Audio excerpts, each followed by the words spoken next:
Hey, everybody, nobody, we're here. It's Tuesday night, and that means we're live at the bench.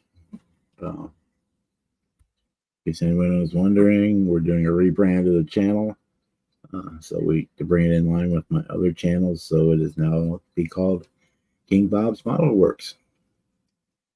Still, the hyperlink is still this. Everything else is still the same. Just if you see me on the live stream or in the chat, it'll say King Bob's Model Works now instead of Bob Busking. That's the only difference. We did a new intro for upcoming videos, new videos going forward, and yeah, just stuff like that. I mean, nothing else is really changing. It's all still going to be the same basic thing. And let's see if we can get my big screen going here so I can see what's going on.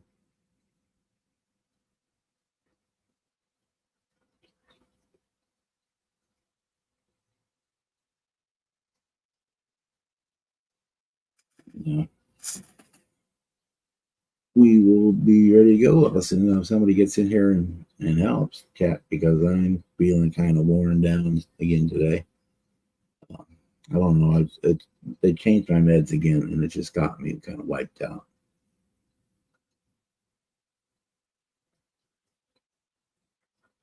Hopefully, my body will readjust to the different med settings, and things will get back to normal. Or right now, it's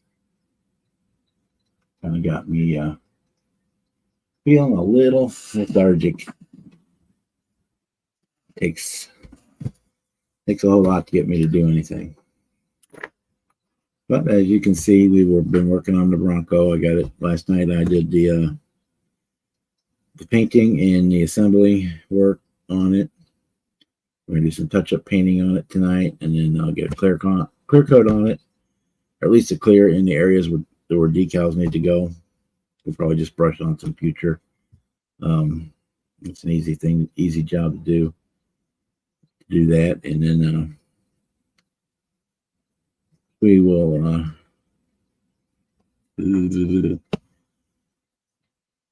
then we'll get the decals put on it, and then I can do a flat coating and some weathering on it, and we'll call it done. We're not going to do a whole lot of weathering because this aircraft was pretty new in the era where it was depicting it, which would be the Vietnam late 60s. This aircraft was introduced in announced in like 64. I think it was around 66 when it went into service. And so you were already at the tail end of the Vietnam conflict when this actually was being put into use. So it's not going to have a whole lot of weathering on it. Hey, Mike, how are you doing tonight?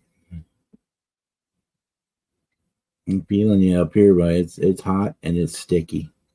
Just everything is just swampy up here today. It was like 80 degrees at 5:30 this morning. And it's still 80 degrees now. It wasn't down from 93. We had a little storm go through. And the humidity is off the rails right now. Or has been all day. It kind of dropped a little bit now that the little pop-up rain shower went through, but it has been miserable here, and they're expecting it to be that way all week. Out shopping. Cool.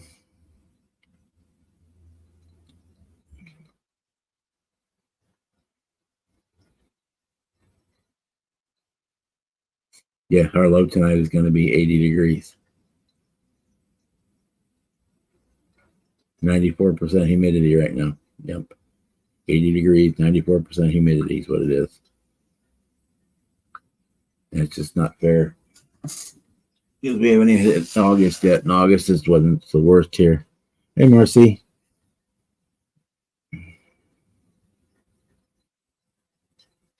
So yes, I've got going to work on the Bronco this evening, and hopefully get it done. I may shoot a quick video here. on it before I go too much further. I may actually I'll just shoot it in the stream and I'll clip it out for the video a little later,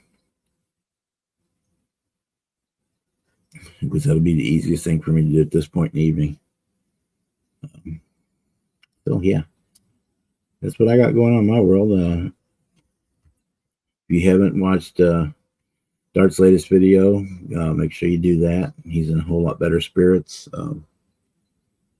His brain is starting to process the situation and what's going on, and he's in a whole lot better mood.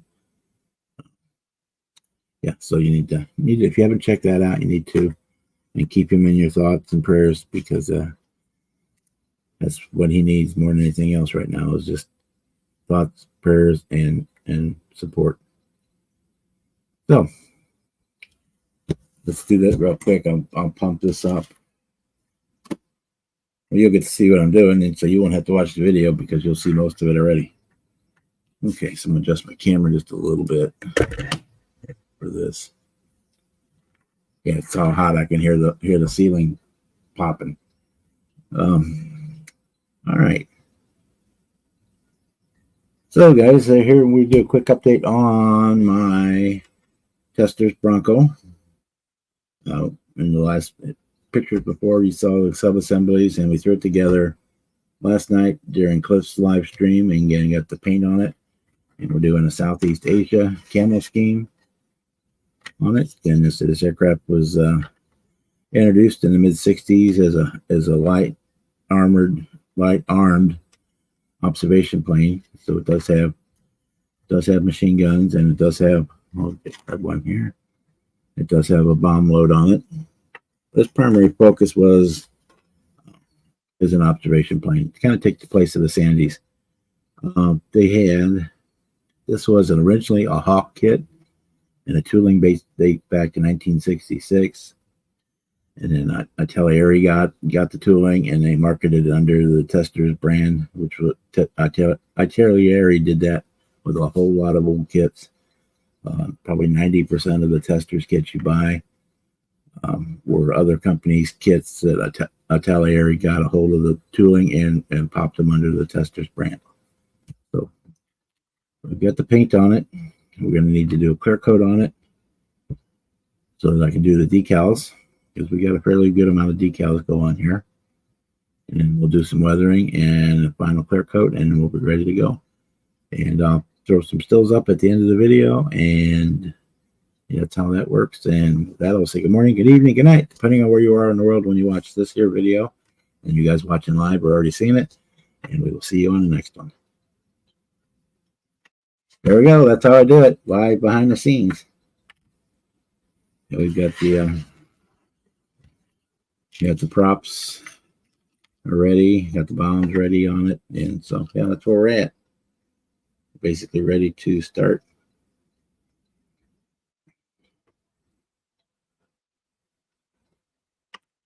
Both glued, yeah, probably. That one's not. Okay, the other one is. I kind of figured that would happen. Well, the heavy you put that together, the glue would have got down inside of there and keep it from turning. I can make it turn. There it goes. Broke it loose. So I can at least they'll turn enough that I can position them to where I want them.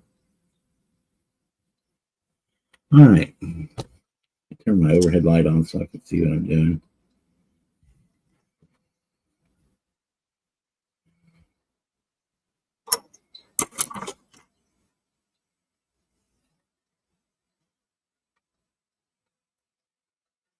And you guys will want to watch this video here, because it's got to roll out my new intro on it, which is kind of cool. I kind of like it. It's kind of fancy smancy. All right, so we're going to do, just for the clear on this, we're just going to do future. And we're just going to brush it on in the areas that need to be decaled, because there's no sense of clearing the whole thing in gloss when we only, and we're going to turn right around and put a flat coat over the whole thing again anyway. So we're just going to clear those areas that require decal.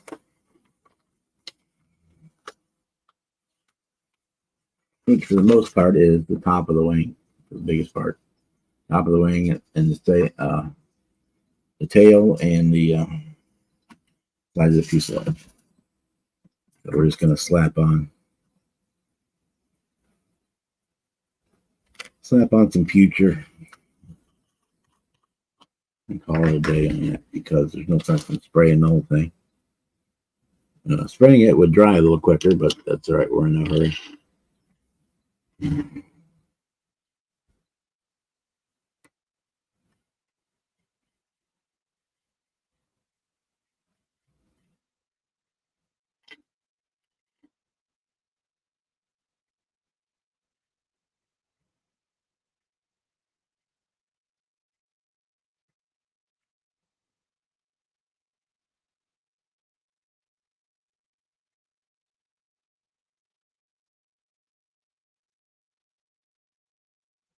If I have to, I can always hit.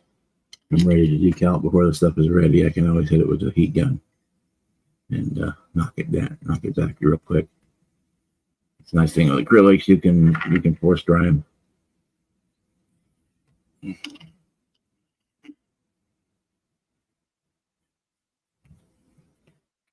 Then once this is finished, I guess I'll pick out something for the BG appreciation build. I have no idea what yet. I've got a couple of choices in mind, but nothing in particular yet.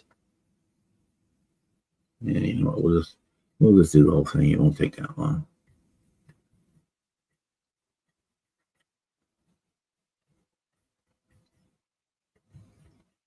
It'll make it easier to weather if the whole thing is gloss anyway, so. But it's not enough to worry about digging the airbrush out far. I can just brush it on real quick.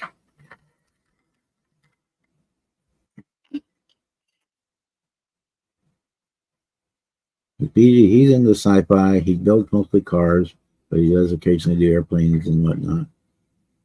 So I'm not sure what I'm going to do yet. We'll find something.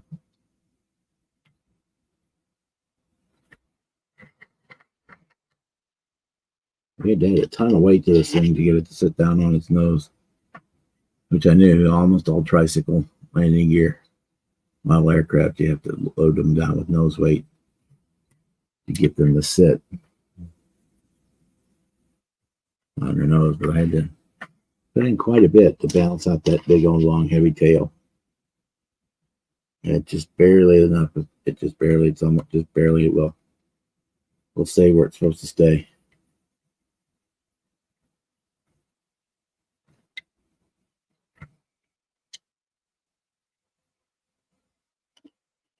Now, with tail draggers, you don't have to worry about that problem, because that's what it's supposed to do, is sit back on its tail.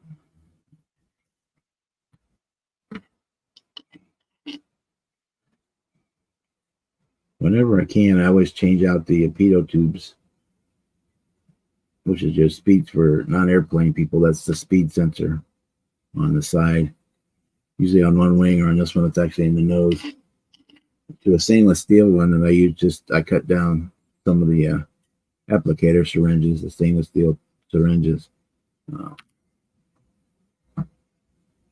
Same ones like this that you would have on the bottle. They're dirt cheap. You can get like 100 of them for $10 or something like that. And we'll cut those down and use those for make those parts, because they're a lot more sturdy, easier to work with, and they look better too than the plastic ones. And a lot of times on the kits, they'll have you put that plastic one on very early in the assembly, or it'll already be attached to the wing or some other part of the fuselage, and it's just super fragile and it'll get broken off. So if I taking it off and putting a stainless steel one on, it's embedded into the plastic and it's glued in tight. It's not going anywhere. It's not going to bend. It's not going to be an issue. Hey, Michael, how are you?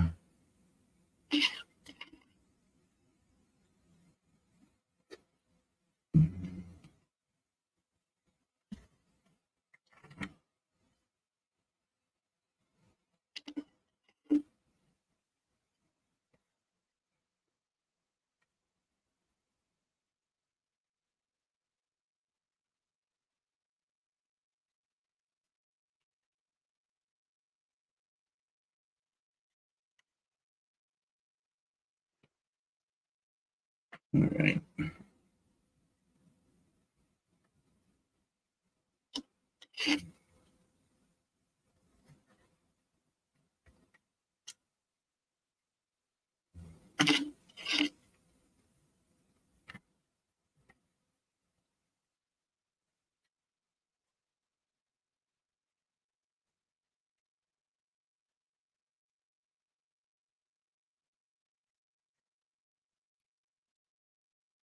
Okay.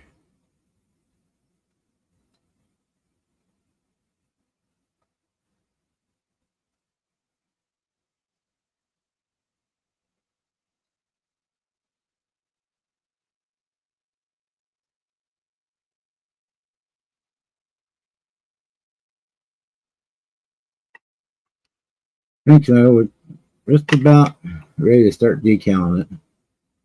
Just about to that point. So I'm putting the clear on it now so that we can do the decals.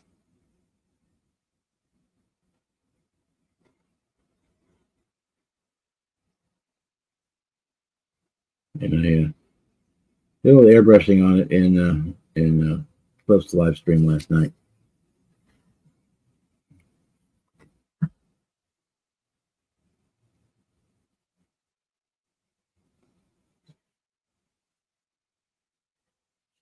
Okay, let's give that a minute.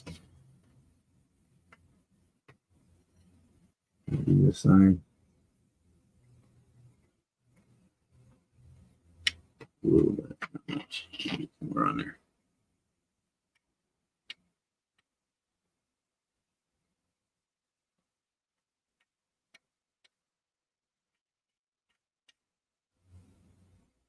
Okay, we'll let that dry for a couple of minutes and then we'll flip it over and do the bottom.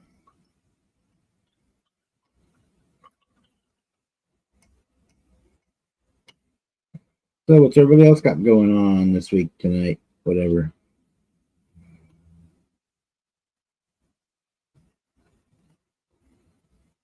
Ah, cool.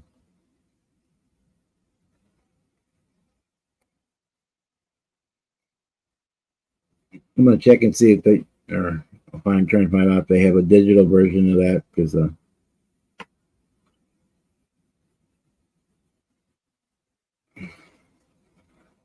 trying to cut back on paper. I just threw away probably 20 years worth of magazines that I had here, took them to the recycler. Because I mean, the thought of having to move them again was beyond belief. So they all went to the recycler. Still got probably another 1,000 more that need to go.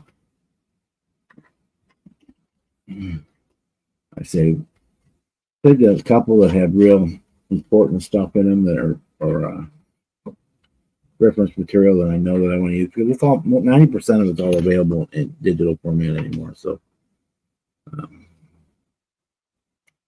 tend not to keep them anymore. Same thing with the instructions and boxes and stuff for my kit when it's done. The only time I keep a box is if I'm using it to store parts in.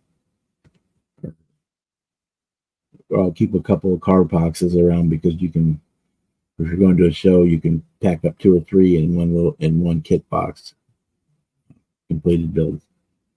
It makes it easier to transport. You transport half a dozen of those small boxes rather than try to pack each one into a big tub and hope they don't get broken. You can add a little more padding and it's a second layer. Then you put those boxes in a tub and extra layer of protection.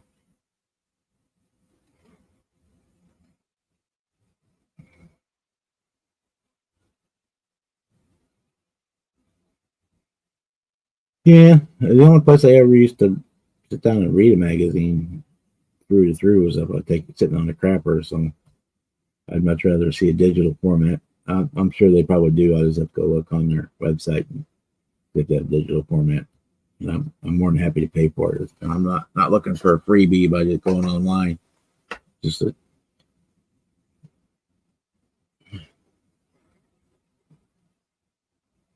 I've already got so many magazines here that I got to get rid of. But the thought of bringing in any more in than I have to is not appealing. Same thing. I quit getting newspapers, physical copies of the newspaper. Just because of that same reason.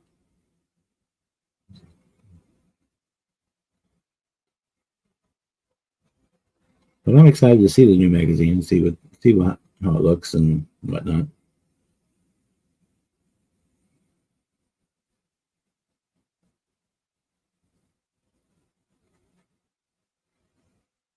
Yeah, and if you subscribe online, most of those magazines, if there's an article you really like or want to keep a track of, you can do a PDF download to your to your home to your own hard drive and keep it.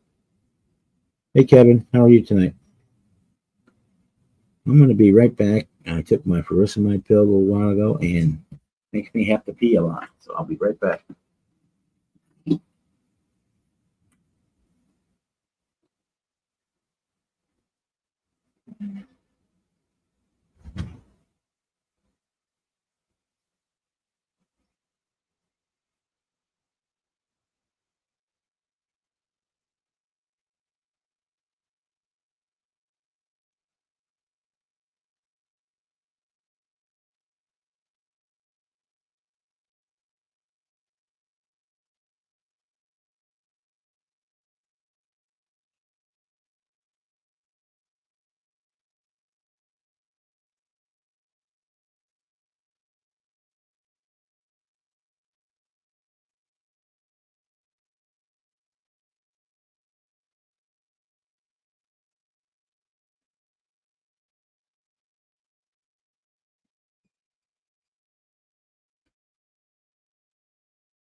There we go. Those things are going. I think they could probably take me off of that. Yeah. So that's the only time a paper copy is more useful because I don't usually take my phone into the bathroom. Or obviously not my computer's not in the bathroom. Could hang a monitor in there, I guess. But yeah, hopefully when I go to the doctor next time, he can cut me down on that furosemide and take me off of it because I don't see it doing much anymore. Everything they check said I'm doing a whole lot better, so maybe they can take me off that stuff so that I'm not like the little boy fountain peeing in the pool all day long.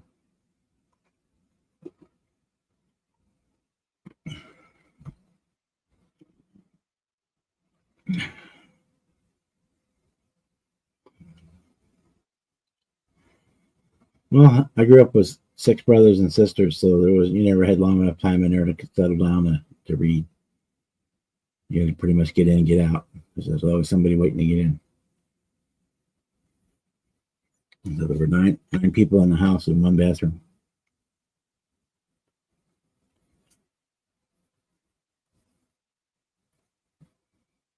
Used to have to get up before school. Used to have to get up at 5:30 for my turn to take a bath before going to school every day or going to work when I was in high school.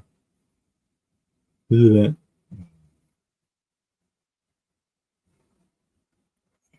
And once the 3 sisters started makeup in the morning, it was like, Jesus, you're supposed to forget about.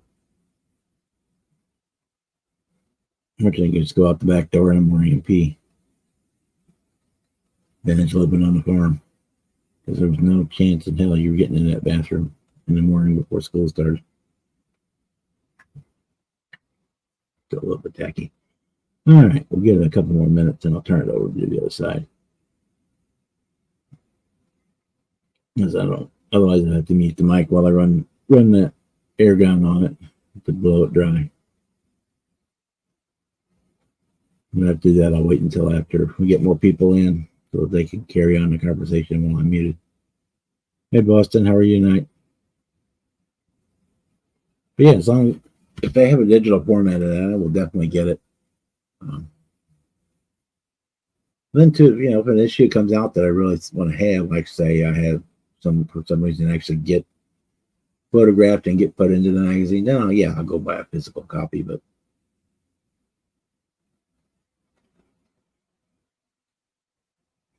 Yeah, I know. I've just yeah, I remember the old little fountain with the boy peeing it, the boy peeing fountain. That's the way I feel when they put me on that when they got me on the furosemide. It's like it's a nonstop stream, just keeps coming and coming and coming and coming and coming and never stops.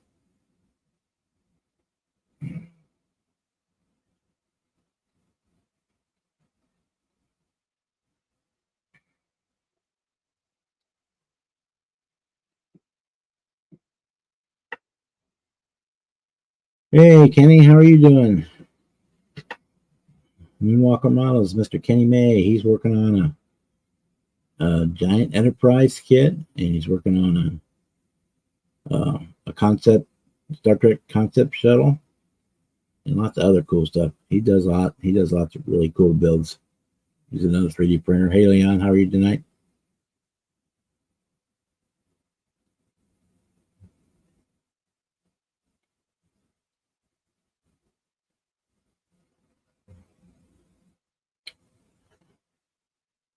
Been meaning to get a hold of you, Kenny, just to see how you're doing. Hope you're doing good. I mean, I see you posting stuff, and I watch them. I'm watching them on TV more and more, so I don't on TV. You can't post comments, so I haven't been posting comments as much. But I'm watching everything. Yeah, he's doing a 5 foot enterprise, 5 foot, 4 foot, something like that. It's a big one. Cool, the shuttle in a few days. It was looking good. I watched that last video. It was looking real good.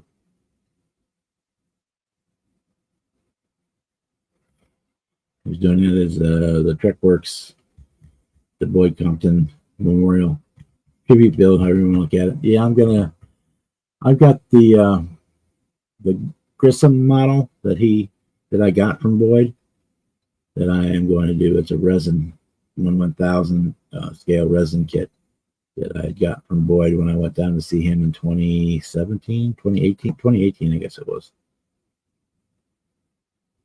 And that's what I'm going to do for his. I've got to still got to get some paint colors together for that because they need 3 or 4 different blues and 3 or 4 different grays and some off like the 5 foot. I thought it was 5 foot. The 5 foot Enterprise.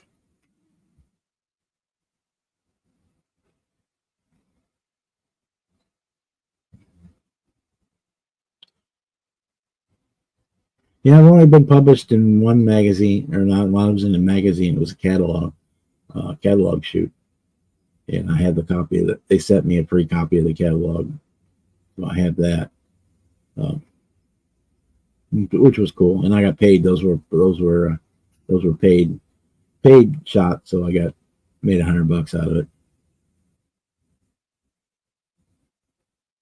Yeah, that was a blast. We had a blast that night. After the show, we all went to dinner and had 2 or 3 beers at dinner, and then we got to Boyd's house and had more. And by the time we started that live stream, we were pretty much, at least some of us were 2 or 3 sheets to the wind. I got there late, so they were like 3 beers ahead of me. Oh, cool. Yeah, guys, if you don't follow Kenny May over at Moonwalker Models, you need to. He's doing some really cool stuff. Back here, let me do this.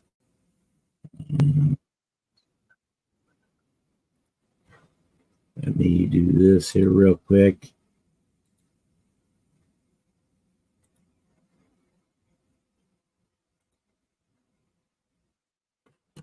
There we go. Now, Kenny, if you want to post a link to your channel in the chat, you're more than welcome to. I upgraded your status so that you can do that. You can post a link to your YouTube channel if you'd like, or you guys can click on it. Click on his. I believe you can click on his name in the chat, and it'll take you to his channel. So, if you would like to do that.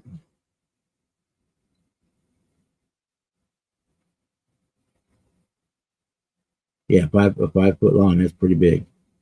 Yeah, it's pretty big.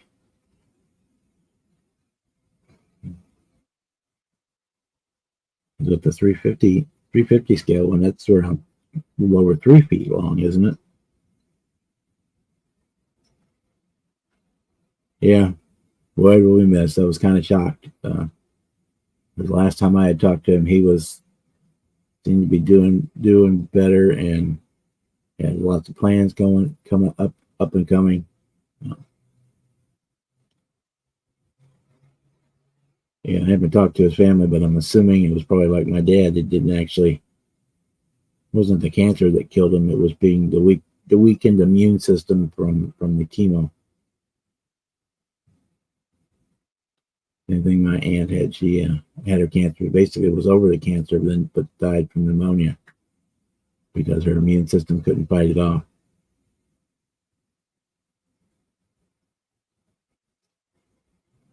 Hello, Sam. How are you tonight? You like gloves?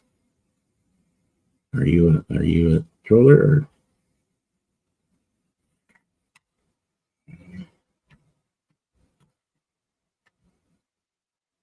are just making a joke? If you're just making a joke, welcome. If you're a troller, we'll see you later. Yeah, Boyd will be missed. 189, cool. Diet. It's almost twice the size of the 351. Okay.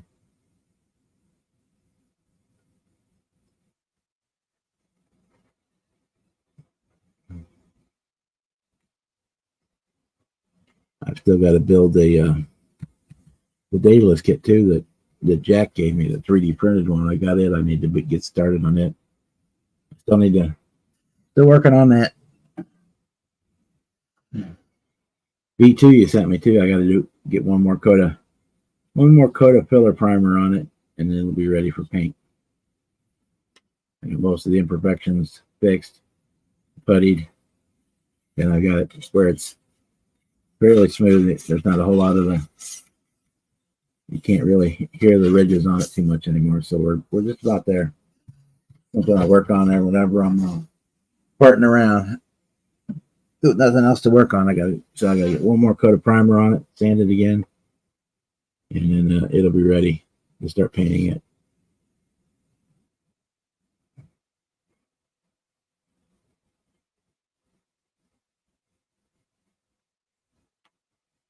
Yeah, so I'm assuming that's what happened. That same thing. His immune system was compromised and then caught something else, and boom, you're gone. So they can get your immune system built back up. But we're sure gonna miss him.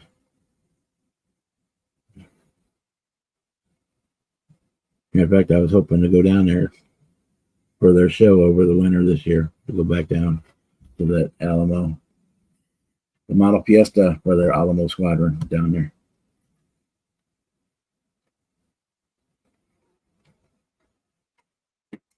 Yeah, he had that kind of public broadcasting voice.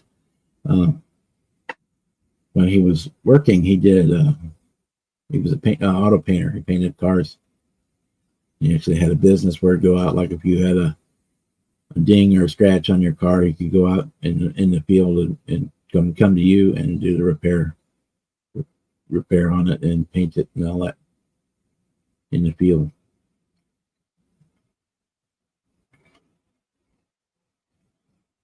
Yeah, I've been working on it, helping on with that. I got to get one more coat of filler primer. I ran out of filler primer, otherwise it'd probably be even further along.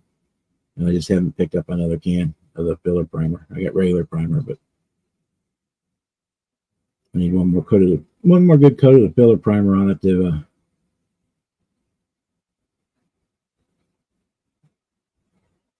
That's probably what I'll get is the Rust-Oleum uh, filler primer, because then I'll paint it with acrylics, and if I paint it with an enamel, then it'll be hard to get the acrylics to stick to it. Yeah, then also I'll get a gray, paint it in gray this next time instead of the red. It'll help because that'll give me a good color coat to check the when I sand it the one last time, find any more low spots.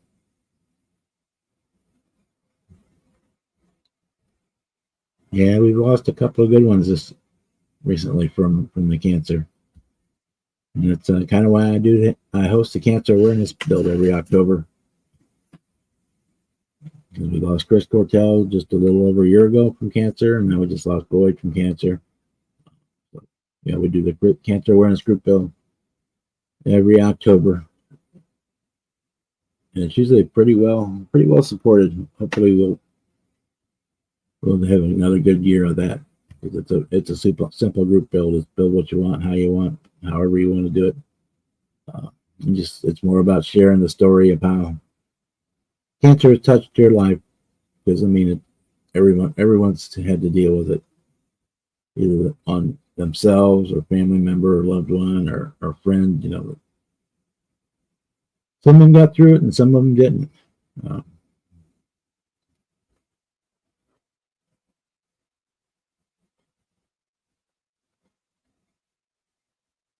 uh, the bearings were growing out on your compressor. That sounds like it.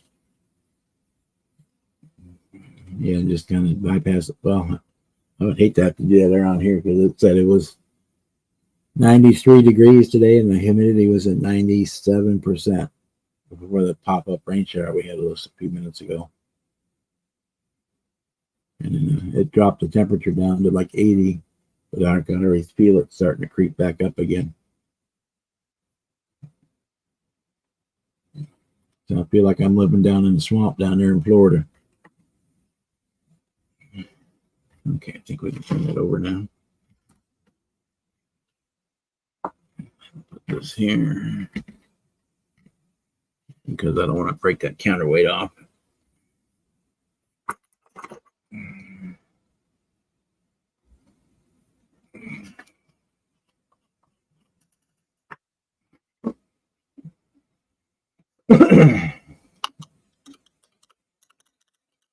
Yeah, I'll make a lot of compromises with some of my cars, or have made a lot of compromises with some of my cars, but air conditioning was not one of them.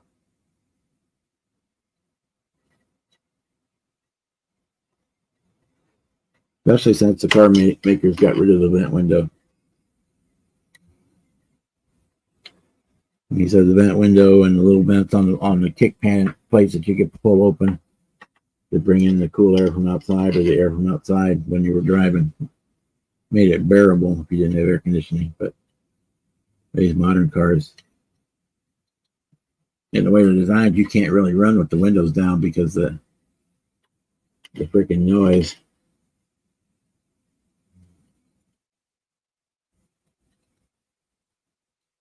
My car has the moonroof on it. You can't run it with the moonroof open if you're over like 45 or 50 miles an hour because the noise and the vibration gets so bad.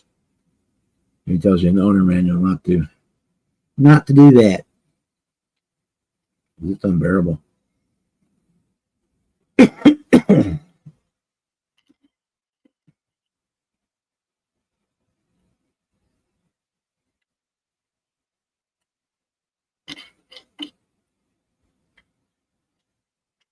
Like on my GTO, we had put the aftermarket air in it, the vintage air in it because it was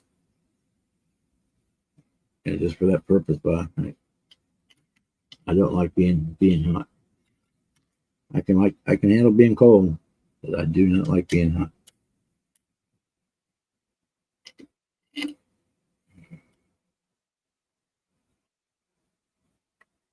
And I've always been that way. Hey, how things down in the land of Oz?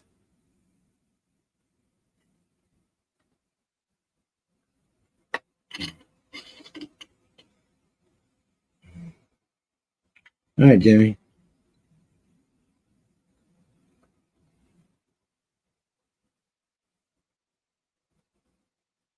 I still need to paint I still need to paint the spacer brackets, the backing brackets I put in the landing gear doors.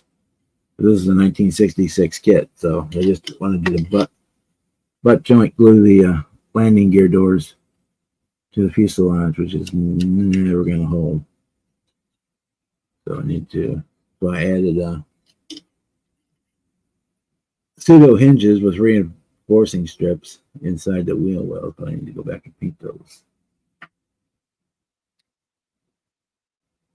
Right now they are neon orange because I used my for sale sign for plastic. Best cheapest styrene you can get for model scratch or for scratch building is the old plastic for sale signs, yard sale signs, whichever one you pick. You can get the big one for like $4 or $5, and that's like 6 sheets worth of evergreen styrene that they hit you for $5 or $6 a piece for.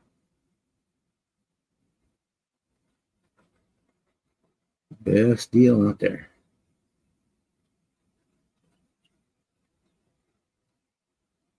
Okay. That's a little bit.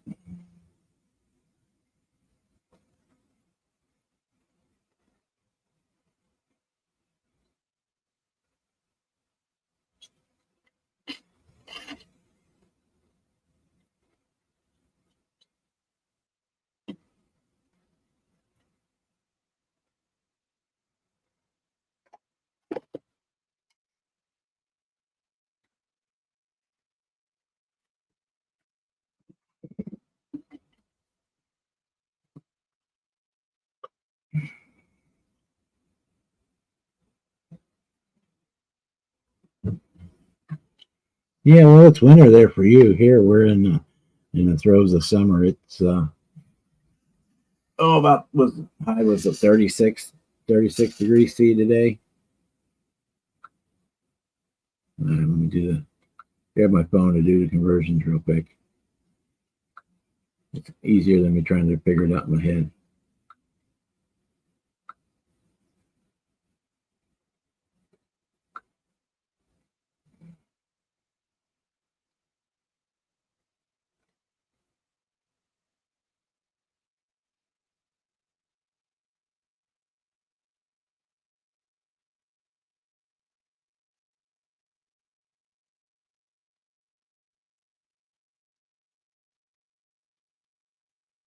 Yeah, it was like 31 was our high today. Our low tonight is going to be like 26.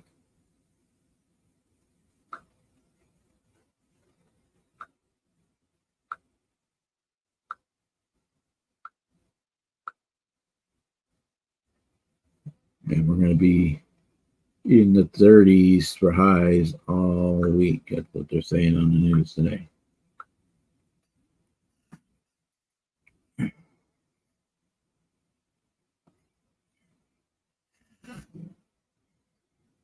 Well, I don't mind. I don't mind the cold as much. I mean, for Fahrenheit, if it's above 60 degrees, I'm wearing shorts.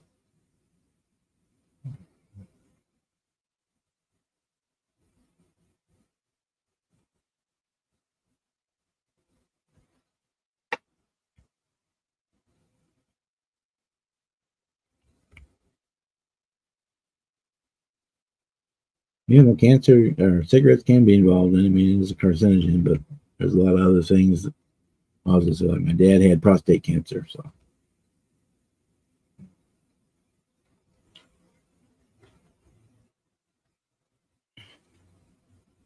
but it's definitely a factor.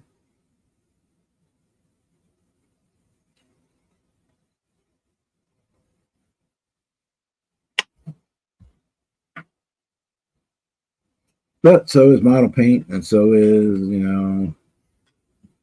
3D resin and fiberglass and and the vaping, the pop it causes popcorn lung. And I mean, if anything, there's nothing safe from anything anymore.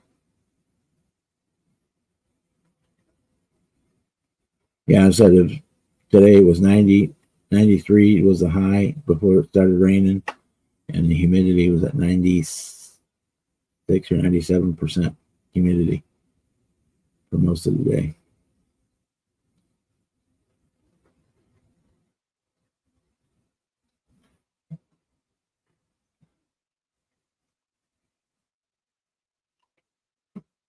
But yeah, it's a concern. Cancer is a concern even for me because my dad died from prostate cancer. Um, his mom died from breast cancer. Um, his aunt had um, cancer in the lymphatic system. So every time I do blood tests on me, I kind of hold my breath that they're not going to come back with something bad. Hopefully that they have a blood test out that can early detect most forms of cancer. Not all, but most.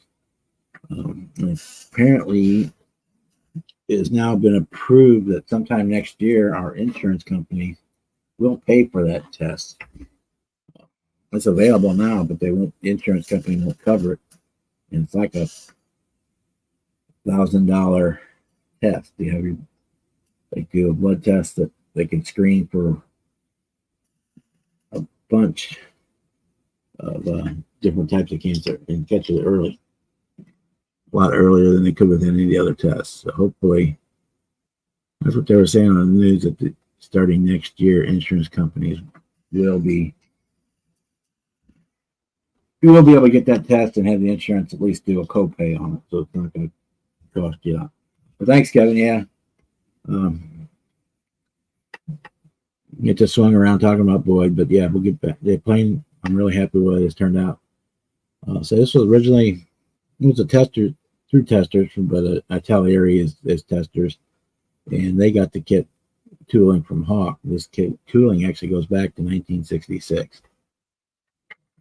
Move it. There we go. Move it to there.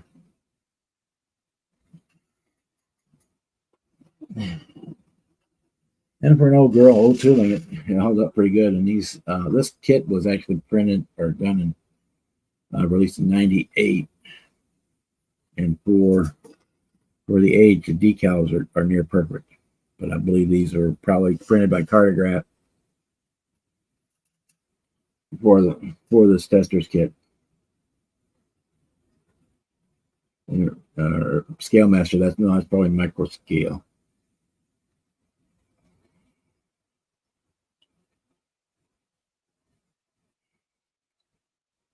But yeah, those are really nice. So we're gonna get those put on.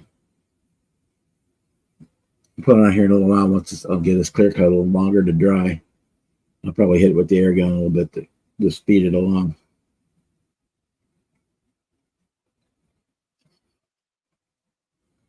And what we will do, we'll probably use a little bit of the pledge.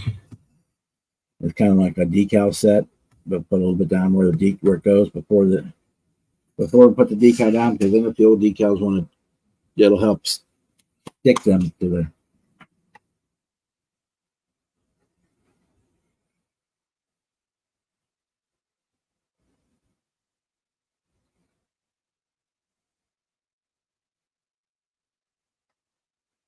Well, that's the way it's been with all chemotherapy. I mean, the trick is to poison your body enough to kill the cancer cells before it kills the rest of you.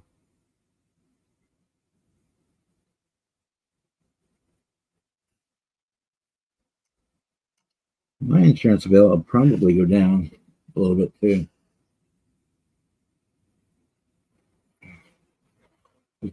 because of my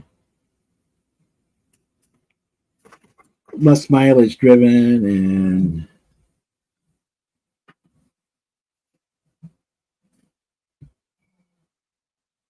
stuff. I'll be right back.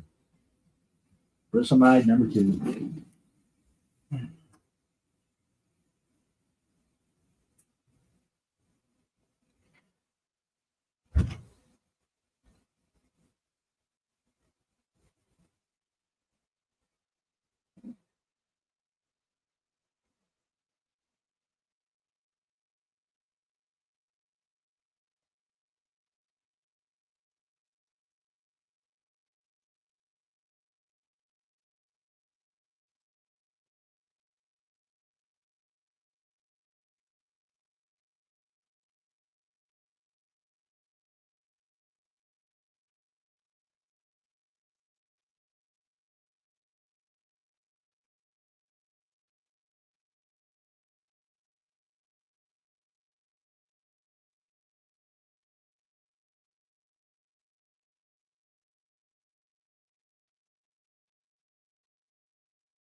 Yeah, so when I was a kid living on a farm, we were pretty much probably 80% self-sustaining.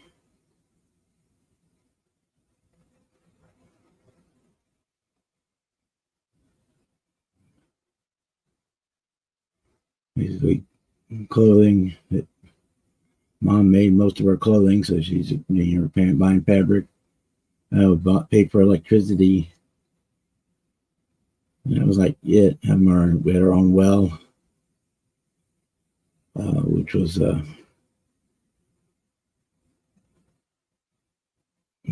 tapped off of a. We had an artesian spring on our property, so we had water straight from the deep aquifer, and in fact, when they were building our lake, the part of the roof of the cave in the aquifer actually collapsed, and they almost lost the bulldozer down in there. So you never went swimming in that end of the lake because the water was always like 45 degrees.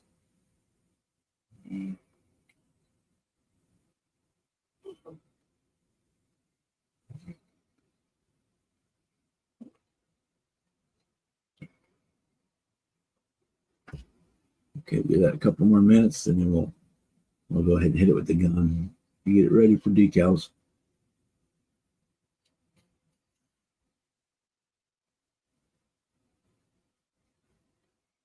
Yeah, I believe that, Boston. I took my mom yesterday to get her new dentures made, and they are just at $3,000 for her new dentures.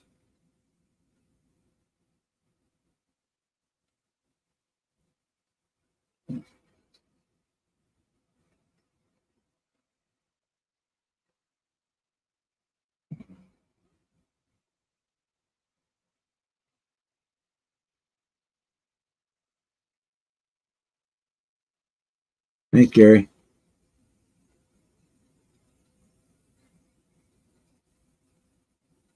Yeah, we just about got her done. We'll get the decals on it tonight, and then we'll weather it, and then do a final clear coat on it probably tomorrow or Thursday, depending on how I feel. And then it'll be done by the end of the week.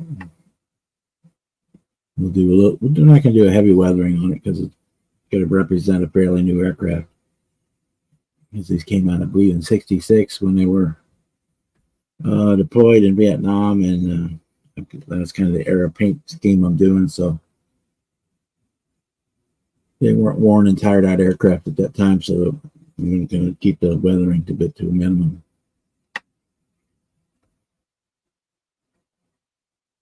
Other than like the exhaust from the turboprop, a little bit. This would have flown. It could fly off of dirt runways, but most of the time they flew. Because they would also use these as cargo planes too. Even though it's got this big long canopy, it only had one pilot seat in it. So all the rest of the fuselage was cargo space. And I don't know if I can get this way. That back cone was a clamshell that would open up so they could fill the plane with cargo. So they could deliver supplies and whatnot to remote units if they had at least a fairly halfway decent dirt runway. They could deliver supplies and whatnot, or it could be an air ambulance to take. You could put in a couple of stretchers, could go in there, so it could act as an air ambulance if it had carry from like an aid station back to a base in the south.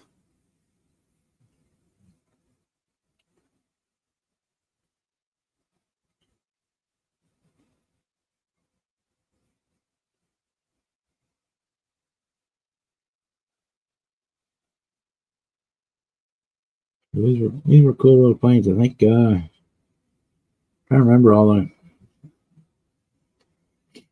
the Navy, the Air Force, and the Marines all had the Broncos, and then they sold them to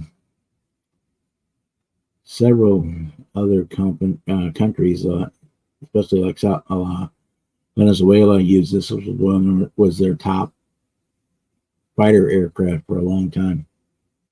I think they even still have a few in service in Venezuela because it could double as an attack aircraft as well as observation and cargo. It did carry. I think it could handle either have 2 cannons and 2 machine guns or 4 machine guns in it. Then it could carry up to 4 of the gravity bombs.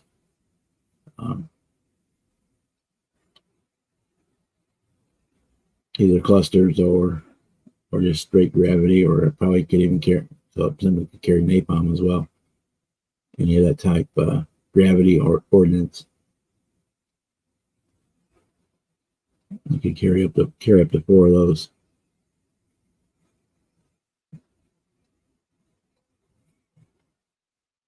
And all the armament was on the pods that they added on here and here. Had your guns and pylons were all on those pods, so those could be removed if they weren't doing a.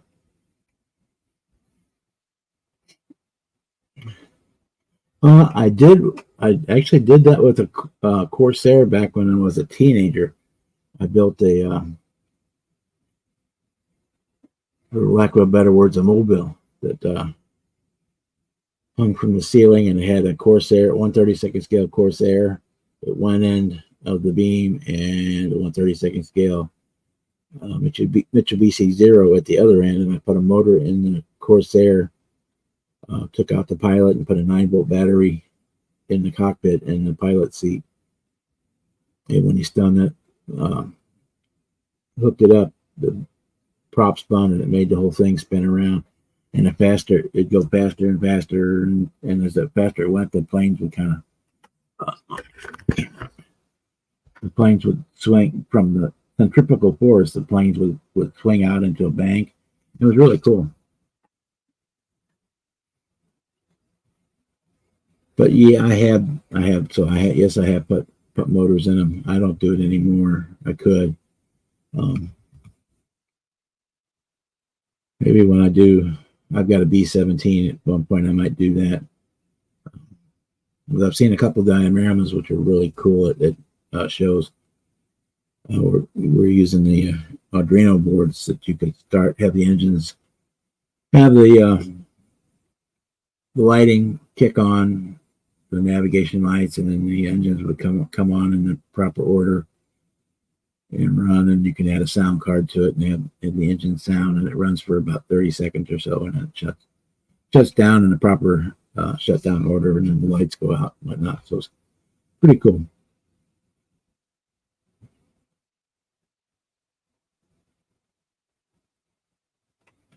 Yeah, that's what happened to a lot of my teenage airplane builds. We would strap those big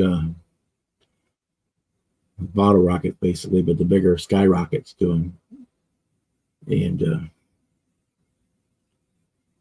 toss them off the barn. And so if they did fly, they had met an explosive end. If it didn't, they exploded on the ground.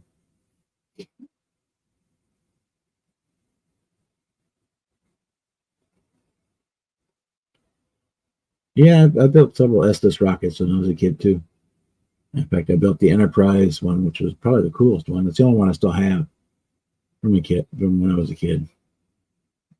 The Estes rockets, and actually, this one that I was showing earlier that I got from Kenny, this 3D print, is set up for you could put the rocket motor in here. And if you get built the proper way, the nose would come off and your parachute and stuff inside. But yeah.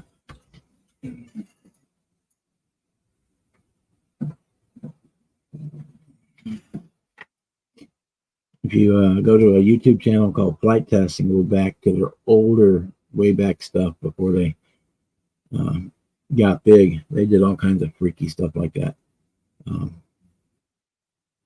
Actually built an RC plane that had a real afterburner in it that burned butane. And I could throw it, put the ducted fan at 100% power and click the button, and it would hit an igniter and start blowing out butane lighter fluid, fuel out the back, and it had actual afterburners.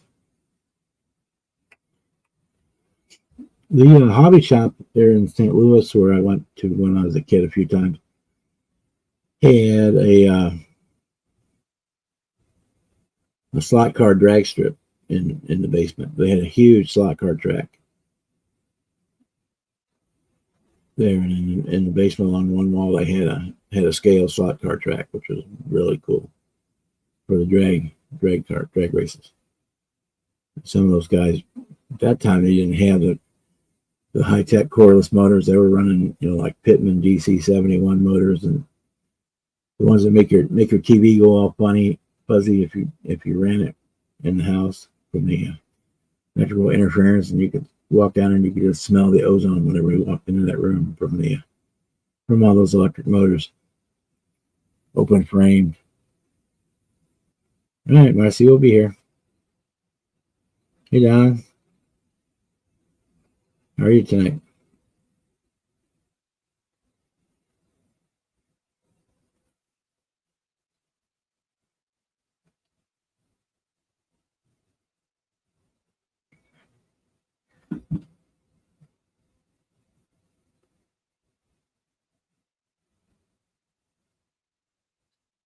Yeah, it was a 130. It was a 1/32 scale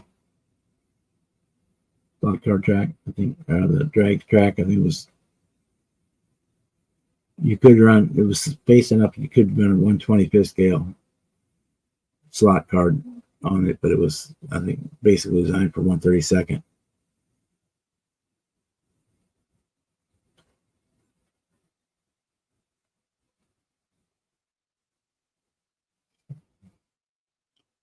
Speaking of dragster, I think Atlantis just announced they're doing a limited run on the what was it, the 1/16 scale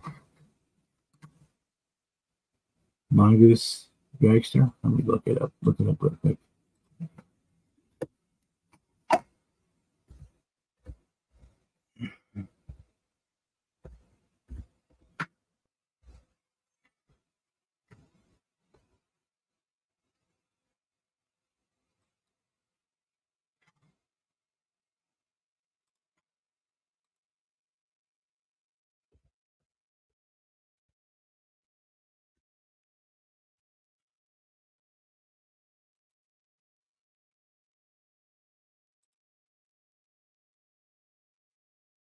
Oh, the Mickey Thompson 1/16 scale is what it was.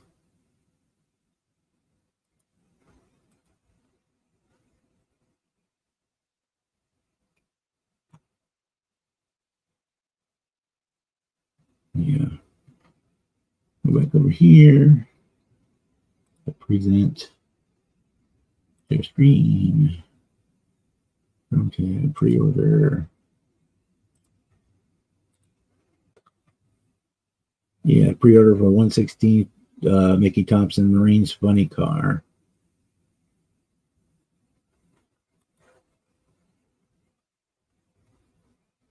I believe this is going to be a limited edition, limited run. So if you're interested in something like that, you might want to pre-order it. It's going to be like $60, I think, is what the MSRP is.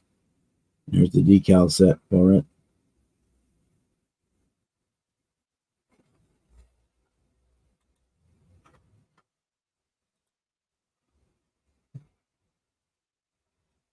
Yeah, limited to 3,000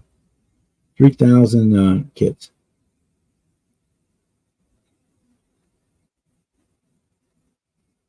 11 inches long, highly detailed, 100 parts. All molded in blue, gray, chrome, and clear. Also includes tubing and wiring and new rubber tires.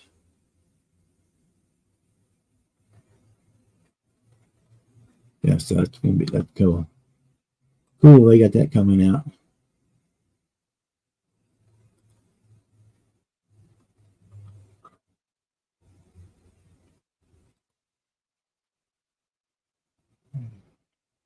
And the Willie Lay orbital rocket and the D558-2 skyrocket, which is one of the X planes coming out. I like buying from Atlantis. Well, I'm in the old classic kits to build them, so that's always, which is what they have. But they're preserving the tooling from the other companies, all the Aurora, a lot of the Overvel and Monogram kits, and they're still making them here in the U.S. So they're not being made, they're not being molded in China or whatever. They're being the decals are printed here in the U.S. and being molded. The kits are being tooled up, or tools are being repaired and being cast and molded here.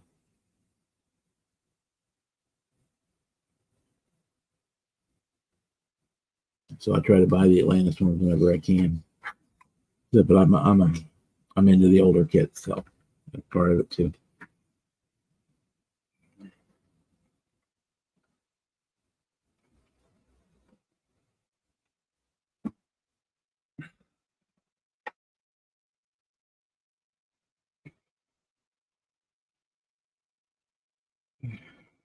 So yeah, I like Atlantis. I like Glencoe because they're preserving those tooling from the past. Sure, they're not the highly detailed. They're not a shake the box Tamiya kit, but they're the kits that were out when I was a kid. So to be able to get and to buy those classic kits from the 1960s. If I bought the 1960 Hawk boxing of this, if I found one, they'd want a freaking arm and a leg for it. Or by Talieri, does it a lot too. They get the old tooling and repop them. Same thing with AMT round two. Hey, Chuck, they're preserving those kits and bringing them out and keeping them affordable by repopping them. Revell used to do that a lot too. I mean, a lot of their kits from the toolings from the late 50s and early 60s, they were still pumping them out, but then you could buy them for $15 or $20 retail price, which made it so much nicer, especially when I was on a budget as a young guy. $20, $15 or $20 kit. I mean, the B29 when I bought it was $29, $30. I mean, that was a whole lot of grass cutting to come up with $30. That was like I had to cut 5 or 6 lawns for that. So cutting our lawn and the neighbor's lawns, that was probably 3 weeks worth of grass cutting to make enough money to pay for the thing and paint and the glue. So I appreciated those old kits, and that's the ones I built as a kid, and I kind of like still doing them now.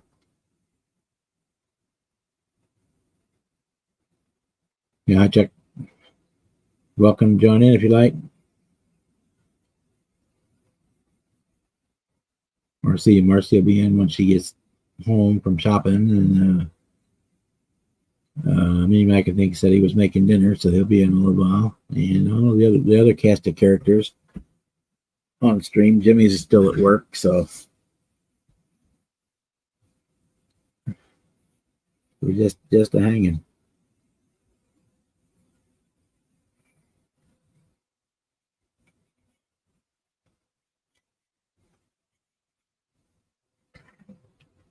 Okay.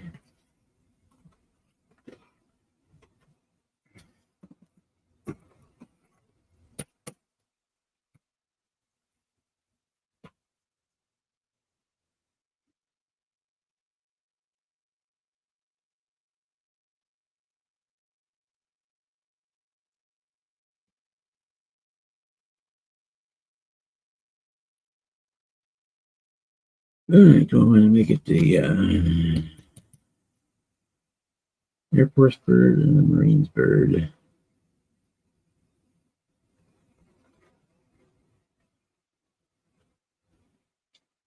I think Marine bird is what we're going to do. Hey, Chuck, how are you tonight? Good. How you doing, Bob? All right. Well, a little lethargic. They changed my meds, and I'm still trying to get adjusted to them again. I hate when they do that. About the time you get used to what you take, and then they give you something else, and it's Oh, like, yeah. whose greens fee am I paying for now? Oh, yeah. My dosage, and it's just got me feeling kind of lethargic, really. Yeah.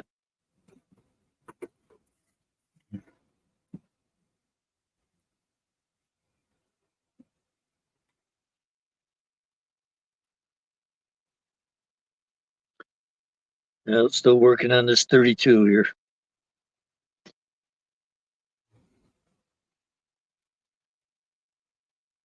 Yeah, probably going to finish this Bronc. Well, I probably won't finish it, but I'll get a good start on it tonight. Yeah.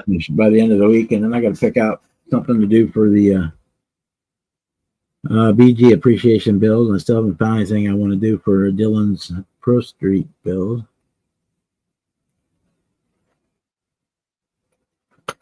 We'll figure something out. Yeah. Something will speak to Pull it me. out in the end, right? Something will speak to me. I'll stare at that stash long enough, and something will speak to me. Yeah, I got the bike build setting up here. Ain't been started yet, but we'll get to it. And of course, I got 30, 40 kits here that still need to be finished. Different states of being done.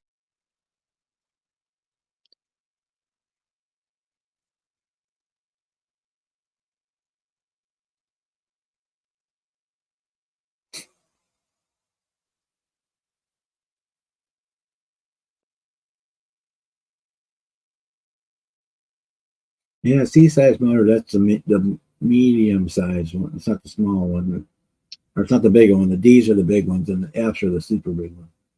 The C motor is for the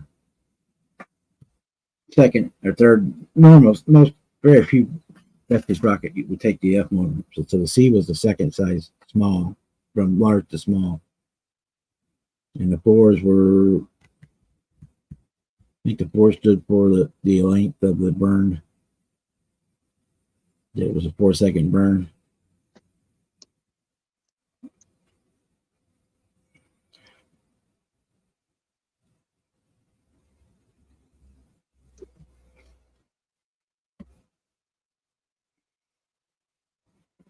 I really need to do is clean this place up. It's got to be such a mess here lately. I need to. I need to just completely take everything off my bench and reorganize it and put it back because it's a mess. Maybe I'll do that before I start the next build out. Pull everything off this bench and reorganize it. I started doing that, but then I got started on this build here, and that all went out the window. Yeah, I need to. My computer, you can't see it, but my computer sits up on a little stand, and there's like probably 8,000 tools and sandpaper pieces and stuff shoved up underneath of it because it sits on basically on two of the tape boxes, these frog tape boxes sitting up on my computer, is all underneath of there's all tons of stuff that is migrated back up under there. I need to pull out toothpicks and cotton swabs and sanding sticks and paintbrushes and these little paint cups and all that stuff. It's all kind of like one of those coin pushers at the arcade. Everything just kind of slides up, just keep them pushed back up under. Does it mean you get to keep it when it falls off and hits the floor? Something like that.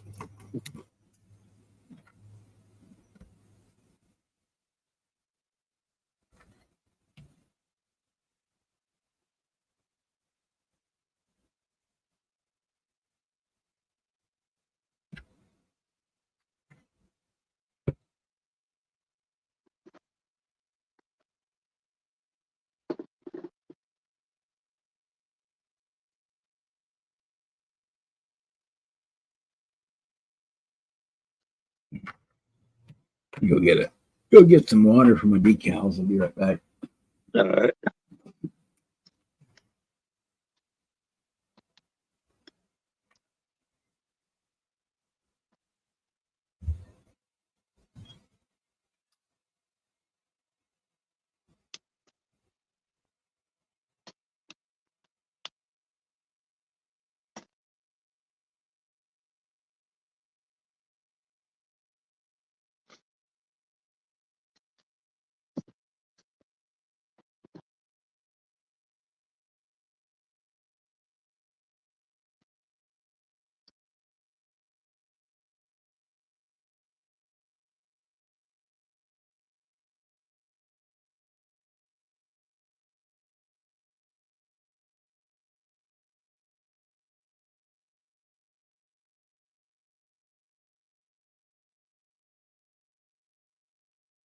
Build rat, that sure isn't me either. Look, all these boxes that are up here are all builds that I've started and haven't gotten finished yet. Okay. Decal water.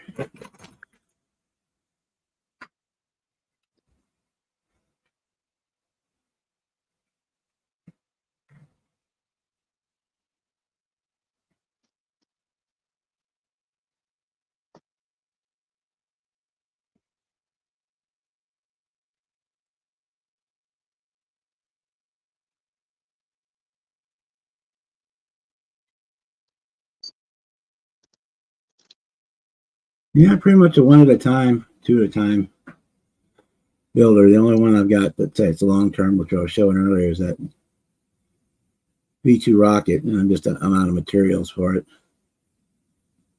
I need to do it as a build it as a filler.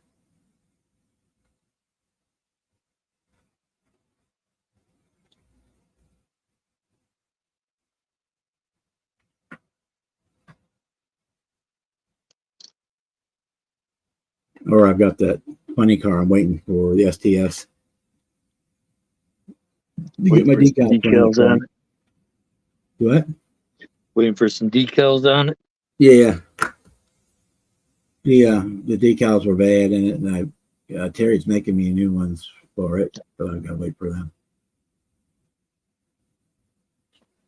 So it'll take a couple of weeks before you can get to them. So, but other than that, it's ready to go. I mean, completely built, just waiting for.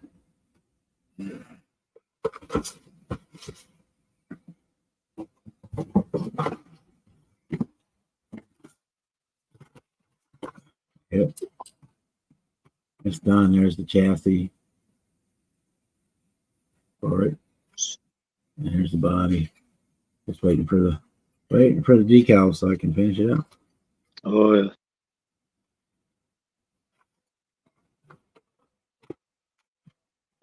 Yeah, I got one up here. It's pretty much done, except for I haven't been able to find a set of headers for it yet. I think I got a pair now that I got off of Matthew, but I haven't had a chance to check them out yet to see if they'll work or not. Yeah, that's the only problem I've had with like 3D printed engines is I can never find a set of headers that will fit the car I'm working on to match. I'm always having to cobble something together or use the rest-stock exhaust manifolds out of the kit for them. I built the Revell Austin gasser, and the engine in that is a joke. So I got a better engine out of an old MPC kit. MPC, it's AMT now, but yeah. Anyhow, it took it to put the engine from that into this because I messed up the chassis on that one, and all the headers that I had would not work on it. And I just recently got another set from Matthew that look like they'll probably work for it. So we're going to give that a shot. Yeah, I've probably got 8 or 10 sets of headers here, and every time I go to use one, that never fits. Right. the job that I'm looking for. And never on, I don't think I've ever had a set that came with an engine, a 3D engine that actually fit the car the one I put it in there. I didn't have to. So I just figured I'm making my own or using the. A lot of the cars you can't even see them anywhere once you put them in there. Right, what you got them in. Or all I you can couldn't see tell, is the top half of them. So I just kind of I'll cut them off.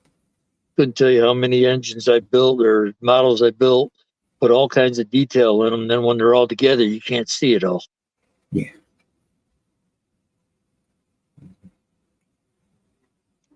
Yeah, the first time I built a 58 Corvette model, I did that. I decked the whole thing out and then put it in there. But you put the shield on it, and you can't see jack shit in there. So I kind of learned my lesson there, I guess. If you can't see it, don't put it in there. So I kind of liked what Mark Batson did on his one for the Corvette for Acme last year, or he does it on a lot of them. He'll build a second motor and set it on a stand next to it. Oh, the like you did with the Richard Petty car there. Yeah. Yeah, that was kind of neat actually. Then you can have the hood closed and stuff on the actual model, and then have a second motor sitting next to it.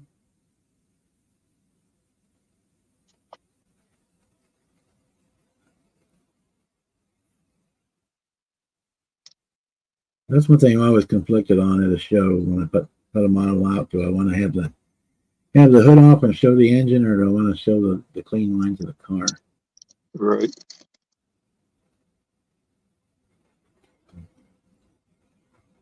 I'd set things up for a show, and then I sit there 15 minutes pulling the hood on, putting it off, and putting it on, trying to decide how I want to display it. On some cars, that models, it looks like it might be a cop out too to have the hood open because they know that the hood doesn't fit for shit. Yes, done that too. It fit all nice and neat when I was test fitting it, but then when I took it, put it out, got it all painted and everything, it no longer fit.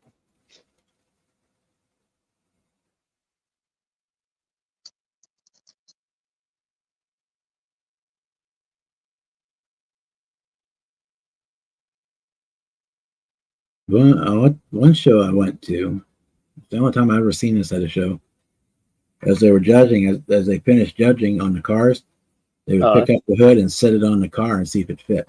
About half of uh, them. yeah, I've seen that too. IPMS show that's here in what is it, September, October? They do that. Car sitting there with the hood on it, they'll take it off and see what it's like. If it's if the hood's off it or whatever, they'll set it on in place. I'm not a real big fan of them touching the models, but if it's one that they think that somebody's hiding the fact that it doesn't fit, then I guess it's Right.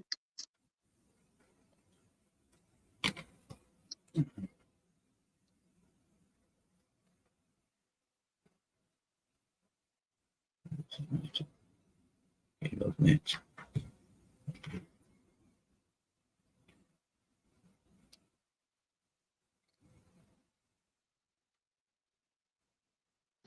I have the same problem with when I build airplanes. I call them dissected frogs. You go to a show and they're all every hatch is open and panels are missing and whatnot to show the interior detail, which is kind of cool. But then the set looks like a dissected frog. Huh.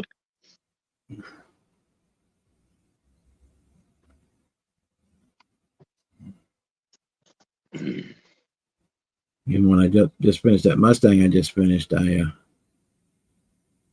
have the hatches where you could take them off. Hey, Britta. Hi, Britta. She popped in just to say goodnight. Yeah. She's got herself a man up there in Sweden, so I think she's staying up there almost full time now. Well, happy for her. Yeah. All right, JB.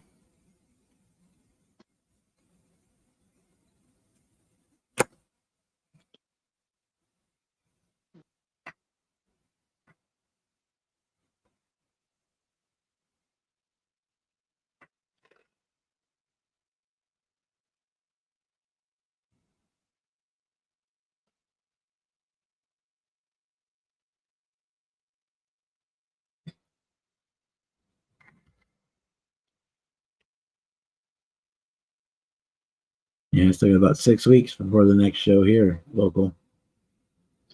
Yeah, we got a new one. Buffalo NNL is the 25th of October or 25th of August.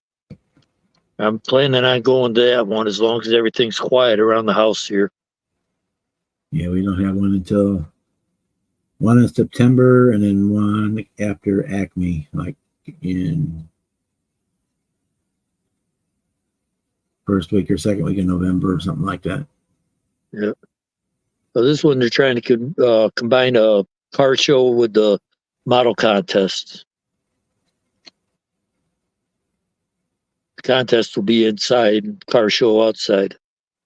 A little too far to drive the Comet there, so I'll I leave haven't that at tried home talking for to my that one. brother about his What's car that? club. I've been kind of talking to my brother.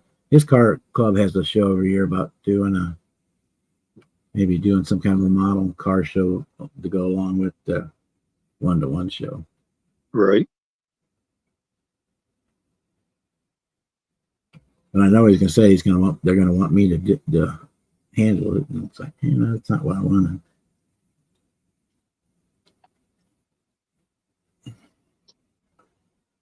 Happy to help, but I don't want to really be the one in charge of it. Right. Right. Don't blame you for that. I've done it before. It can be a lot of fun, but it can be a big pain in the ass too.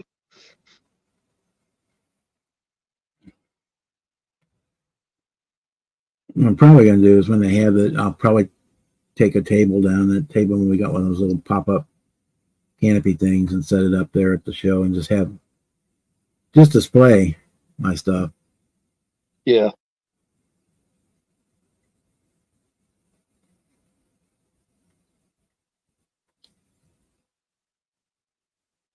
And see and judge the interest or whatever from there. Try to judge the interest from that. Yeah.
It might be cool way to pick up some commission bills too.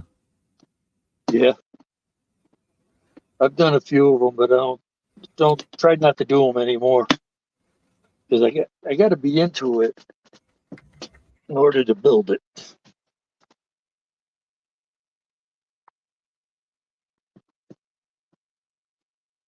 And most of the ones I've done so far have been like the guy who works on my car for me. And he doesn't really ever charge me that much for doing it, so I built his car for him and Yeah. stuff like that. As part of a barter trade type deal. Oh yeah. But I wouldn't be opposed to doing.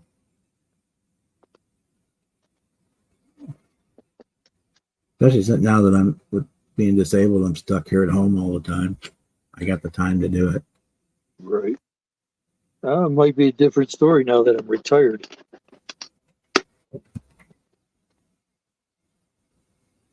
They can look at it as part of a job or something. Yeah, that's just the only thing I'm afraid of. If I turn it into a job, then I won't want to do it or enjoy it as much.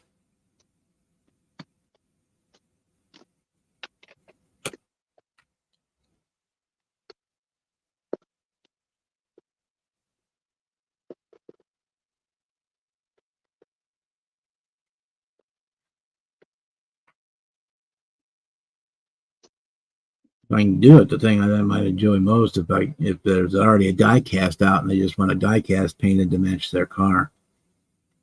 That's That just wouldn't be basically bad. a quick disassemble, paint, polish, reassemble.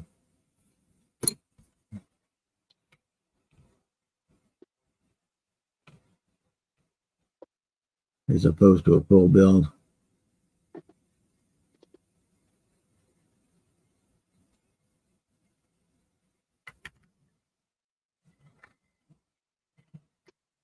That was okay. That was the one decal I was worried about. When it goes on top of the wing.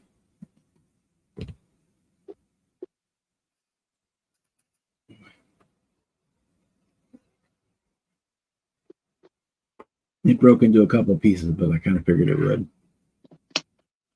What was it? Oh, the one decal I was worried about on this kit was this one that goes across all the way across the top of the wing. That's one Yeah. decal. These It broke on you? decals. Well, no, I figured it would, but Oh, okay. it cracked in like 2, 3 pieces. You able to save it? Yeah. There you go.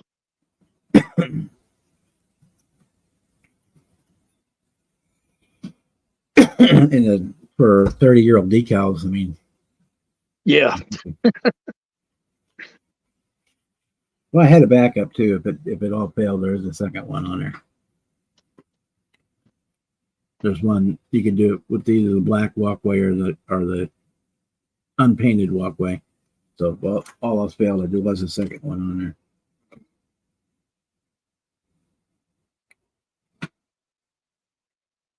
But we got the first one to work, so bonus.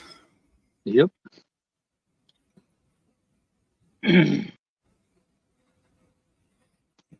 Oh, yes.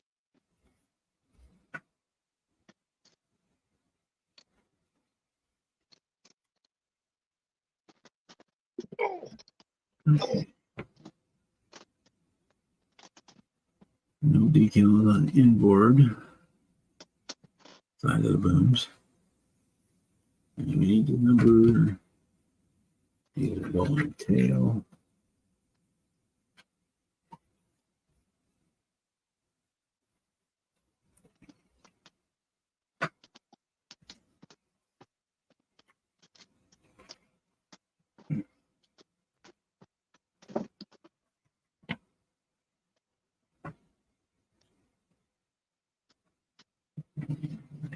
Going low down on the tail. Where are those at? They are. Oh, excuse me.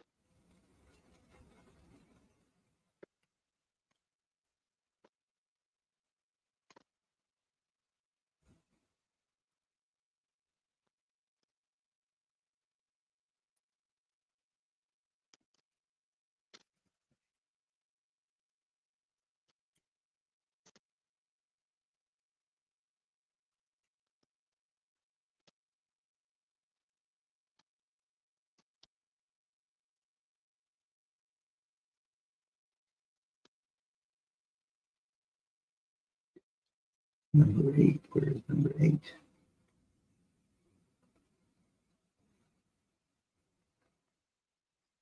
8 right there. Well, it looks like I'll be making a trip to the hobby store tomorrow. Uh-oh. Run out of supplies? Don't have the right size. Oh.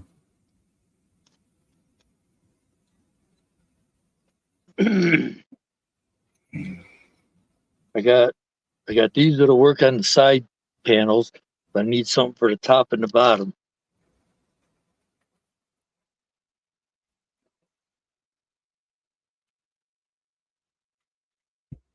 Problem is, I can't walk into the hobby shop and just buy one thing.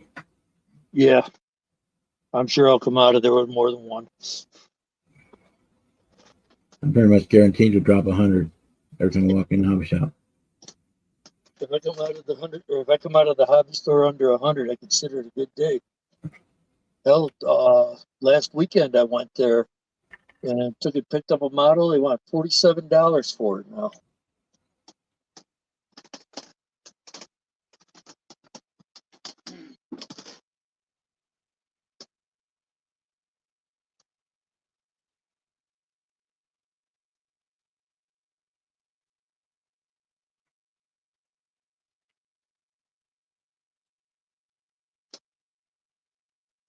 Well, I'm used to that because I buy a lot of aircraft models, and they tend to be higher.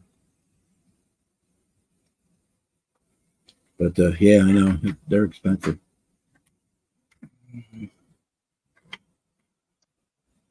I'm talking about before you got on. Atlantis is releasing the 1/16th Mickey Thompson Marine Dragster, and it's going to be $60. Oh, yeah. It's a limited. They're doing a limited run on them. Well, they're selling it for $60 if you pre-order from them. You might be able to find it a little cheaper on the open market when they come out, but maybe not because it says they're doing a limited run on them.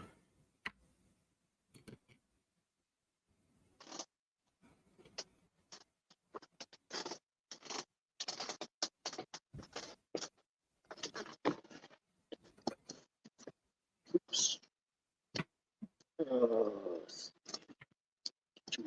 And that's another one of those ones I built as a kid, and I kind of like collecting them, redoing the ones.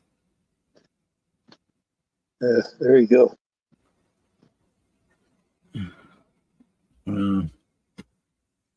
Oh, this is $47.99 for it.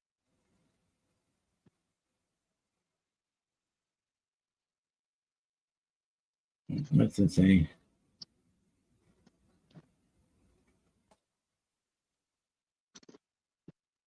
I think the most I ever paid for a new car kit was $30. It wasn't until this.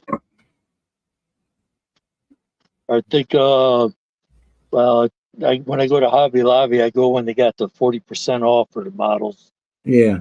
But those are usually running about $33, $34 now.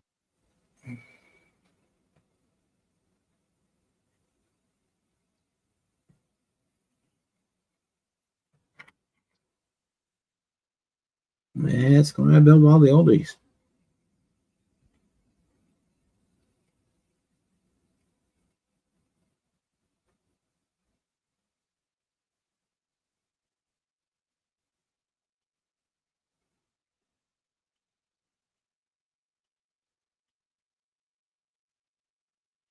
Another reason why I'm kind of excited to get back to going to a show because that's where I can pick up. Oh yeah, for good money. Oh, it reminds me. And I always put $20 in on raffle tickets, and I usually come back with a minimum of 5 or 6 kits. Yeah, my $20.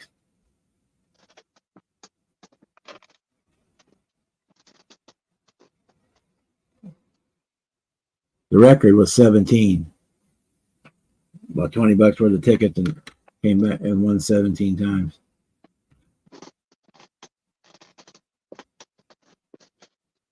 Try to do this without losing you. We get a swap meet coming up here shortly too.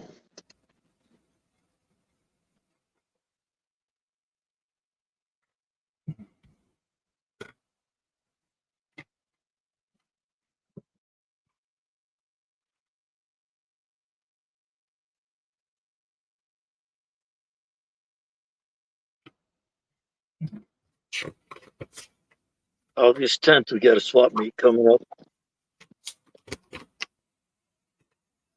Yeah, I got our next one is in September. September 14th, I think it is. That sounds right. Is that a Saturday?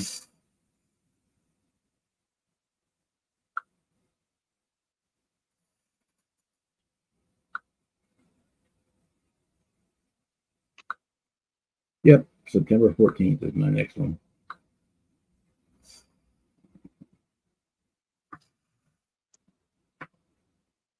You got a couple of big car shows coming up. They have a swap meet that's usually got some models and stuff in it too.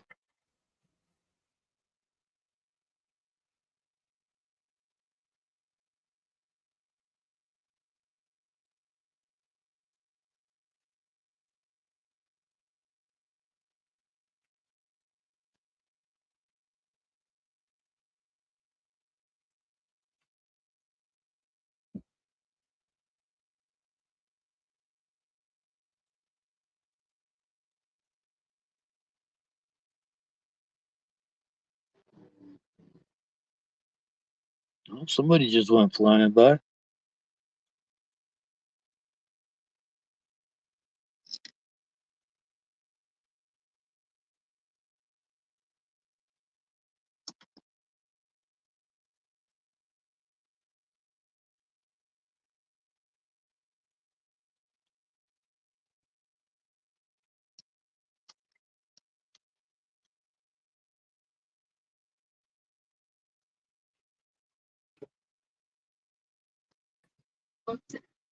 Hey, Jimmy. What's up? Hey, Jimmy. What's up? Oh, no. There we go.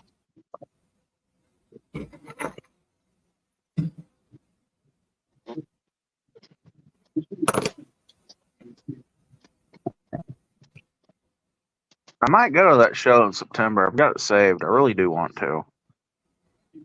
You should. You enjoy it. I know I really want to. I think my dad would end up coming with me. That's fine. He's a pain in the ass going with, but whatever.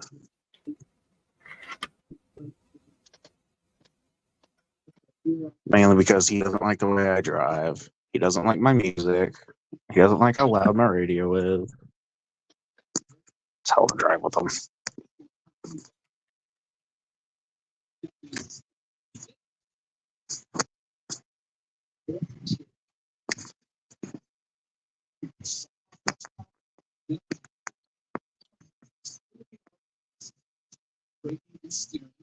Yeah, because it's in South City, so it's not very far from where you're at all. Yeah. You just pop up 255 across and then get off at Watson Road, and it's about 5 miles up Watson Road. Yeah.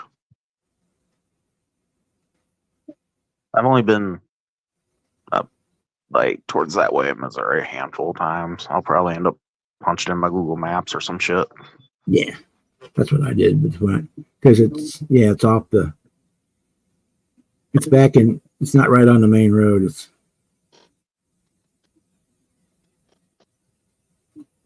kind of back up in there a little bit. Yeah, it's not real bad, but it's like you turn off the main street and go like 100 yards, and you turn it on the side street and go 3/4 of a mile down that side street, and that's where it's at. Yeah. But it's not a hard one to find. It's just it's not up in like East St. Louis, is it? No. Right. I didn't look up where it was, and I already knew if it was up towards that direction, my dad would be a little. They call it South. They call the area. It's Afton is the name of the town. It's in South County, South St. Louis County. Okay, yeah, I know where that is. Sort of. I know where that kind of is. I know the general area. It's south of between I-55 and I-44 in Missouri. Yeah. Yeah. Okay.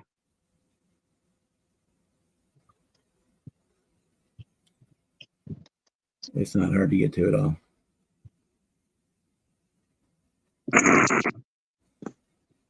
Fuck you, Jeff.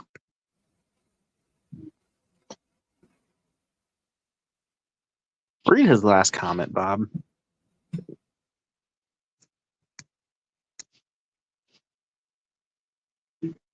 Bob will pimp you for model kits, Jimmy. Uh-huh.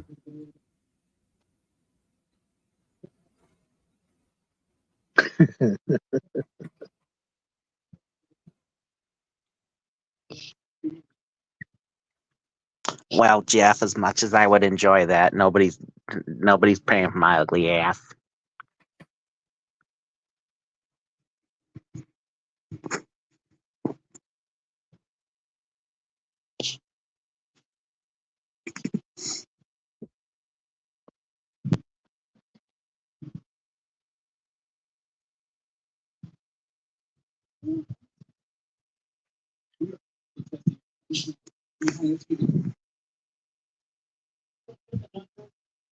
Jazzy. Okay.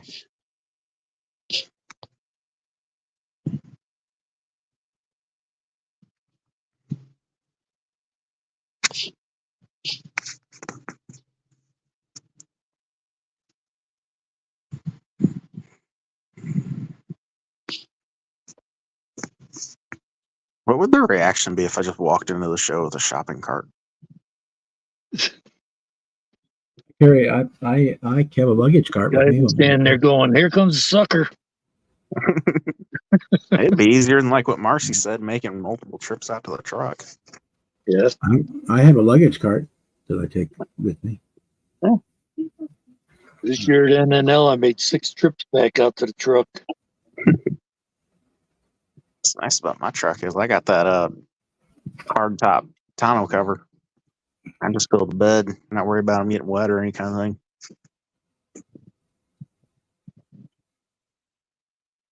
If I came back with a bed full of kits, I think my dad would actually just shit a brick. That's the nice thing at the show. You can do that because you can get them for 10 or 15 bucks a piece. Yeah, if they're cheap as shit, yeah.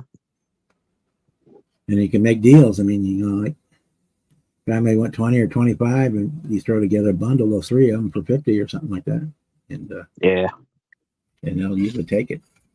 That's what I like about swap meets. I don't think I've ever paid a original price at a swap meet or the dudes selling shit out of the trailers at the racetracks. If they won't come down the price, I just tell them to fuck off. Or I wait and then come back at the end of the night when they're packing up.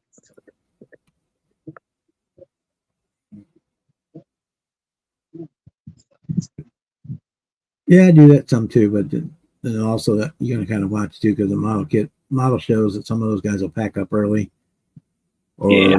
the one you really want, you'll go back for it and it'll be gone. Yeah. So if you see something you want, Yeah. don't still wheel and deal at the beginning of the show. I usually try to just grab them. If there's one I want, I get it right away. Yeah. Yes, I've got the little luggage cart that I carry that I use. I use it to bring my models in, and then I put the boxes for the models under the tables for the shows that I'm going to display, and then I use the cart to haul all the models that I bought, and then before the show's over, I'll run them to the car and then come back so that I can put the model kits in the. I do have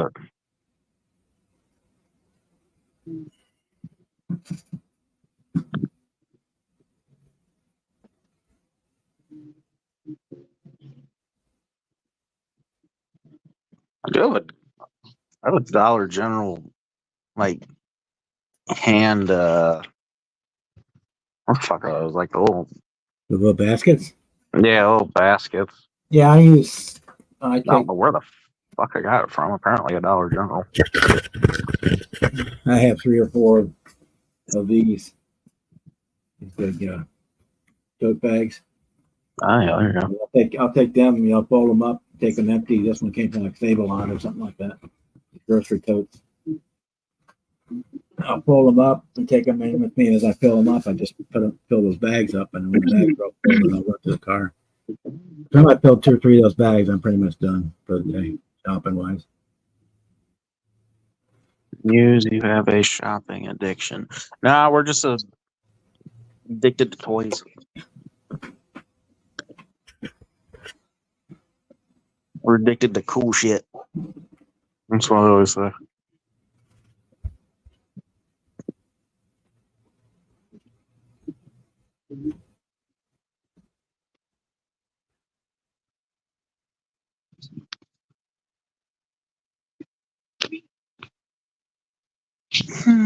Look.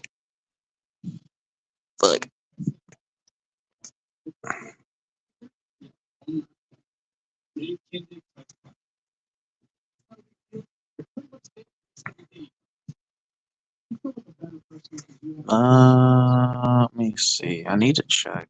It might kick me off here though.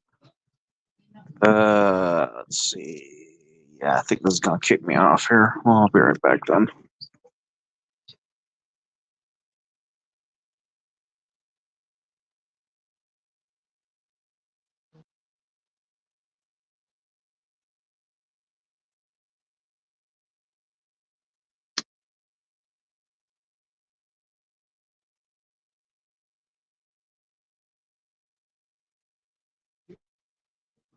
Oh, no, it didn't kick me off. Oh, okay. Oh, fuck it.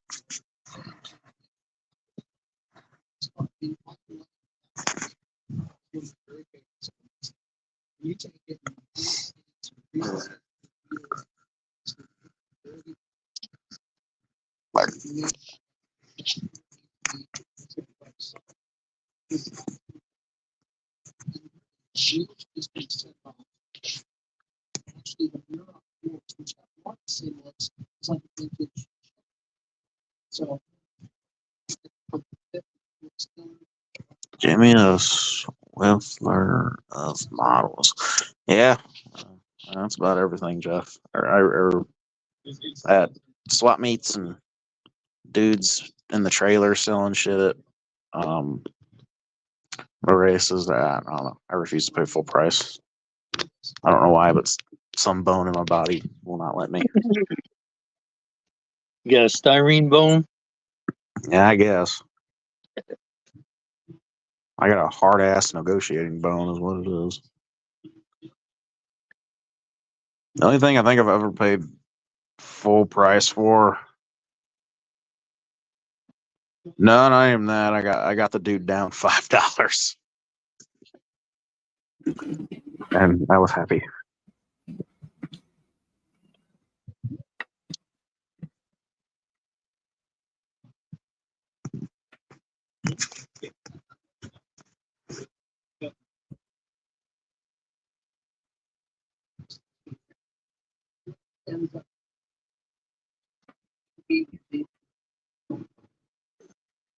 Got it. Our track up the road here, a dirt track, the Tri City Speedway.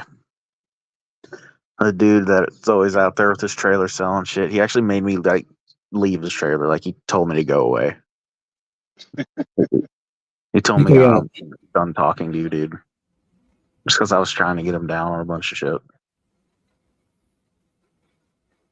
I think I got the Outlaw Sprint cars at Festus this weekend. This weekend or next week? I don't remember. Sprint cars, those are my favorite to watch. Oh yeah. Dancing around at 150 mile an hour on one wheel. Mm-hmm. And yeah, on the dirt track. I think it's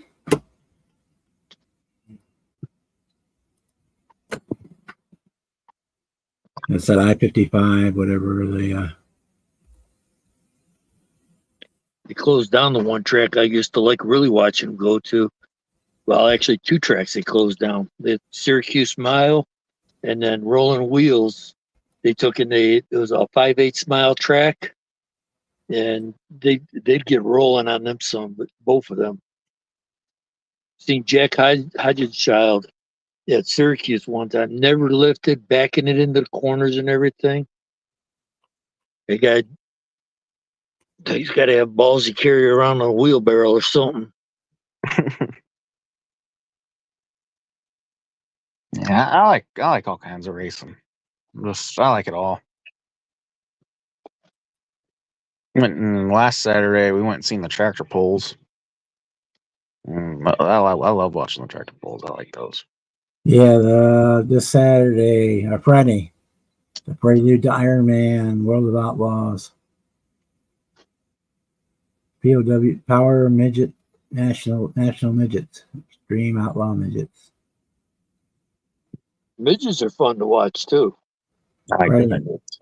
Friday the 2nd of August. That racetrack's not far from me either.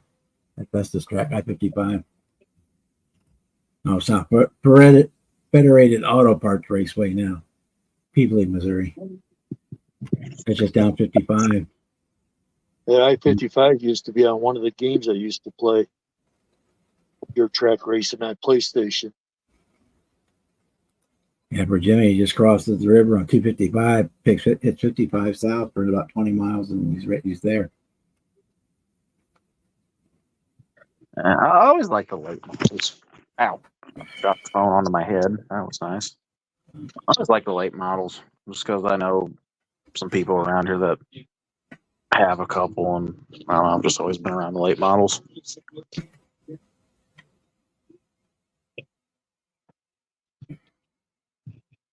They're reopening one of the tracks around here. Where the fuck is it? He just sent it to Miguel too. He lives like 10 minutes from there. Where's that track? I can't remember. It's farther away than what Tri-City is, but it's not as far as Peevely. It's like right in the middle. Fuck, I don't remember what's going on. I don't know. They're reopening it. It was closed for a long time. They were definitely not up to safety spec, and one of the cars fucking rolled and a bunch of shit went into the crowd. We've had a couple of them around here too.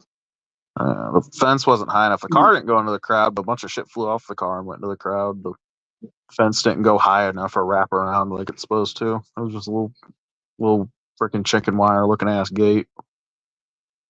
I got lucky as hell one day. I got hit in the friggin' chin with a rock off of one of the cars. Took and hit me and then hit a couple of guys behind me.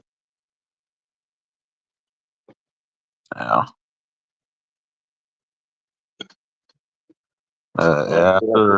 Bloody chin, but after that, they shut They shut the track down for a long time, and it finally got bought up by someone else, and they've been redoing the whole thing, and it's finally opening back up. They built a dirt track, about 15 miles from here, and they ran it for 2 seasons, and then the city that's like 8 miles away bitched so much about the sound that they made them close it down.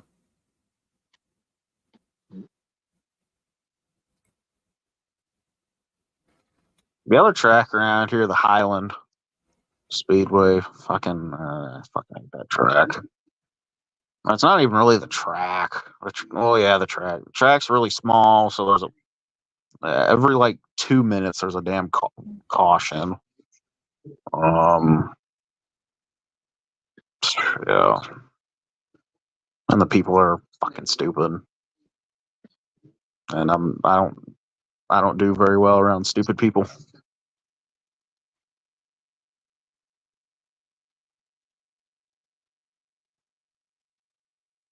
You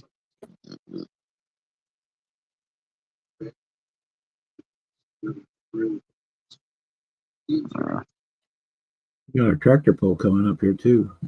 This weekend, next weekend, 2 weeks ago, I guess it is.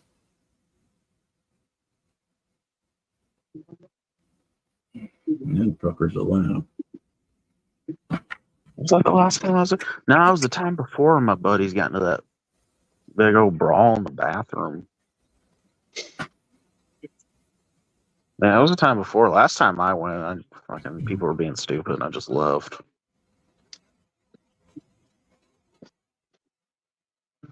We're all sitting there, and a bunch of my buddies, I don't know, some guy had said something to one of the girlfriends, and they all followed these dudes into the bathroom and got into a big old brawl.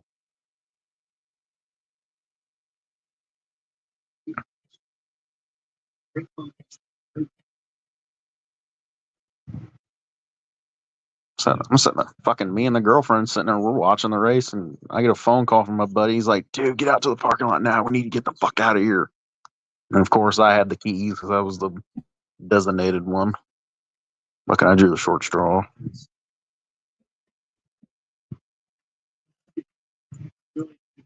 You're probably lucky, otherwise they'd have left your ass there. Well, if I wasn't the designated one, I would have been in there too. if you wasn't the designated one, you'd be drunk enough you'd be in the middle of it. Probably.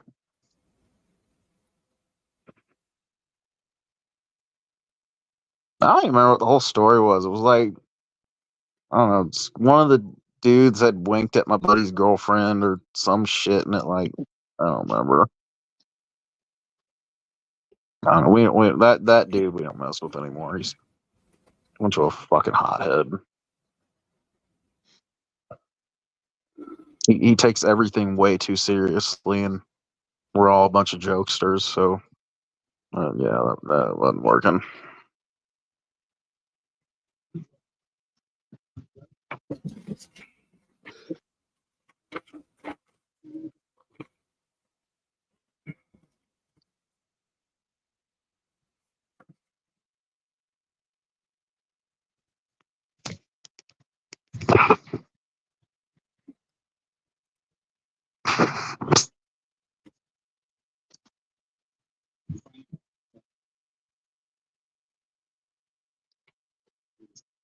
Yeah, the monster trucks all started here in St. Louis.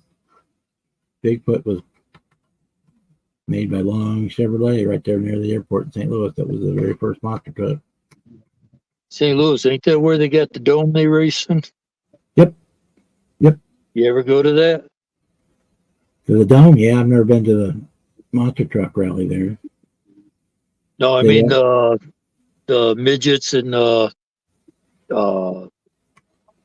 what the hell do they call them? They're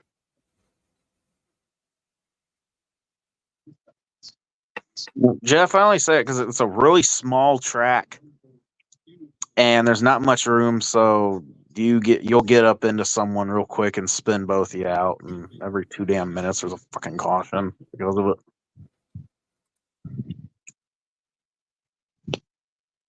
If the track was a little wider, it wouldn't be such an issue, but it's not a very big track. And like I said, people are fucking stupid. You can't stand them.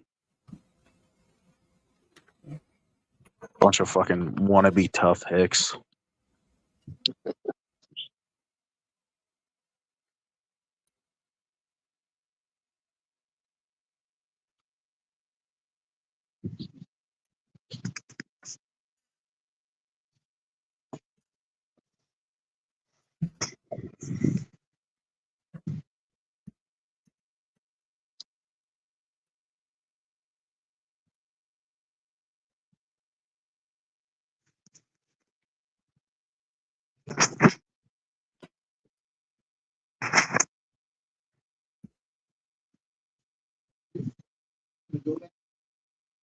Lewis, what's up, man?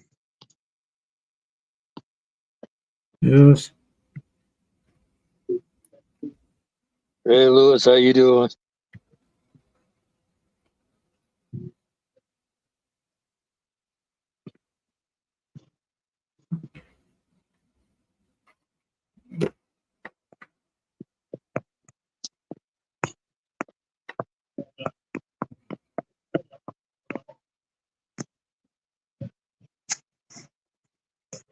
Yeah, it's a dome. They do the motocross thing. They do the monster truck races or rallies or whatever you want to call them. And,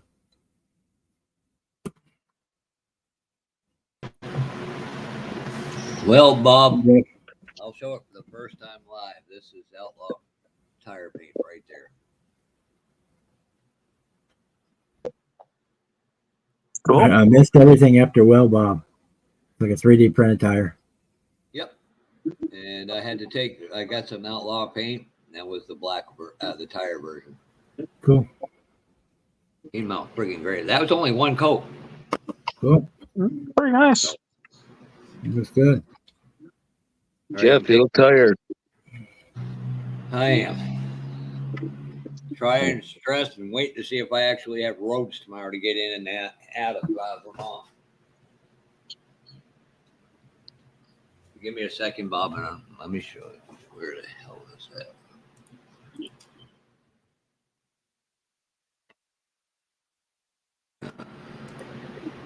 What's wrong, Lewis?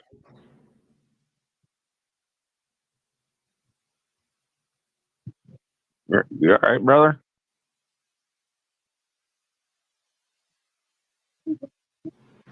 Oh, he's been listening to Jelly Roll again.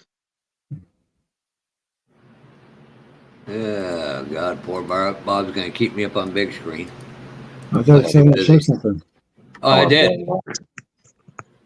Oh, just so you know, if you don't hear me from me a while, it's probably because we have no infrastructure.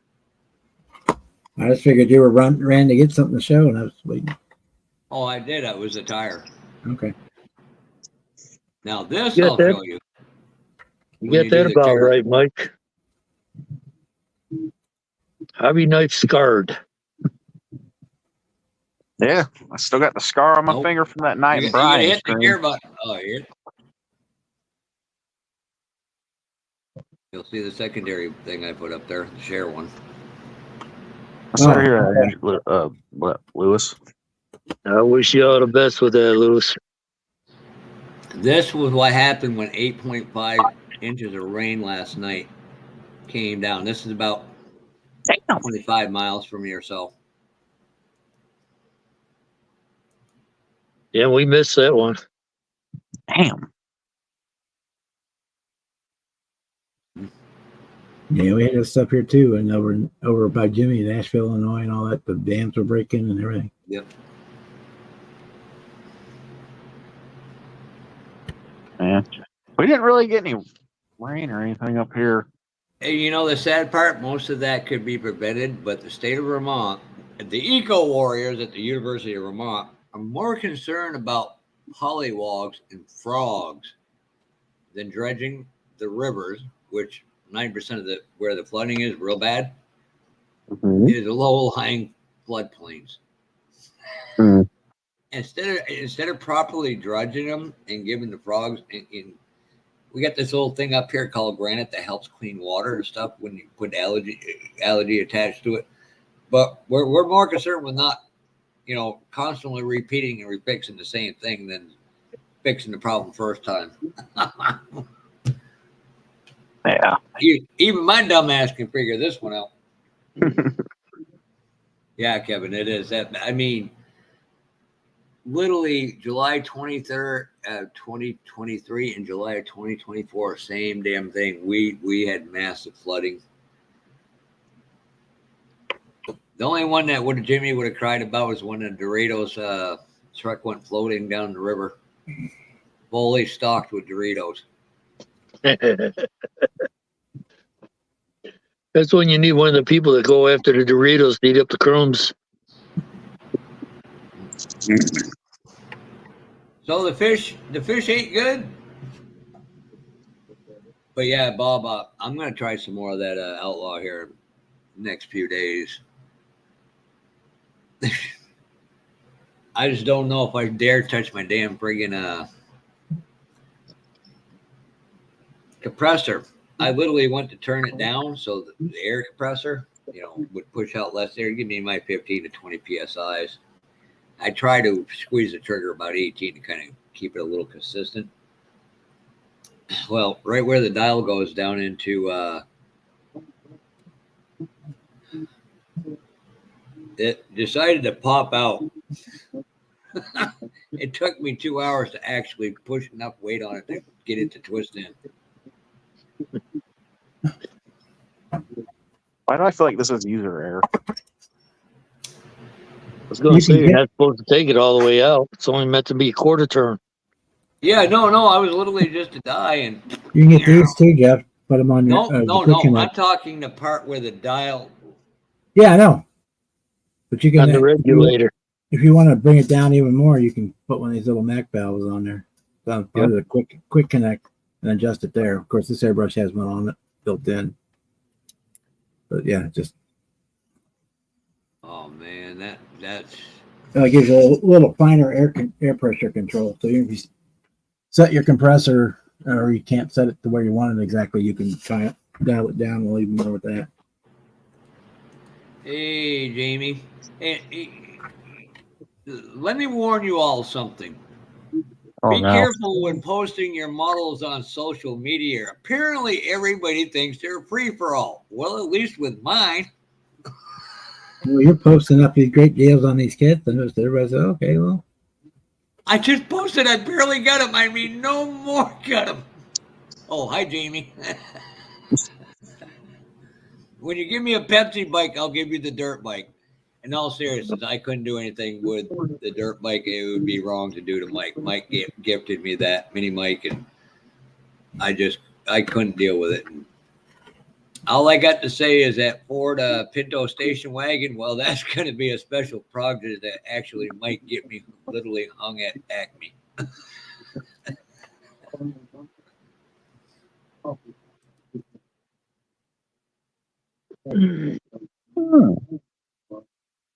Sorry to hear that, Lewis. Sucks. I don't understand people. And Andrew loves his dad. If you ever been around Andrew and Lewis, man, them two are two peas in a pod. Miss the kid more than the wife.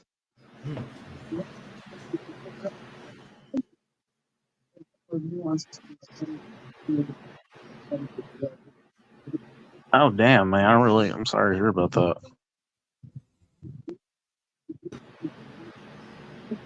Well, hopefully everything will work itself out in a good, positive way, Lewis. Yeah. And know this, we're all here for you. You got my number. You can call. I know Fred and Brian will tell you the same thing. Yeah.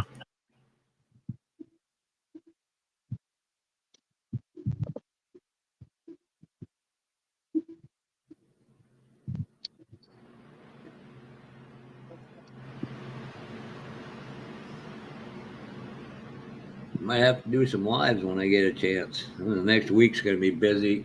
My brother's on his way up from Florida next week. And Jimmy, you want to talk about rednecks and potential fights? Let's put it to this way: the race I'm going may go to Saturday. Let me rephrase that. I walked literally right through Tech. The guy who dumped us, let's just say this: he got a full can of beer right to the head. I didn't mind you. I grazed him. I didn't hit him fully straight on, and I proceeded to get walked out and told I had a few months off from racing. Damn.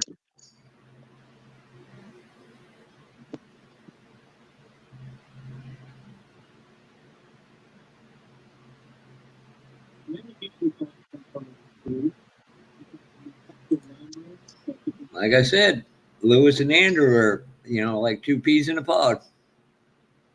Yeah. And Andrew would never be happy without building without his dad. Mm-mm.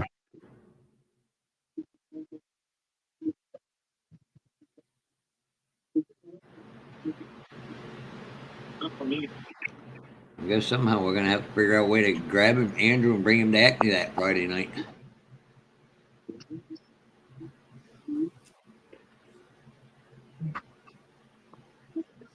Yeah, but that place, Outlaw Bob, has a lot of military colors too. I don't know. Have you ever seen them? I've just seen what he's kind of showing on his lives and stuff. Yeah. If you go to Bob's, Bob's is just like one state below you in Arkansas. Arkansas? No, literally Arkansas. You're Arkansas. closer to the, huh? Arkansas. It's all spelled Bob? Arkansas. Arkansas. Oh. Arkansas.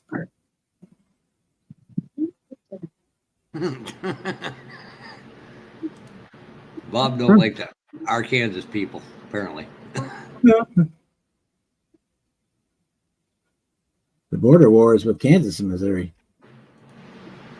Yeah, if you look literally where the airport is, it's hard to tell if you're in Missouri or Oh, Kansas City? Yeah. yeah. I mean, it's that close.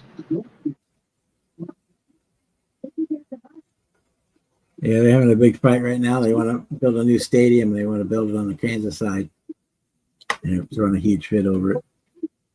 I mean, I don't know why they want to do that, because there's a shitload of room already there. I mean, that stadium is easy to get in and out of. I don't see why they need to, especially if I like Jack Kaufman Stadium the way it was or is.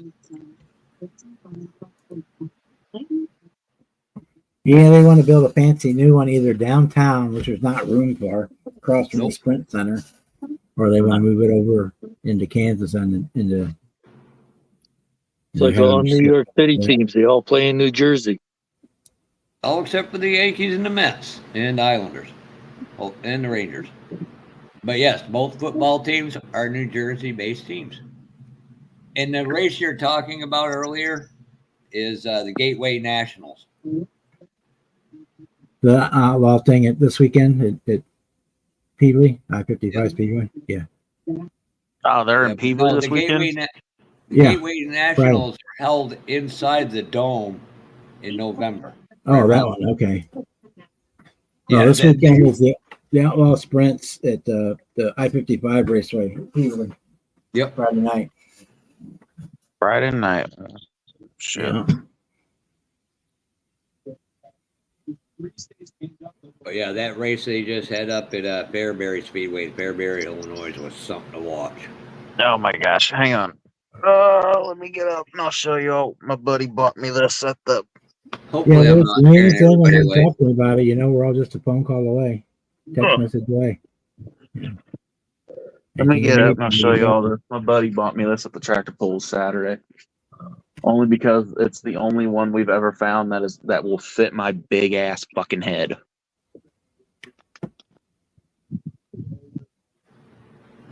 Bro, my God, every time I get a head, I got to take it, try it on to make sure it's big enough to fit me.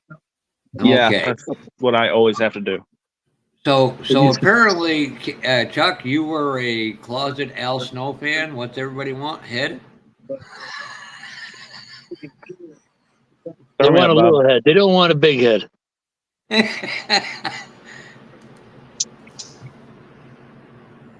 I need to find a retro shirt for a clip with that on it. Throw me up, Bob.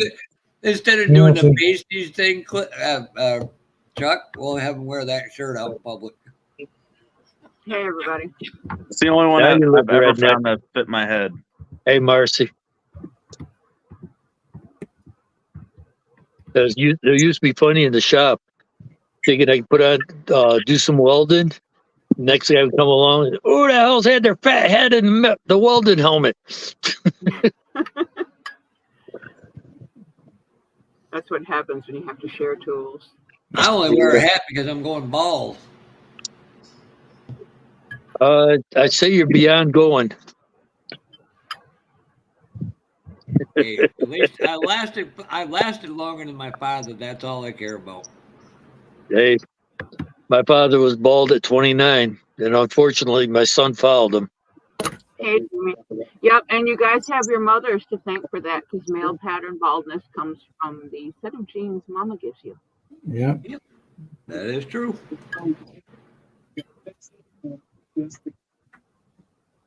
So my three brothers and myself, I'm the only one that still has any hair on top of their head.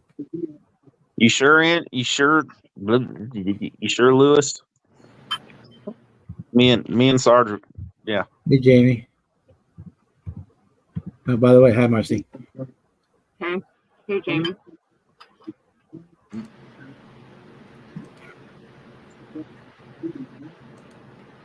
Yeah, so Bob would. I mean, Jamie, that was the kit we were talking about the other night. Mini Mike, sent me the KTM dirt bike, and I've always been on the fence about building one, and after looking at it, I'm like, that's pretty cool.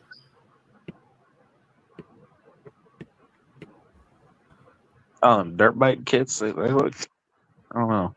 And Lewis, you message me, and I will be more than happy to set up a stream just so you and Andrew can hang out or do whatever.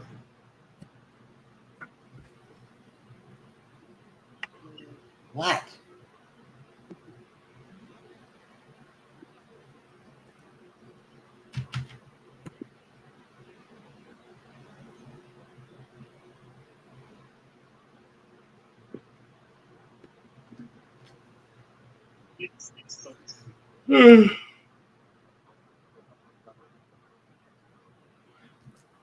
Mm.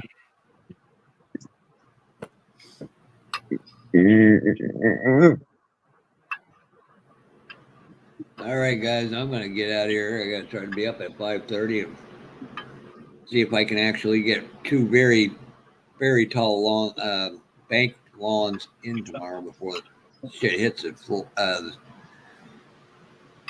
Hey, ceiling. Ed, how are you tonight?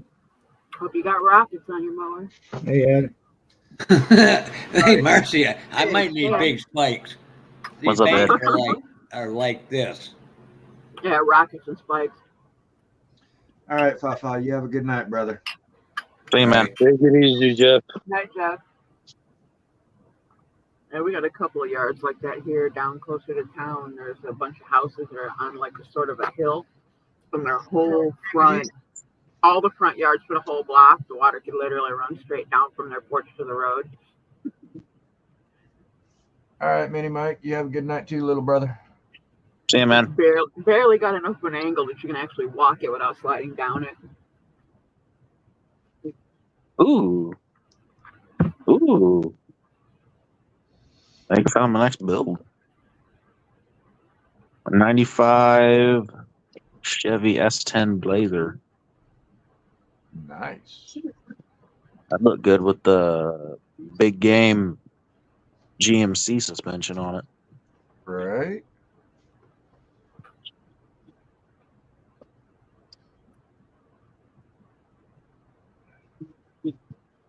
I don't know how much of my Space City Shootout video y'all watched. I know it was kind of long, and I do apologize about that, but it was Shit. pretty amazing Sounds like me, Alex. tables.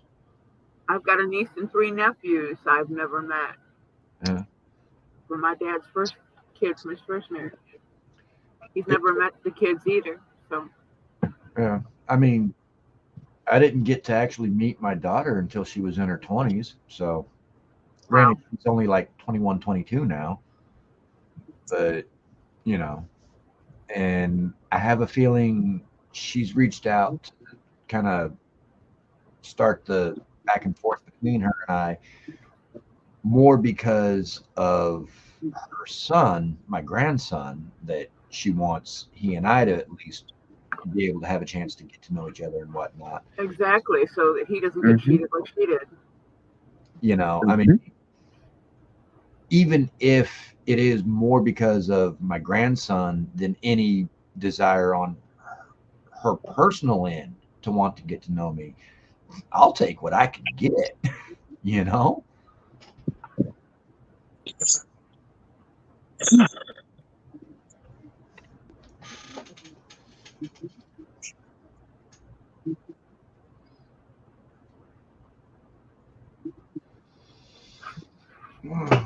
I'll never understand people who do that shit. Yeah, I mean,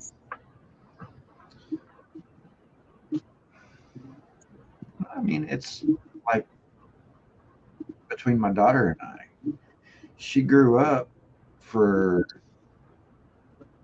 what? This is 2004, so she grew up for 22 years with all the family that was around her as she was growing up. Her mother, her mother's sisters, my biological mother, my incubator's daughter, all in my daughter's ear calling me anything and everything but a white man. So, you know, I don't blame my daughter for. Well, because she wasn't smart enough to take the pill. Yeah, you know, I mean. Yeah, it takes 2 people, man. It's not your fault. Oh, I You know. can't blame it on one person. That's crap. Yeah. But no, what I'm saying though is because the way my daughter grew up with everybody all up in her ear, bad mouthing the bejeebers out of me, you know, I don't blame her for being leery and cautious about her steps in getting to know me. Because Yeah, if, that's if fair. I She needs grew the up, space to do it. Yeah. if I grew up with everybody around me telling me that this person that I'm related to over here is anything and anything but what they are, well, I'm going to kind of listen to all the people that are around me talking to me. And at any point that I would decide to get to know this person over here that I'm related to, I'm going to take it slow and I'm going to be cautious. Yep. So, because that's the way I would be. I can't blame anybody else for being the exact same way about it. Yeah. Nah.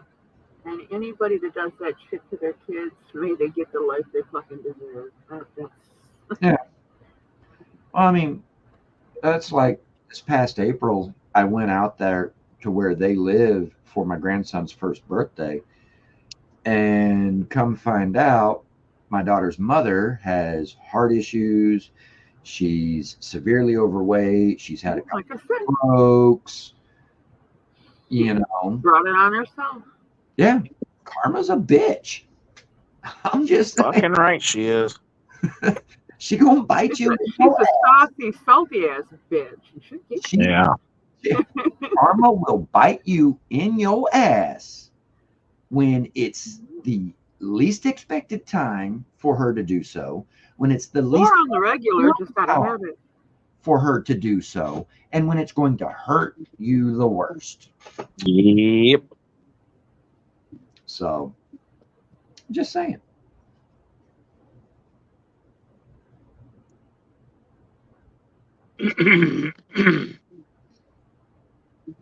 And Lewis, I'm going to agree with Bildrat that everybody within this community, especially those of us that do participate in these lives, as far as we're concerned, you are family, sir.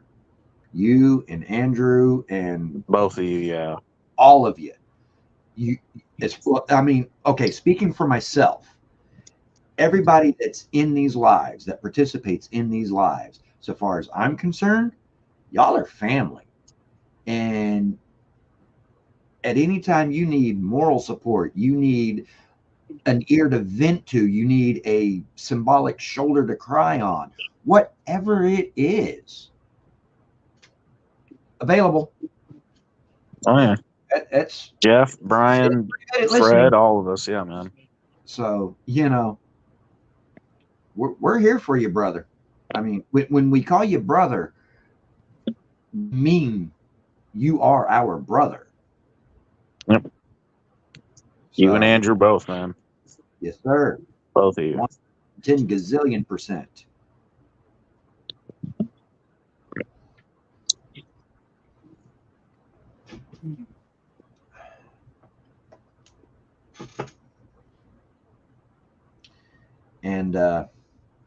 And especially with Andrew, with the disabilities that he has, I understand if anybody were to ever try to take advantage of him and hurt him, that you're going to be all up in his face. Well, make room in that line, brother, because if anybody tries to hurt or take advantage of my little brother Andrew, I got a fairly decent sized knife that I tend to keep very, very sharp. I'm very good at using it, and I love making fish bait. I've got a pickup truck, 2 shovels, and I don't do much on the weekends. Damn right.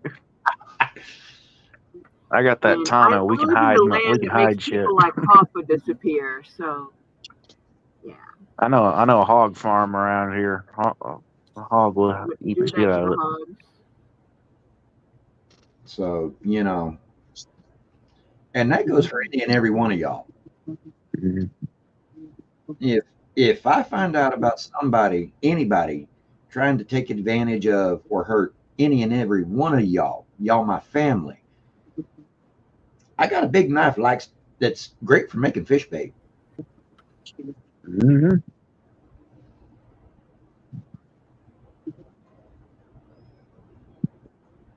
So I'm just saying.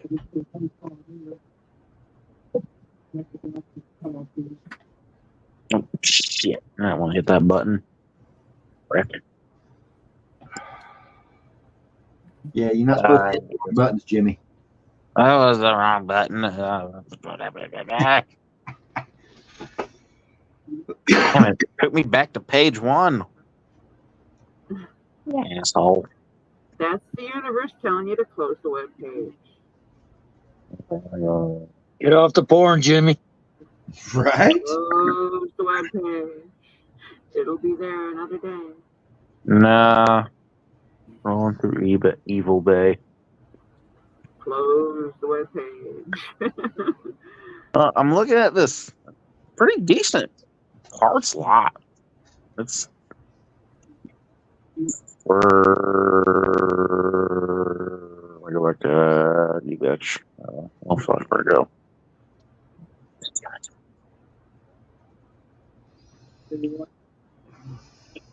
Recently viewed. Go back to that.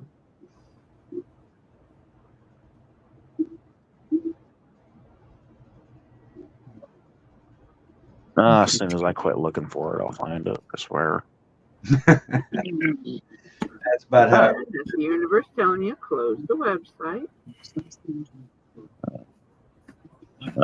Basically, it's a dude selling off his on eBay on here. He's selling off his whole collection, built, unbuilt, and he's got one big lot of all the parts he's accumulated over the years. Yeah, it's probably not his entire collection. He probably just got told by his old lady he needed to clean his shit up or she was going to throw it out. Yeah. Oh, he's got like 6 pages of shit here on eBay. Uh-huh. It's a pretty decent parts lot. A couple kits that you can tell have rolled off shelves, that need fixed. A couple spare parts. Not a bad lot. No, I can't find it.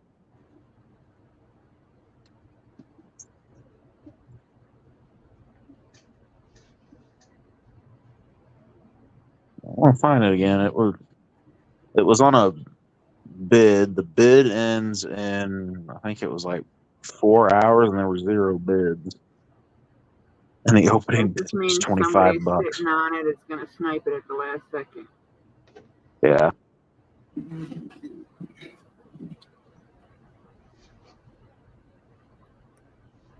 Okay.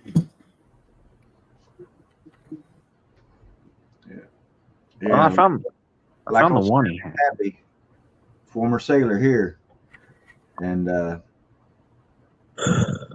with what I did in the Navy, I wound up having the availability to take actual sponsored Marine Corps sponsored lessons on how to knife fight with a knife that's extremely similar, not 100%, but extremely similar to the Buck 119 that I carry. So Similar. Doesn't matter what knife it is as long as it's sharp. And the hair. Yeah, we see your pail. No, see, notice the difference in hair on my arm here. How it's real nice and long all through here, but it's kind of just barely growing back right there. That was one stroke that direction, weight of the blade. What's up, Boston? Oh, man.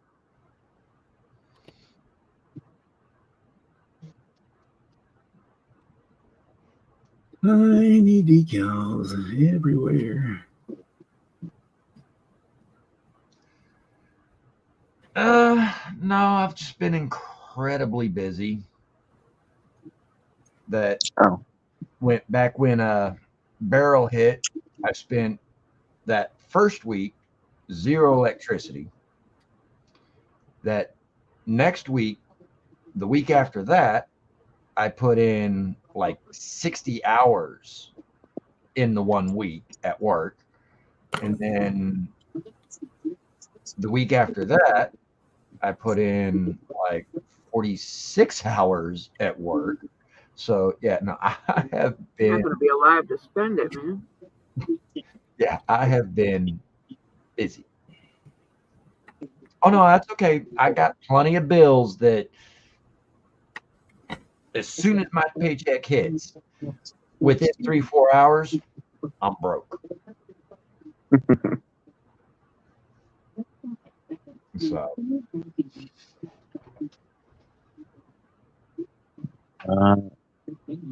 Was it? Yes. Sweet. STS. Bob mentioned decals, and I remember to look up some decals. STS has got the General Lee decals. Sweet. Yep, sure do. They got I got that. they got all the decals. They got Daisy, Yeah, Daisy's yeah, Jeep. They got Boss Hog decals. They got Cooter's truck. They got Roscoe's car. Police yeah. car. I got all of them. When I saw that they did all of them, I was going looking for the General Lee flags and spotted that they had the whole grouping, so I just bought them all in one go. I got that brand new 21 Charger downstairs, and I want to do a General Lee out of that 21 Charger. And I've just been waiting on decals. I got the I figure. got all the other parts for it. of I just needed the decals. from Iceman. yeah. So I have the figures when I finally do the vehicles. And from this last Saturday at Space City Shootout,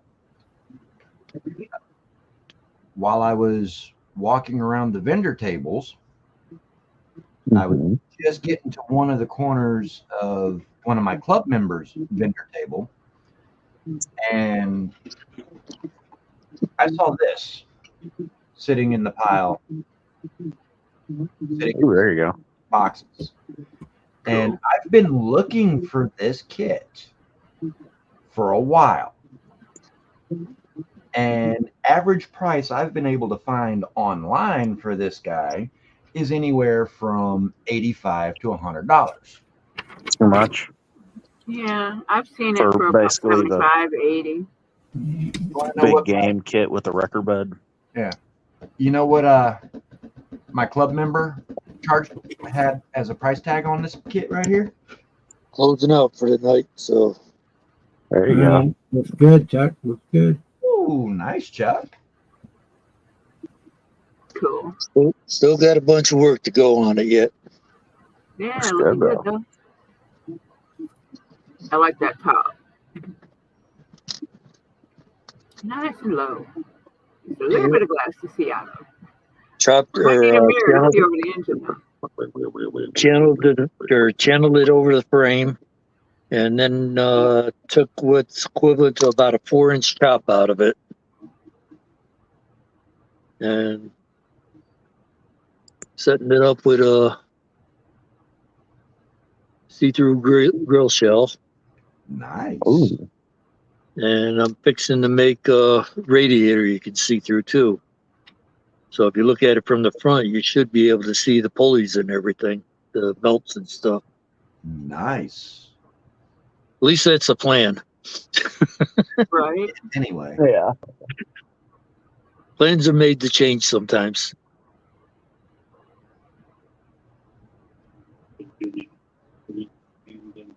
All right, you guys all have a good night now. You too, Marcy. All right. Have a good night, Chuck. See you later. Big Chuck.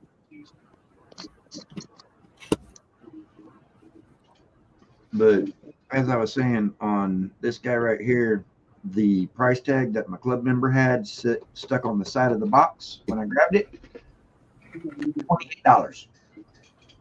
There you go. I saw that and stopped recording, grabbed the kit. In fact, as I'm walking around his vendor table in my footage of it, you'll see this exact kit. It's the only one of this kit that was at the entire show, as far as for on the vendor tables. I saw that, stopped recording, grabbed it, and went ahead and picked up a 1990 Chevy 1500 and handed them to Richard and said, Ooh. "Hold these for me. Let me finish recording, and I'll be back. Do a little bit more looking through your table here, and probably get something else as well, but I'm definitely getting these. He's like, all right, I got you. So he kind of off to the side for me, and I grabbed my camera, clicked record, and got back to it. Got all my recording done, and went back to his table, and I picked up that truck. I picked up the 90 Chevy 1500, and I picked up a 2013 Camaro ZL1. You said my favorite word, 90s Chevy. Yeah. Let me show you real quick. I'm about to start on my that 92 single cab AMT just repopped. The frame from the Foose F100 fits perfectly under that truck. Oh, you bastard. I was just looking at that kid on eBay for fucking $70 and I about threw up. I paid 40 or 45. Shit, even though it's not bad. And what's really cool is about a month ago or so, I was talking about a particular set of tires that I had been looking for that you used to be able to find in model kits a dime a dozen. These tires were a dime a dozen, but they're the Goodyears that are super fat with 3 sections of tread pattern in them. Yep. These tires used to be in just about any and every hot rod, street rod type buildable kit that you could find. Now you can't hardly find them.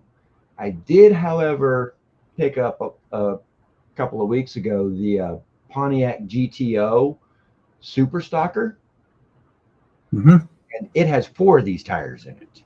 There you go. So yeah, when I saw that, I was like, "Ooh, hey, parts kit!" No. Because I'm not big into roundy round type racing. If I'm gonna watch auto racing, it's generally gonna be NHRA drag quarter mile. So That's the that 90s body. That's the long bed, right? yes. Okay. Yeah, this 1990 1500 that I got right here. This is Yeah. the Yeah, some of the box arts are a little misleading looking. They look like short beds, but they're definitely long bed kits. yeah. No, I mean, here's the bed out of it. Yeah, it's definitely a long bed. Yeah, as much considering this is where the cab goes, as much fender as there is between the cab and the wheel well, that's long bed. Yeah. Whereas the repop is a short bed. Yeah, the repop's a short bed and or the dually bed. Yeah. Also, the repop, if you get the 1500, you're getting a single cab, which automatically forces a split rear window, Mm-hmm. a sliding glass rear window. Whereas the dually is the extended cab with a solid glass rear window. And regardless of whether I'm building single cab or extended cab, I don't want a sliding glass rear window just because I wouldn't have one in my real truck. Yeah. If I had like a bed cap, then yeah, I can see it. But if you don't have a bed cap, then no, fuck that. Yeah, if you don't have a camper shell on the back of your truck, Camper shell, that's what it is. yeah. If you don't have a camper shell, sliding glass rear is not a good idea. Oh.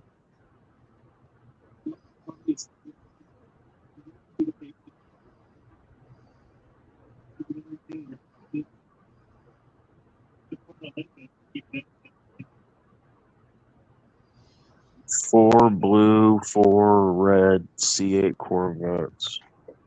What? Yeah. I do have Oh, to say, I really like the box art on the side of this kit, I do too. especially the street version. Oh, that just looks slick. Oh yeah. But yeah, I'm starting on my. I need to get some wheels for it, but I've got the rest of the parts gathered. I'm at a single cab short bed, the sport truck or whatever the new one is. The frame from the Foose F100 fits perfectly under that truck. Really? Perfectly. I need to extend it a little bit, but like probably like my pinky nail length. Like the rear end does just barely doesn't line up.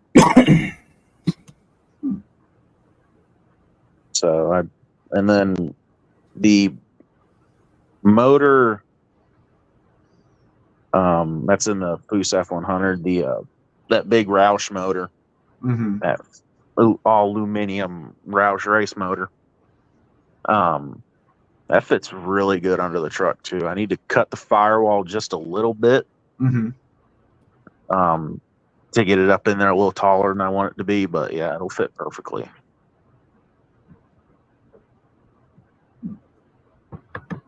And on that kit, it's got them two little fucking on the bottom, like teeth, I guess, that come down on the front. That new single cab. Mm-hmm. Those fit perfectly right between the frame to where you can line up the frame using those two little things. Oh, nice. Yeah. And I was very surprised how well that frame fit on there. Yeah. And the only thing that I don't like about this record, this 77 record, is it's kind of sort of, but no, not really a curbside. Red, we're all over at Bob's. And the reason I say that is dig down in here to the chassis. On the chassis, got the molded in engine bottom, and on the hood, on the cab, it does have an opening hood, but it's got the molded in engine top. And what I was thinking about doing, or at least attempting to do, since I have some extra 24th scale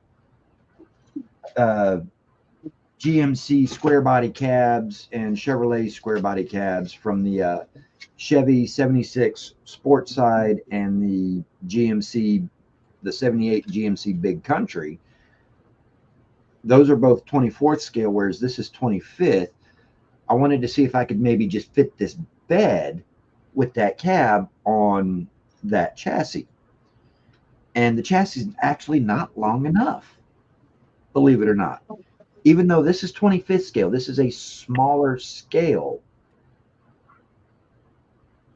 The 24th scale chassis with the bed, with the cab sitting on it where it goes, and try to put this bed over it, it lines up, it comes up like this over the doors to make the rear wheel wells line up.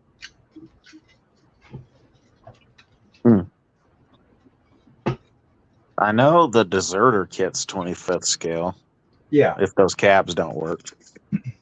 Yeah, the Deserter is 25th, and then Revels are all 24th. yeah, the Deserter is 25th, and then there's another 25th scale as well. That Deserter is yellow the one. GMC, and then there's the 25th scale Chevy step side as well.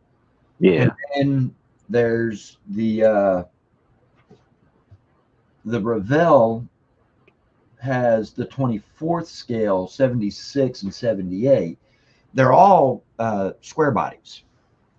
Yeah. Whether you're getting the 24th scale mid-late 70s or the 25th scale early 80s. The second sexiest truck body style. Hey, Edward. Hey, Edward. Yeah, we all know this is the sexiest. Yeah, that's number one. Yeah, the OBS, the 88 or 98. Yeah. Even me not being I'm not a blue oval guy, but the OBS Fords, they looked really good too.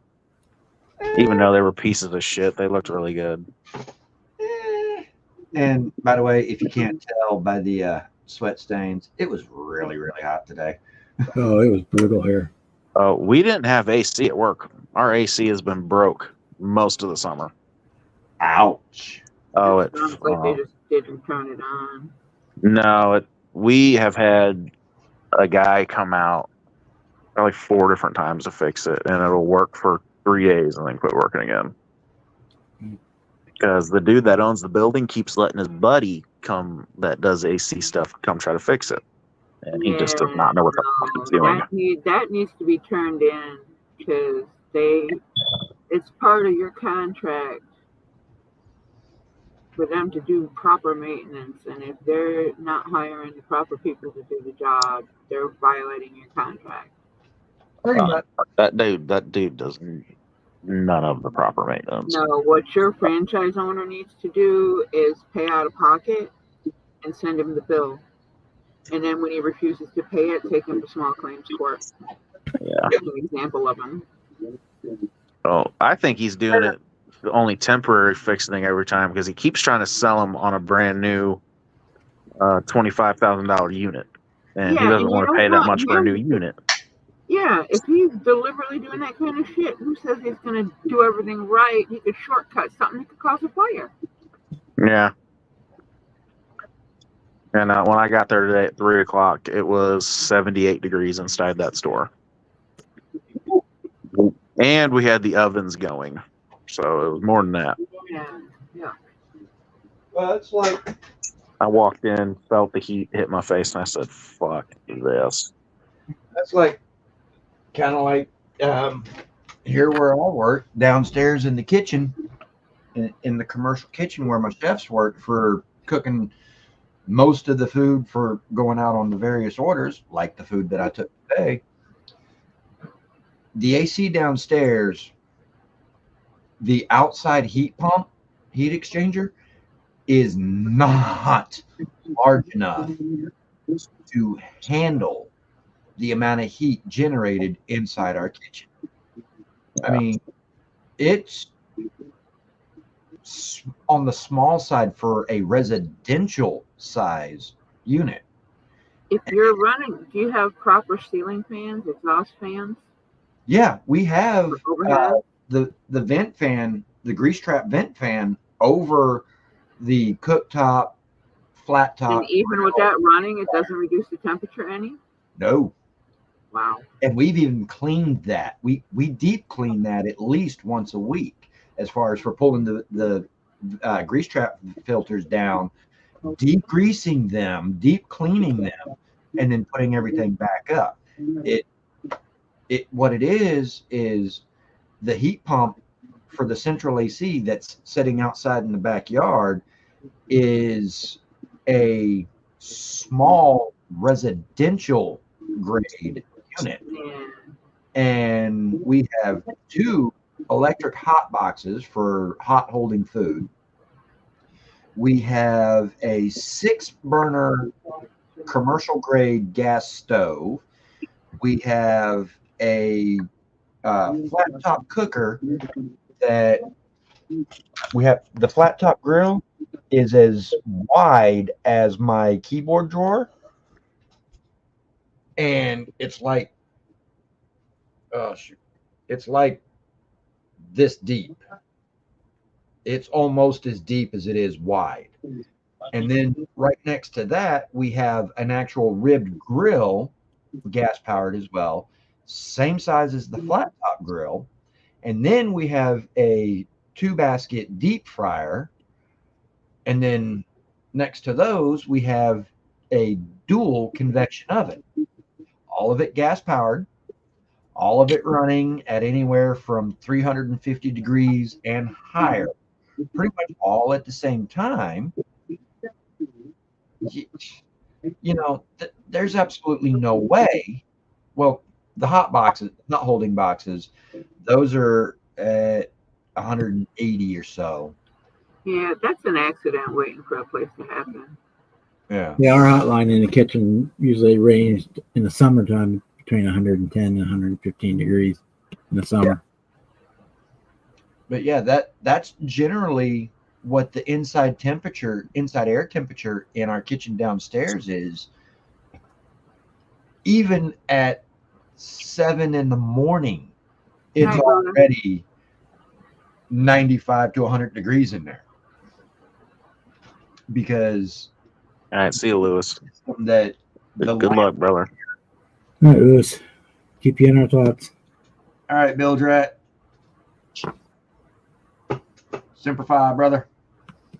He's saying goodnight to Lewis.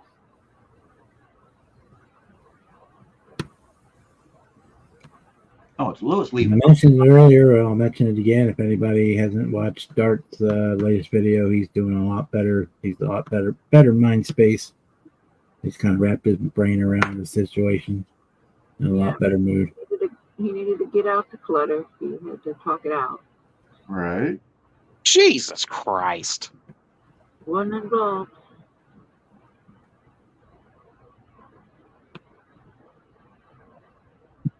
Let's go on eBay. He's selling the 88 Silverado, the MPC red one on the box, the 89 Silverado AMT blue one on the box, and the 454 truck. It's $200 for all three kits. Yeah, he gonna keep wanting. He gonna keep thinking. Yeah, he gonna want in one hand, and he's gonna crap in the other. See which one fills up first. I promise it won't be the won't. He does make an offer open. I'll offer him $100 for all three. Which, I mean, shit, those kits are at least Put it on $70 the a watch piece. page. A lot of times I'll put stuff like that on my watch page, and after it sits on eBay for 3 or 4 weeks, they start sending out offers. I can only imagine how long it's been on eBay. Yeah, Bilge, ex-Navy myself, but I hung out more with the jarheads than I did my fellow squids. So, So I got my Munsters coach Hi, for guys. $29 shipped. Was I wanted $40 for it. I just set it on my watch list, let it sit there, and after about 3 weeks, he sent me an offer, and I countered it, and he took it. Yeah. That's all I'm putting on here. That's all. I'll shoot him an offer at $100 for all of them. If he doesn't do it, I'll put it on the watch later or whatever. Yeah. Watch list. Yeah, I mean, who knows? Maybe after a while, when he sees he's not getting any takers at that exorbitant price that he's asking, maybe he might wait. Maybe he might wake up and say, "Oh, hey, wait a minute! This guy wanting to offer me 100 for all three. That seems like the best deal I'm gonna get." See, even 100 for all three. But the way those kits are going, 100 for all three isn't too bad. See, And all three of them are still sealed kits. That was my next question. Are they sealed? Because if they're sealed, yeah. I can tell they're factory sealed because on the red one and the blue one on the box, AMT, they put in yellow big bubble letters on the ceiling the year of the truck, 88 and 89. It was a weird thing AMT was doing, and it still has that. So they're OG sealed. Yeah, so, and especially with them being factory sealed like that, I can see paying 100 for all three. Yeah. But not, and at that, you damn well better can include the shipping. Yeah. And he does have free shipping. Which Yeah, $200, that shit you're better be paying free. for it. Yeah. It Yeah, he's just trying to hope there's some sucker out there sees that. Ooh, ooh, ooh, ooh. Trust me, there's some idiot out there that just put the money down. They bank on people being stupid. Examples of people that have more money than brains. I'll say the only one of Oh, my them. favorite ones are the ones that buy the Ollie's kits and sell them for triple markup, and people actually pay for them. Oh, those people can kiss my ass. Which, thankfully, I did not see any of that at the shootout. Yeah, we had that one guy that one time he's banned, so he's gonna have the same problem. At least not from the same person.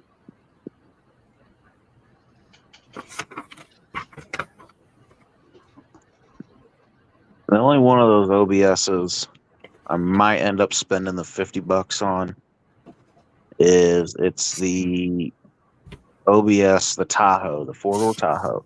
Mm-hmm. Only because that is the only one of those OBS kits ever released that had the Z71 wheels I need to recreate my dad's old truck. Yeah. It's the only one. I've got the short bed and the extended cab, a little 6-inch lift made up already. All I need is those Z71 wheels wrapped around a set of 37-inch tires. Yeah. And speaking of Z71s, a while ago I picked up a second copy of the 99 Silverado, and I'm seriously considering building that one as a Z71. Cool. Which is kind of what I'd wanted to do with it in the first place the first time I bought that kit. But then the senior tribute build came around, and I'm like, wait a minute. Let me do something a little bit different with that one. So I went and got a second version of it, or a second copy of it, so that I can.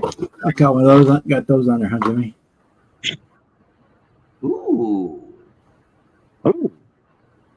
Got these. Yeah. Somewhat.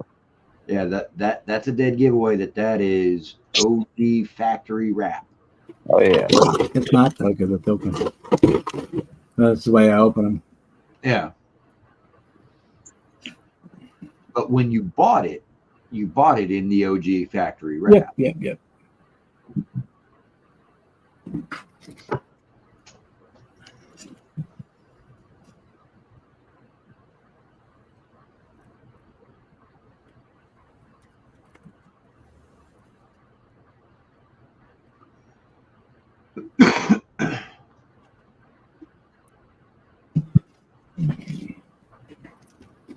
In fact, I think this is what I'm going to do for next build. This one.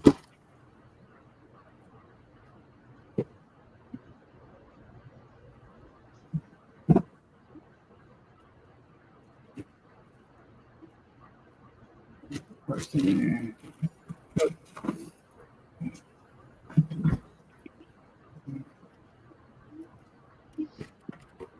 I'm going to do the I Dream of Genie car.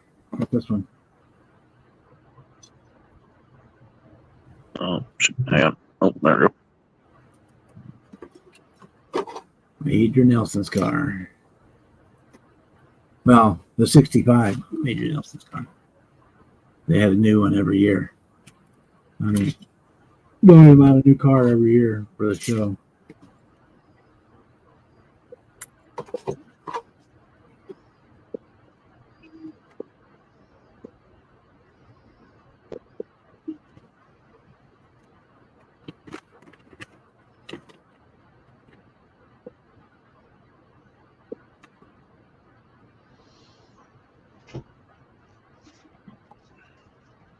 They do give you the option of making a hard top, but we're doing a rag top.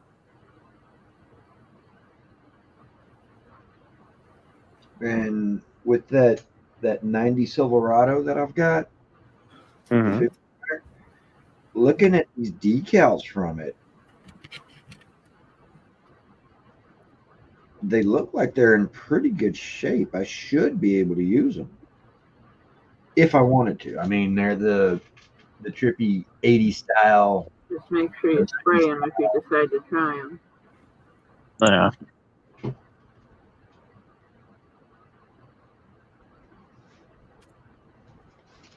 And, Even the decals out of that wrecker. But I think the wrecker's a newer kit anyway.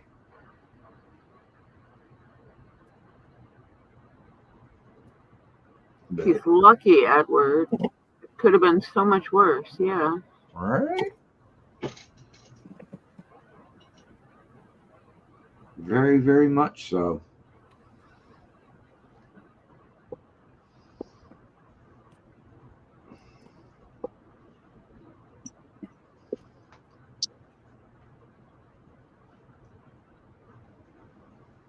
Okay, that took longer than it should have. I actually forgot how to spell fucking Tahoe. TAHOE? Yep. That took way too long. Close the browser.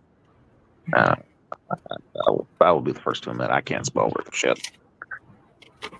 You only been out of school for 8 weeks and you already forgot how to read and write. It's been longer than 8 weeks.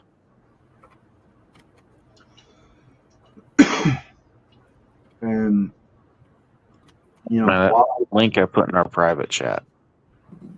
Those are the wheels. I don't want to spend that much money on this kit, but that's the only one I can find with these wheels.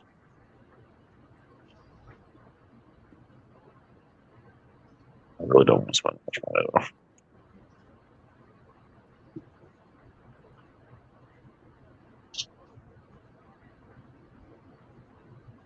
You should be able to find those with 3D printing.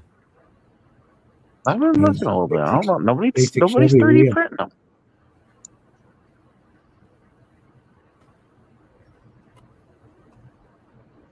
That is the only one of those kits, the 90s body Chevys, that had those wheels. None of the promo kits even had them. Otherwise, I would have bought one of the promos and stole the wheels.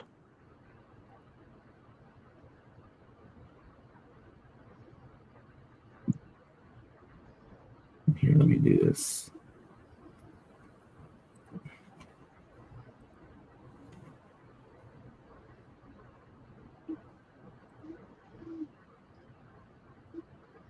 But yeah, for when I get around to building this 90 1500 here, I'm definitely going to have to get a resin print grill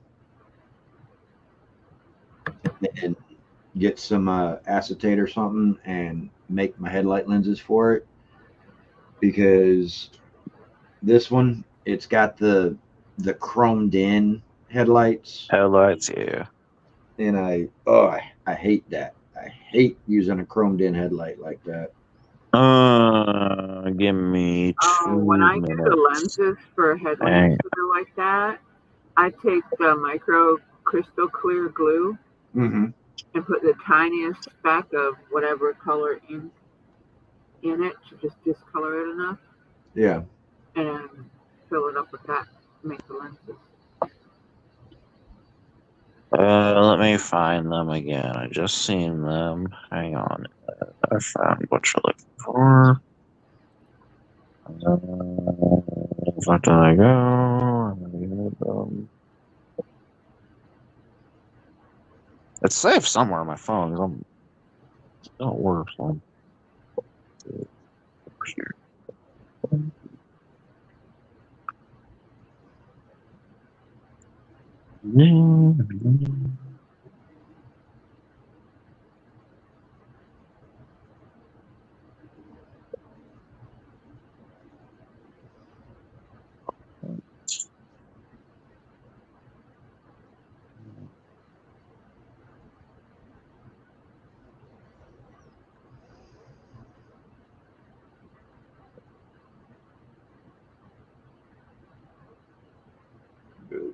Yeah, as far as for backing up the sweat stains on my tank top, it's still 85 degrees here in Houston. Unfortunately, those wave runners have an impeller instead of propeller, so yeah, there's no whirling really to get hit by. But yeah, at 9 o'clock at night, it is still 85 degrees outside. Yeah, well, the low tonight is only got down to 80 here, so gonna be one of the Hey nights. there. And humidity still like 93%. Oh, we got a nice cozy 77. Humidity at And 80 then. there you go, Ed. Private chat. He's got the Chevy versions and the GMC versions, and the Chevy work truck grills, the different kind of styles. Ooh, yes, yes, I like those. I like the work truck grill just because it's different. GMC ones look good too. Yeah. Yeah. We got a couple of those saved. I might make the dually because me using the extended cab and the short bed to recreate my dad's old truck. I have a single cab and a dually bed left over I can use, Yeah. and I might turn that into like a GMC. Well, it's like back when the Repops first came out, I bought one of the 92 Silverados and I bought two of the 96 Dualies. And my intention was, still is, I just kind of got sidetracked off of that project onto other stuff. Build one of the Dualies just as a straight up extended cab, basically 454 powered, basically stock dually work truck. Yep. The cab from the second dually combined with the bed from the 92 are going to get put together to build a scale representation of what my 91 sitting out in the driveway will be when I'm done making modifications to her. Then the single cab, the leftover single cab with the leftover dually bed, I was going to put those together into just an all-out quarter-mile monster. Oh yeah, and that's why I bought two of them too, because my dad's old one was a 97 extended cab short bed Z71.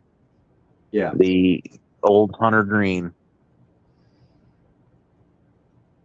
Yeah. Whereas my 94 sitting out in the driveway, the original color was that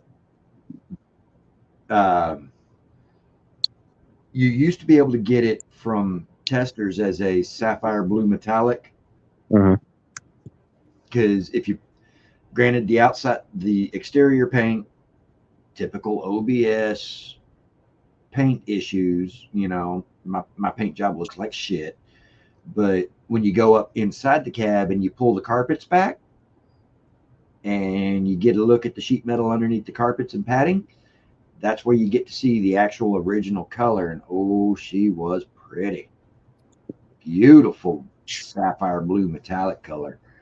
And the way I'm going to paint her when I get done redoing my engine and all that good stuff, because I'm gonna turn the engine into a 383 stroker for one.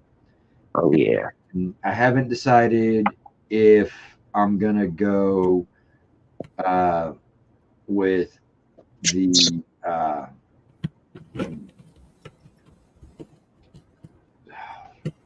I haven't decided if I'm going to go TPI or LS as far as for induction. Yeah.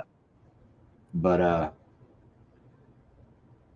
the way I'm going to paint her is that's like, shoot, let me just get the 92 box down.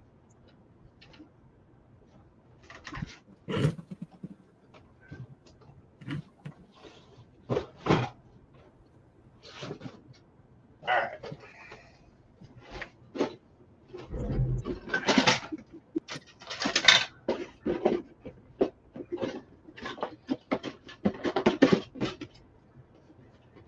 All right. On my 1-to-1, this section here, because you got the little black rubber trim right there with that has up here it has the C1500. This section down here is that kind of a matte gray silver, Mm-hmm. and I'm going to take that rubber trim off, completely remove it. The upper portion of the body is going to go back to the original color, that basically sapphire blue metallic, and then Mhm. where it's currently that flat silver gray, I'm going to turn that into a satin black, and all the chrome's going to go black. Ooh. Black chrome on the bumpers, front and rear, blackout grill, all of it. There's not going to be a single bit of silver chrome on that truck. That look good. That sapphire blue metallic with satin black trim on the bottom and black chrome. Yeah. Yeah. They're going to be pretty. Oh yeah. Especially when I get large diameter wheels that with the low profile tires on them, they're still going to be the same overall diameter as the 15-inch wheel and tires that are currently on her. I'm just going to shrink my sidewalls from like this to like this. Yeah. And that's going to enable me to put much larger diameter brake rotors on the spindles. Oh yeah. And when I take the rear end apart and rebuild it, I'm going to take the drum brakes off, and I'm going to put large diameter brake rotors on the back end as well. Get 4-wheel disc. Yes, sir. And yes, I'm going with Wheelwood. I'm going to put Wheelwood 15-inch rotors up front, 6-piston calipers. I'm probably going to go Wheelwood 13-inch rotors in the back with 4-piston calipers. Yes, sir. Asymmetrical directional tread, low profile tires. That truck going to stop on a dime, spit out 9.5-cent change.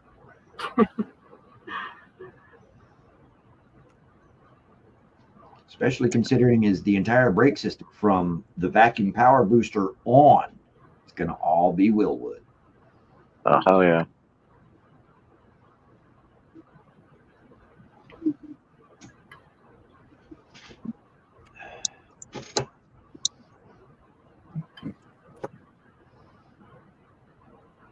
I'm gonna hate myself, but I went back for a second bowl of macaroni.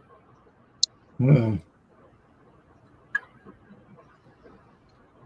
I made white chicken chili again today, so we're gonna It's go got 3 different kinds of cheese in it and tomatoes, and it's baked. So Do I work tomorrow? What time do I have to be there? I don't know.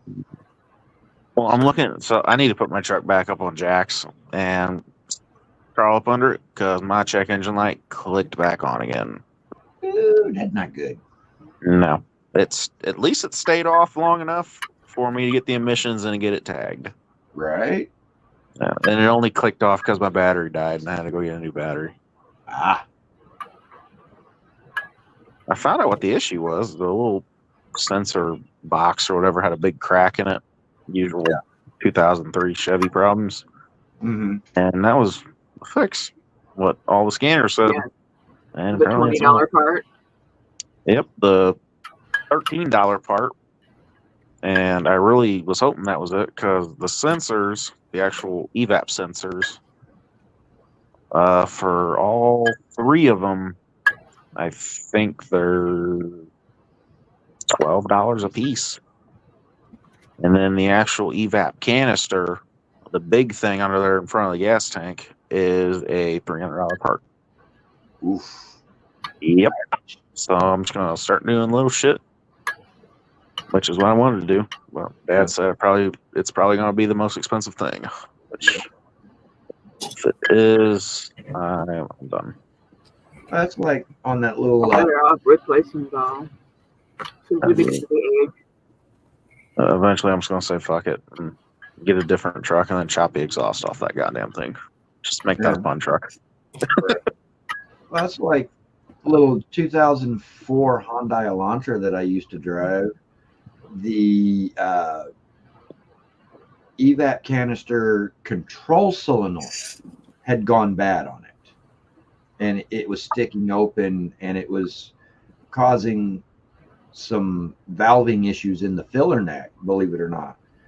And because of that, you know how normally you pull up to a gas station, you open up your gas door, you take the gas cap off, stick nozzle in, you just squeeze the handle full tilt when you go to fill your tank, right? Mm. Not my little 2004 Hyundai Elantra. You trickling that shit in. Mm. Because you know how when you start getting really, really close to full and the gas will back up in your filler neck just a little bit, just enough to make the pump shut itself off. Yep. Click the handle out. That's what my Elantra would do, be on dead empty, and you stick the nozzle in, you go to squeeze it, and with not even a gallon later, it was clicking off the handle because it was backing up into the filler neck. Hmm. Pain in the rear, but Yeah. because that little control solenoid was almost a $400 part, and that's on Rock Auto. No. I deal with the pain in the rear of just having to trickle my gas in. Boston, I do not. I was just driving to O'Reilly's and having them scan it. What made it even worse was O'Reilly's told me one thing, Yeah. Napa told me another thing, and an AutoZone told me a completely different thing. Yeah. The first time I went to deal with it. Auto would have probably told you something yet different altogether. The dude I believed was the dude that worked at my mom's shop. He walked out and he hooked his scanner up to it, and he explained to me how it all worked and People that everything. you talk to that you don't personally know are always going to tell you it's the most expensive part, even when it isn't. Yeah. Well, only the dude at O'Reilly's told me it was that expensive part. The dude at Napa told me it was the sensors, and the dude at the other one told me it was the thing I replaced and my sensors. Yeah. Actually, just being my sensors. Whereas all my coworkers that drive newer vehicles, because what I got in my hand right here, I can't use on my truck because this is OBD2, and my truck is not OBD2. But this guy right here doesn't just read /clear engine codes. It'll read and clear ABS codes and airbag codes. So all my coworkers who drive OBD2 equipped vehicles, whenever their engine lights come on, they're like, Ed, help, because they all know I got this. And I hope you're not doing it for free. For just reading their codes and telling them what's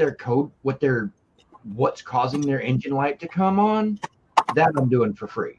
Now, if they want me to actually do the work to repair the problem, oh yeah, no. I need some money for that. Now, as far as for just reading your code and telling you what's wrong, I ain't worried about that. I mean, plug it in, look it up, plug it in, run the system, look the code up online.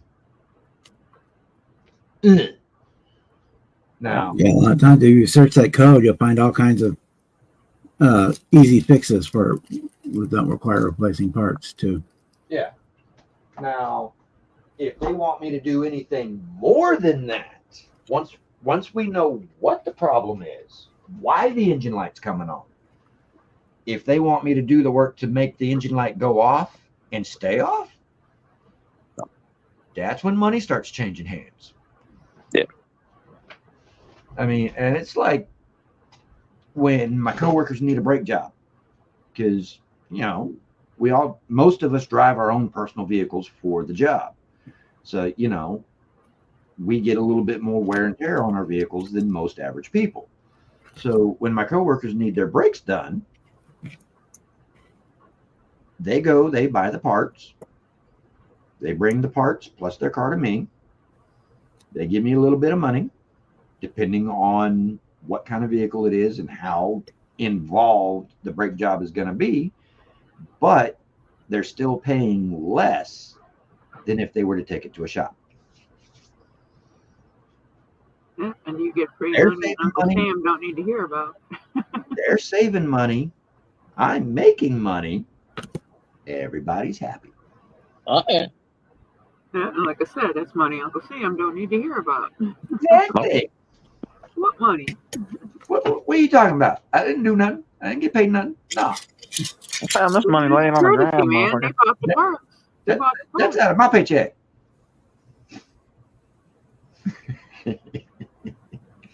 I found it laying on the side of the road, motherfucker. Right? No, actually, no. You have to pay tax on that. Seriously? Oh, Yeah. fuck yeah. That's bullshit. Any form of income that you receive is supposed to be reported to Uncle Sam to pay tax on. Yeah. I'm sorry. Working for money, that's income. Finding it is just fucking lucky. Yeah. But I mean, it's just like if you win big in the lottery, you're going to pay income tax on that. That's when you walk around all the gas stations and they start pulling losing lottery tickets out of the, because as much as you lose, you can deduct. Just as much as you have to pay on your winnings, you can deduct your losses. Yeah.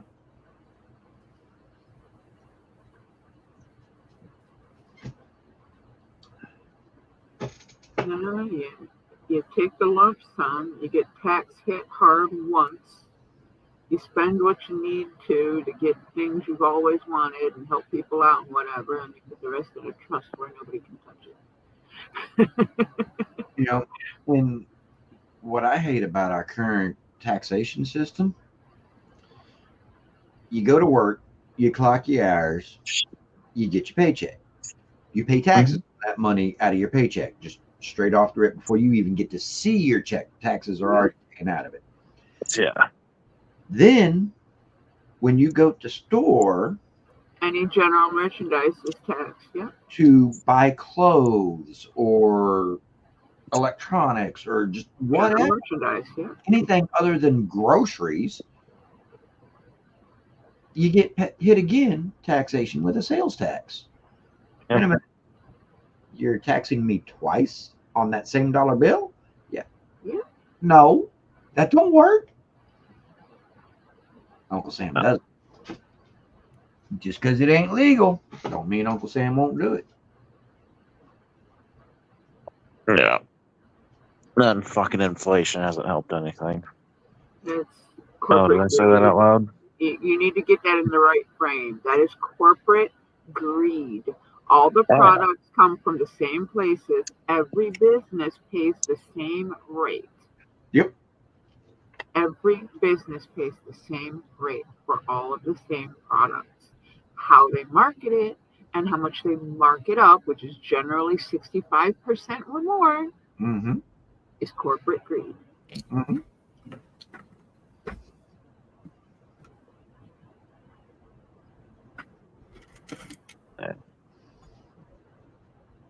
But I'm waiting for the dude at my mom's work to not be as busy because, well, my mom's new boss, our general manager, or hell, her boss appointed him.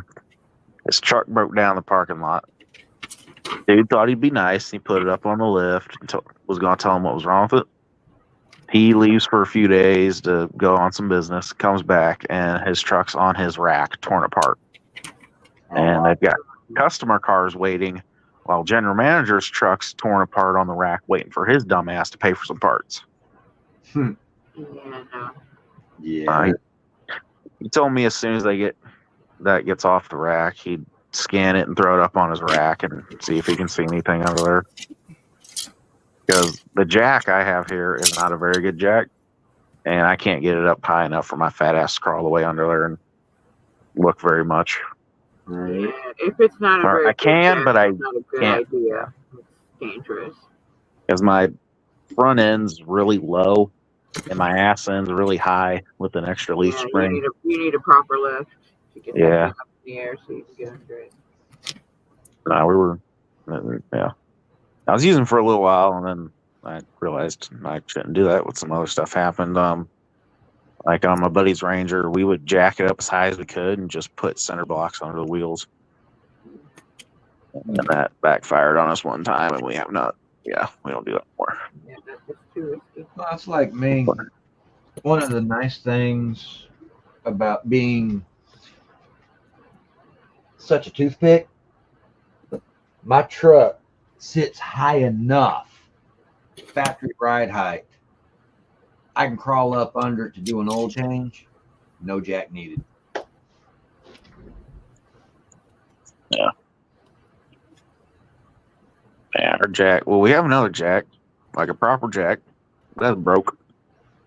Yeah. The jack we've been using is one of the old school heavy duty jacks that go on the front of like motorhome trailers and jack them up. Oh, the bumper jack. Yeah, big heavy duty motherfucker, but it only goes up so high. Whereas for if I'm doing something with my truck that requires like a wheel to come off or something, I've got a nice 3-ton high lift hydraulic floor jack. Does the job. Granted, I got to extend my jack stands way the hell up just to get them high enough to hold the frame up high enough to be able to do the work. But I mean, I'm talking, it's like when I was doing my brakes, rolled my hydraulic jack up underneath the front center of the truck, lifted the whole thing up all at once. My jack stands up under the front, and I had to almost extend it to their fullest just to have them high enough when setting the frame rails back down onto them to keep the wheels off the ground high enough that I could be able to take the wheels off to do the brake job.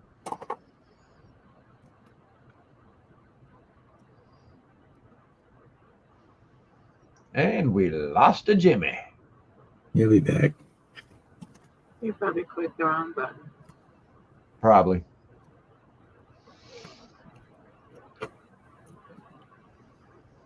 Oh, shit. I need to click that like button. I ain't done that yet. All right. Done. Like button clicked. There he is. That was weird. My Chrome just decided to update itself randomly. It happens.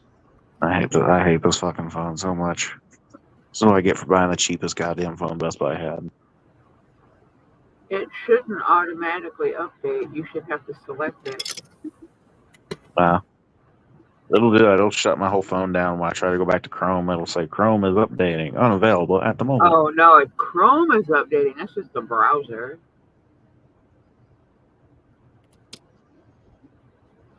Weird. It should take more than a couple seconds. Yeah. You say my Android, it'll come on for updates. It'll come on little icon at the top, and when you click on it, it says your phone needs to update, restart now. Yes or no. Yeah. And it gives you mine gives you a time if you want to do it later. Yeah, you can. Yeah. Mine. Yeah, I got mine set to auto update at like 4 a.m. Yeah, I've got mine set to that, but for some reason, Chrome wanted to update itself. Yeah, Chrome updates whenever, Google and Micro shit do the standard updates. As soon as you open the browser, it'll tell you it's new and fresh, or it'll update right away. Mm-hmm. Yeah, I hate that It automatic. doesn't do it while you're using it. It's odd. Now I can understand if all they were updating was the security. They're not. They just move shit around. But exactly, they're not. They're doing whatever what they want, whenever they want. They don't give a rat's. So they've recycled the icons and jumbled the file order in Windows so much, it's back to the original configuration from day one. Mm-hmm. And they still haven't fixed the printer spooler problem. Nope. That's a 20+ year old error they still have not fixed. Yeah. And they ain't gonna. Probably, I'll guarantee they know how. They have the code written for it. They just don't want to deploy it. It's probably in the part of the code they can't access because they stole it.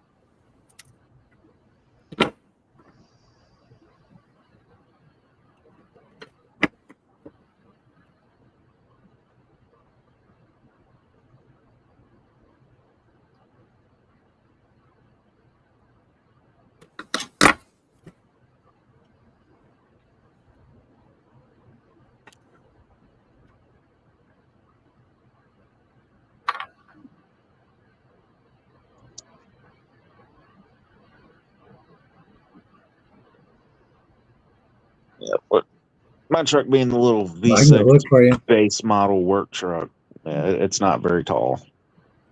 Freaking, I'm way too fucking fat to crawl up under there without jacking it up a pretty good amount. You know, I say, Yeah, when I was young, I used to just be able to catch the corner of the driveway and pull two wheels up on the curb, and I could crawl under and change the oil and do shit under the car, but not no more. you know, whereas me, I ain't even got to do that. I just lay down on the ground, crawl up under it with a wrench, have my drain pan right there next to me.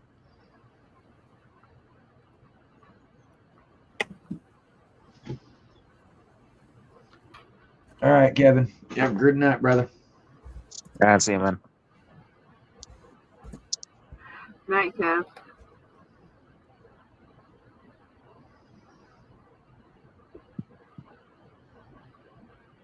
Yeah, sometimes being a skinny little toothpick like I am has its advantages.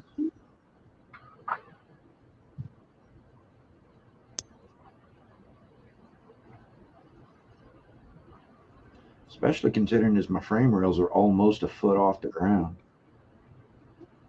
Yeah. And that's factory ride height.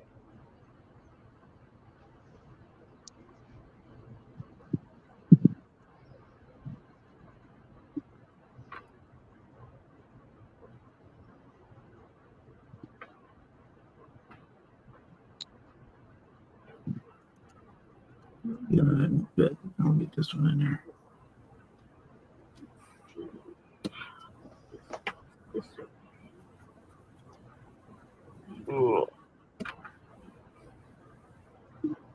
But at least it stayed off long enough for me to get the emissions done.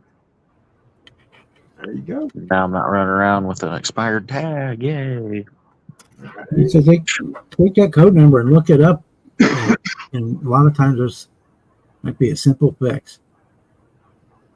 Yeah, I still need to drive to O'Reilly's or something to have them scan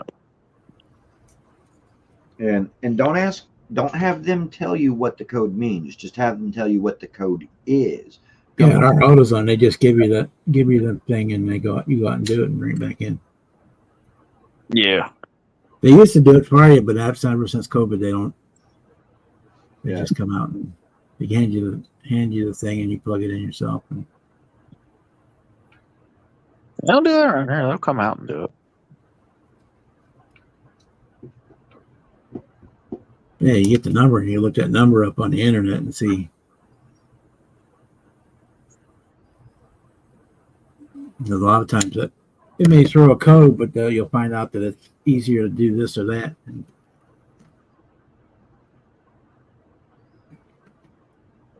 it doesn't need a big part replacement. See you later, Ed. I had a code thrown on my car, and it told me it needed all kinds of crap. All right, I Ed. went online and looked. Says, "Oh well, first thing you need to do, just replace this $5 part sensor, the cam position sensor." And it I picks think it up. that's what it might be is the evap sensors because And it's right on top of the engine. It took all of 10 minutes had to move the battery to get to it. That took longer than any of the rest of it. And put it in and cleared the codes and never come back. But they told me I needed a new chiming belt and all kinds of crap on it. And that's all we needed was that cam sensor was bad. Yeah. No, but cam sensor wouldn't have fixed it, then I probably had to go ahead and do this. I need to get the timing belt changed anyway. But those need to be done about every 100,000 miles. Anyhow. Which means it's getting to be pretty close to time to well, no, not really, because I mean I've only put 30,000 miles on my truck since I owned it.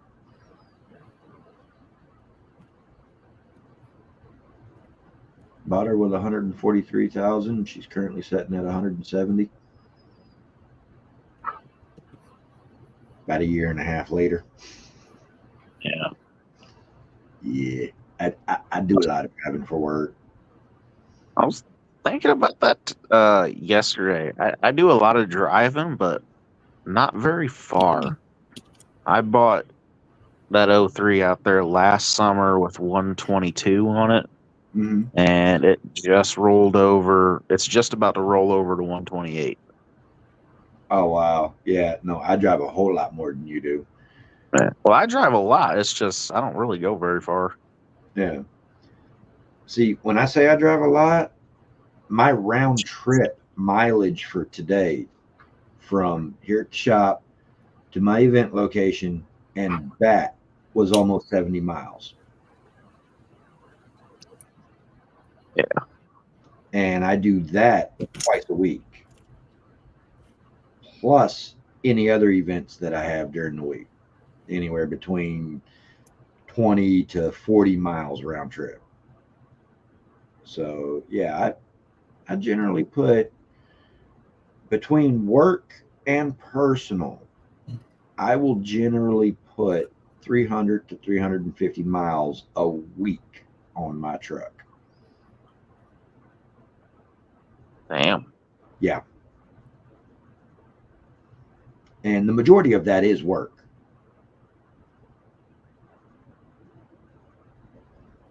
Out of that 300 to 350, 275 to 325 of that is work miles. If you're putting that kind of mileage on your vehicle for work, I hope you itemize it tax time. If I could, I would, but because my boss compensates me for my mileage, tax code says I'm not allowed to. That's bullshit. Because Yeah, what the fuck? because my mileage pay is part of my regular paycheck, and it's denoted in my pay stubs as mileage pay, that precludes me being able to tax deduct it. That's bullshit. Whereas if he didn't pay me for mileage, then yeah, I would definitely be tax deducting that shit in a You hard. can claim your clothes for work, your shoes, and every damn thing. Yeah, I would check what the mileage amount you're allowed for the. Yeah, because if Cents you're per over mile. the amount, you should still be able to claim part of it. Well, I don't know what it is, but if the IRS allows you to claim 70 cents a mile or whatever, if he's paying you 50 cents a mile, you can claim the other 25. I'll look into that this You next need time. to, yeah, you need to talk to your accountant with those taxes and have a look at it. Yeah, just See if look up that. itemizing would benefit you because, yeah. Yeah, and then you have to decide whether the standard deduction or the itemized deduction is going to, which ones. If there's not enough itemized deductions to make it worthwhile, then it's not worth messing with. And I really wouldn't have enough itemized deductions though, because about the only thing I would have would be my mileage. Shoes for Your work, shoes, your work, clothes for work, all that stuff is deductible. the gas itself. Save all your receipts and talk to your accountant and see what they can work out for you. Be surprised at the things that you can. I hadn't bought work clothes in 2 years. I hadn't need to. My workloads are still good. That's what I love about Socks, having my, underwear, all that stuff is deductible as a job expense. that's what me and my dad love about having my mom. My mom does all of our stuff. She worked at a tax place for many years, so she's able to go through loopholes and shit. And she needs to keep up on the current stuff too, because it changes all Yep. the time. That it does. Yep. Just about every year. Yeah, she's got two things she's really good at: writing estimates at shops and taxes. Which are essentially the same thing. Yeah. Which way beyond me, definitely smarter than I am. Yeah, you have to. I If just the don't know business how to is use paying for your computers chef very well. coats, if you have to pay to clean them, then you that's a business expense. So doing your laundry is a business expense if you have to clean your own chef coats and stuff. Yeah. Yeah, that I do. I mean, but I It's did the big thing is just once. adding the numbers up and see if it's worth enough Definitely of a talk deduction to your to. accountant. That would require having an accountant, Marcy. It's called tax time. The person who does your taxes is your accountant. Doesn't have to be the same person every time. Have a professional do it, I'm telling you. I can't Have a afford no professional do professional, it. especially considering as with back child support, I don't get my tax returns. You still have to file, and an accountant still has to review them. Have a tax professional do it. You'd be surprised what you find.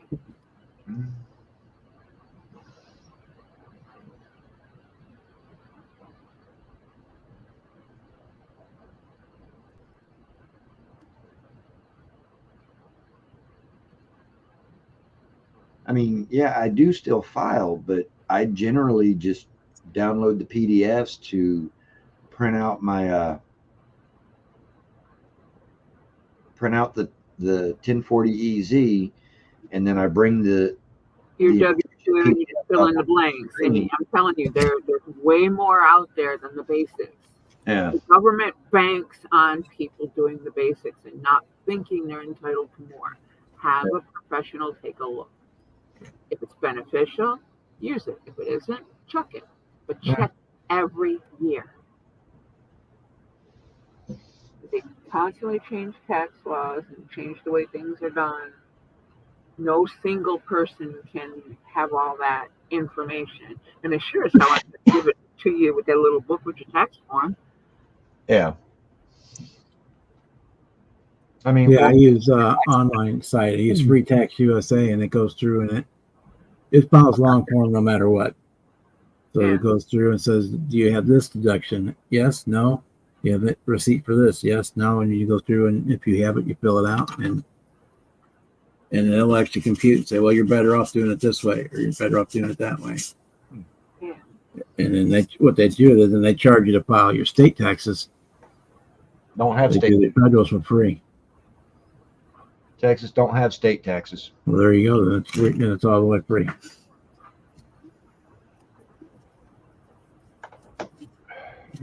I've done that before, and then went to like took my stuff, paid the $50 or whatever at the H&R Block or Way wherever more that. bucks now, but yeah. Here The in ones the one that's always in the grocery stores and stuff at tax time. Yeah, here in Texas, we have let them do it, and I usually the Free Tax USA one finds more deductions and stuff, so that's what I use.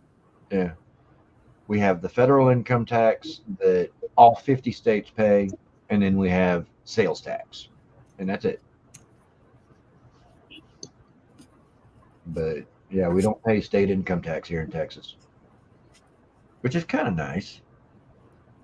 Yeah, but we do pay. If you're a property owner, that's where they get you, because it don't matter if you have school-age children or not. If you own land, Yeah, you get taxed for that. Yeah, property tax. Yep. Yeah, that's normal. That's Oh, not everywhere. just property tax. You're paying your property tax, but you're paying a public school tax Oh on yeah. of your Yeah. property tax. Even here in a manufactured home community like where I'm at, we have all that. It's just really, really, really, really tiny amounts because it's divided between me and my 700 and some odd neighbors. Well, and it's like in the Commonwealth of Virginia. I don't know about the entire state, but they're in the Hampton Roads area, Hampton, Newport News, Suffolk, Chesapeake, Norfolk, all that. That little very southeast corner right there of the state. If you own your home, when it rains, the rain hits your roof, runs off your roof into your yard, out of your yard into the public rainwater collection, drainage, whatever. They tax you for that. It's called rainwater runoff tax. Wow. Yes, ma'am. Their streets better fucking be immaculate, and every goddamn light pole in town better be brass and polished to the nine and decorated for every fucking holiday, including Halloween. Yeah, no. If I'm paying city beautification money, you better be planting them motherfucking flowers. Fuck that. You would think, but they don't. Not entirely certain what they use it for. Yeah, I'd be curious where it was all going. Yeah, I think I've got a pretty good idea as to where that money's going. And it ain't Supposed to go back into the city. lives general John Q. citizen wise in that general vicinity either.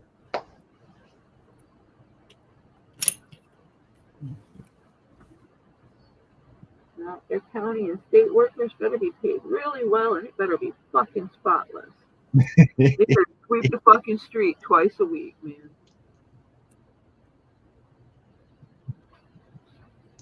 Nope. Ain't what they're doing with it. Yeah, they're sure the hell making up for not having to do the other task. Right?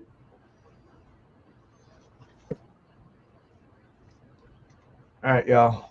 Nicotine time. I shall return momentarily. All right, man. I'll be right back. I'm just going to have to go get some nicotine. Smoke. Yeah.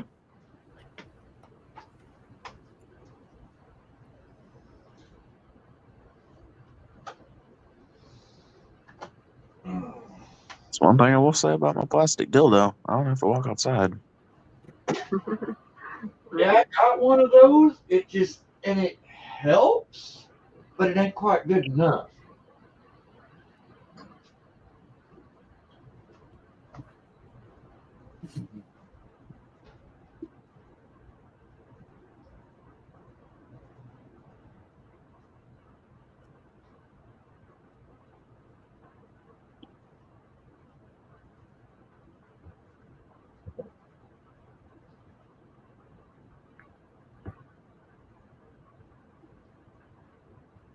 Yeah, I never did vape. And right when I quit, was right when that was started, when I quit smoking altogether. Shit, I quit smoking so long ago. The last time I bought a pack of cigarettes, it was $1.05, and that was tax included. Tax was like 4 cents on the dollar.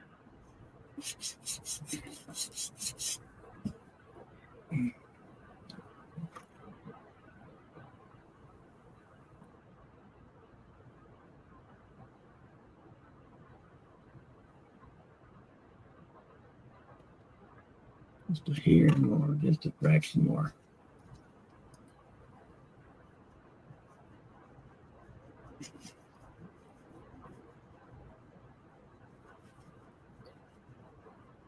Yeah, well, that's the only reason I quit was because I was in the hospital for 2 weeks. By the time I came out, it was homebound for another 2 weeks. I was already a month in without any cigarettes and just never went back. Yeah, once you get past 2 weeks of not smoking, your body purges all the crap, and you don't need to go back. And the desire to go back is what you have to fight after that, and that's it. Yeah. It's like me. I found out I was pregnant and I threw my cigarettes in the trash can. Didn't, didn't pick them back up till a day after I came home after I had it. Took 2 hits off a cigarette, promptly puked my guts out, and never smoked another one. Mostly it's been 5 years, and I still find times when I unconsciously reach for where my cigarettes used to be. You know, to Oh go. yeah, you're still gonna do it. I'm 35 fucking years, and I sit here holding an ink pen like it's a cigarette, or I'll chew on the caps of my ink pen.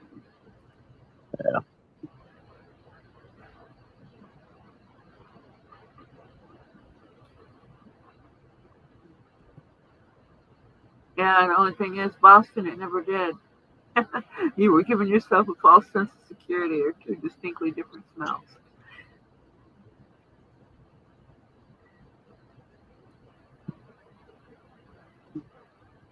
But now that it's legal here, every once in a while I'll smoke one, but I'm more into gummies and edibles.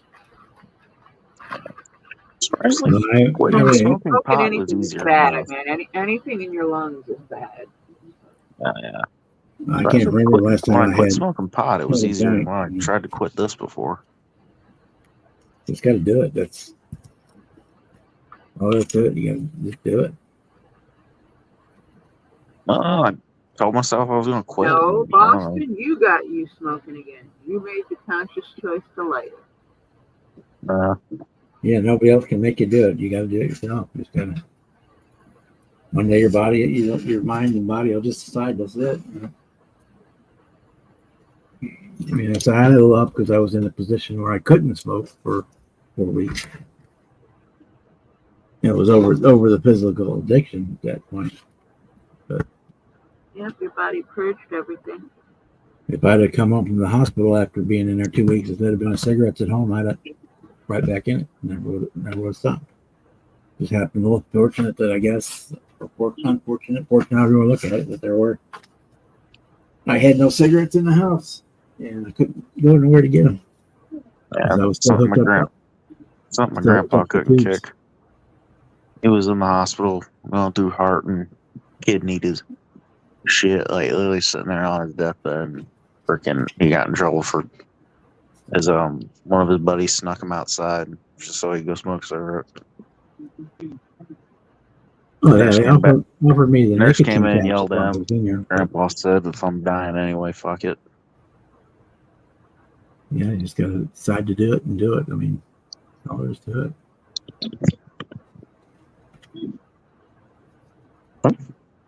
Back to this, I tabbed out on accident. That's the wrong button. Mother Nature chose for me. That's all I gotta say I'm about that. incarcerated in my carcass, so.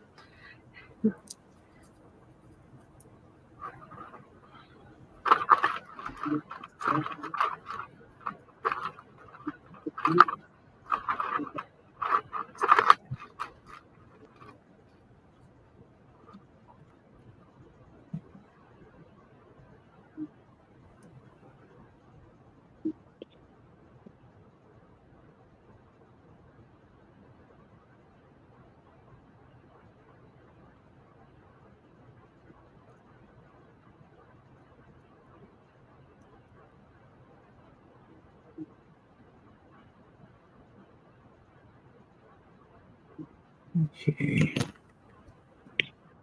So we got the core support piece that put in that they don't provide.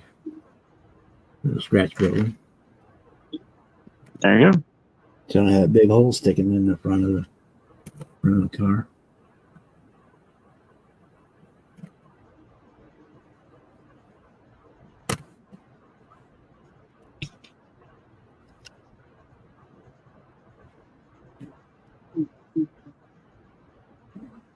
Let's just go behind.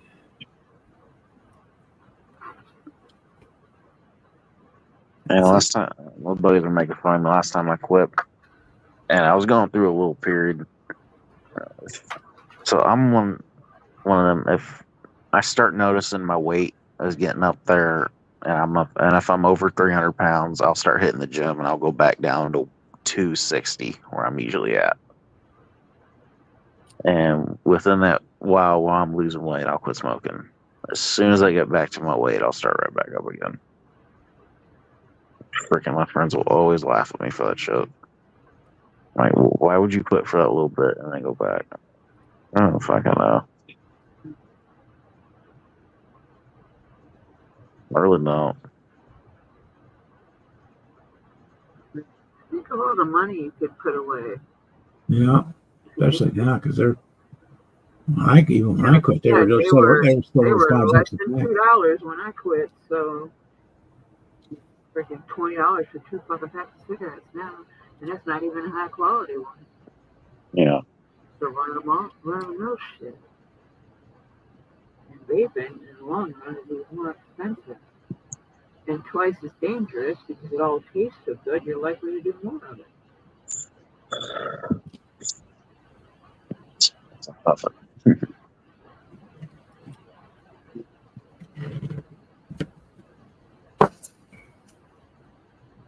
Yeah, it's the thing with any addiction. You know, you can people can help you, but you got to be the one to. Yeah. They can help support you and stuff. Yeah, I went through the pipe smoking for a long time too. It smelled better. That's the only thing I can give you for that. It smelled better than house when I Yeah, was it smoking. didn't have all the added carcinogens. It's just straight up bug killer, which, by the way, is what tobacco is, an actual pesticide. I will say I have cut back quite a bit. I was going through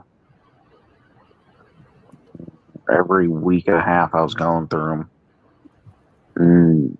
I mean, if they made a pipe smoke scented candle, I'd probably buy one because I did enjoy the smell of it. Yeah, I was going through every week and a half one, and now I'm down up to.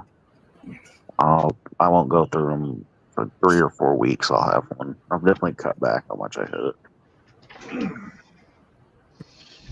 But yeah, it's just you just got to make the decision to do it and do it. That's all there is to it. I got one of those. People can help and support you, but you're the one that's got to decide enough is enough. And like I say, it helps, but it's not the same. Now you can buy different ones that are kind of like that, but you can adjust how much, like small hit, big hit, large hit. Yeah. And you can also buy by the percentage of nicotine as well. Yeah. Like, well, you start by reducing the hit size and then reducing the content. Like one of them box mods. Yeah. Well, the ones I get that are effectively disposable, they're 5% nicotine by weight. The pods. And the pod goes dry, take it out, pop a new one in. The battery unit itself dies out and no longer holds a charge. Go out, pay $15-$20 for a new battery unit. It's a lot easier maintenance wise because you don't have to rebuild coils and all this and all that. You don't have to do that. You just buy the part. Yeah, that's fair. It's just, this is a lot more convenient, I think. Maybe not as cost effective as one of the larger rebuildable units, but it's convenient because this fits easily in the same pocket as my Zippo. I put this and my Zippo in the same pocket at the same time, and that the little watch pocket, or at least used to be a watch pocket, but on your jeans, yeah. Yeah, this little pocket right here. Yeah. The little shallow one. Yeah, the Zippo fits in there just perfect. Mm-hmm. Yeah, I've got used to on a pair of Levi's. Yeah. I put my Zippo in there, and I put my vape in there. They both fit perfect, and it's just that easy to get to. Yeah, that's like I guess that's like these. When it runs out, just throw the whole thing away. You ain't gotta worry about the battery. We're going to buy a new battery pack or nothing. Yeah. Once out of juice, throw it away. Which one thing I will say about the Raz is even when it says it's out of juice, this thing will hit for another good week and a half. Yeah. It will not taste like shit. These will last me hell long, which as much as I've cut back, I used to go through them every week and a half. And now I'm down to 4 or 5 weeks. I'll go through one. That depends if I have a bad habit of dropping them and breaking them. So that also depends. Yeah. Where's this little Enjoy unit that I use? This little pod right here. It'll last me 2.5 weeks.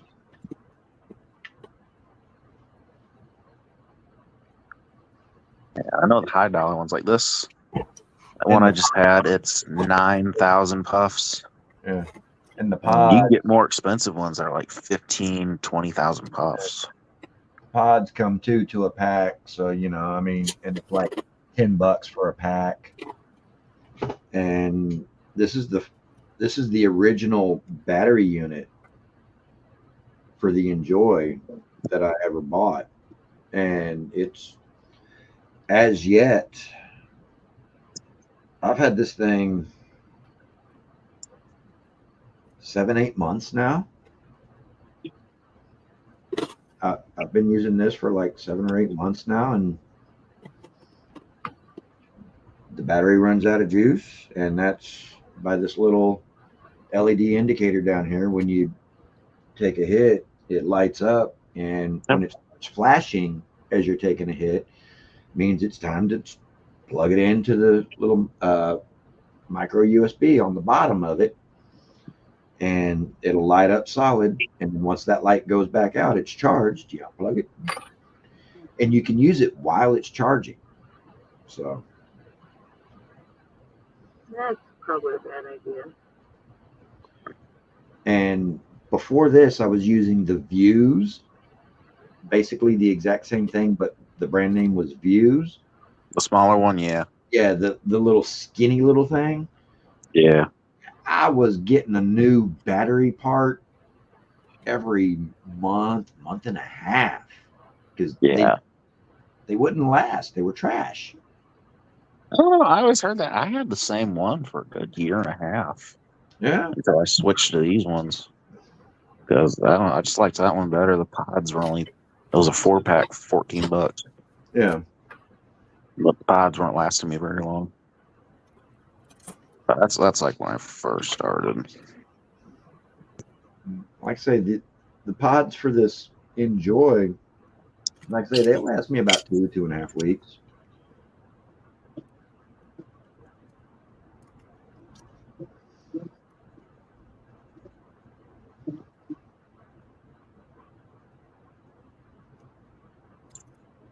And I just switched this pod out 3-4 nights ago. So here and I've got one more brand new pod in that pack. So here in about a week, no, 2 weeks, because payday was Thursday. So next payday, I'll go get another pack. And when I do, I'll probably still have that brand new unused pod in the pack that I currently have.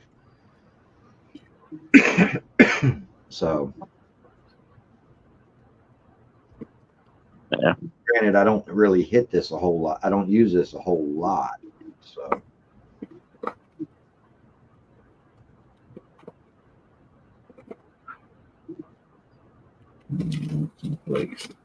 looks like King Bob is going through some MCV products wheels. No, these are Jay's resin wheels. Oh, okay. I was trying to decide. Are those J's? Yeah. Well, it was the box you were going through. It Oh, that box may have come from Matthew. Yeah, because it's the same kind of packaging that Matthew uses. No, this Yeah. one actually this box came from Texas 3D. Uh, A lot of those guys use the same little boxes. yeah, I mean, Iceman's the only one that has that unique little box. The Iceman boxes are like card collector boxes. Yeah. Yeah, this one came from Matthew. yep. Yeah, I've got several of those. I've got some Iceman boxes. I've got some VCG resin boxes. I like those boxes. They're good to store stuff. They're nice and small. Yep. Yeah, Yeah, I keep all of my boxes. I don't keep the parts in the box, though. I got a drawer on a big thing I bought from Walmart. I have a specific once- drawer just once for I bags use of the resin. item, then it, the box is there, and I keep the boxes. I fold them down and tuck them in the corner because I always need a box to Yeah. do something. So better than going out and buying it. Just reuse the ones you got. I'm just trying to decide if I want to put slots on this car or do the straight mag. I guess what I'm doing the I Dream of Genie cart would have the hubcaps on it. and that stack of boxes that I just put back up, that's a combination, like I say, of Iceman, MCV, VCG resin.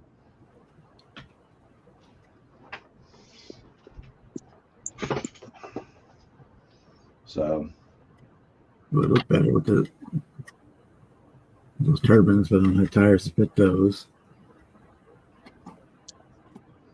Because for some reason they sent me the wrong size tires in this kit.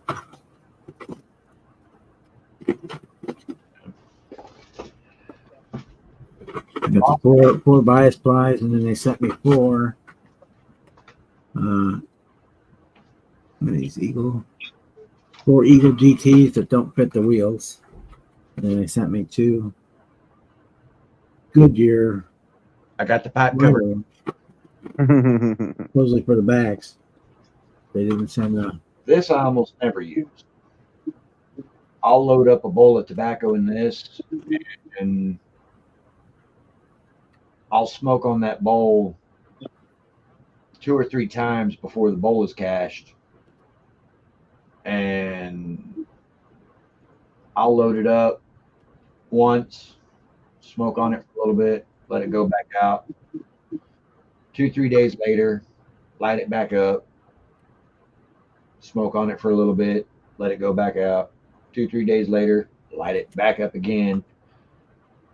By the time I'm done with it, the bowl's cashed. I'll tap it out. More than one relight is caca. And the little small pack of Captain Black that I buy and then transfer into these guys right here. I've got 2 of these because one pack will fill the 2 of these up perfect. And I've had this tobacco. I've got No.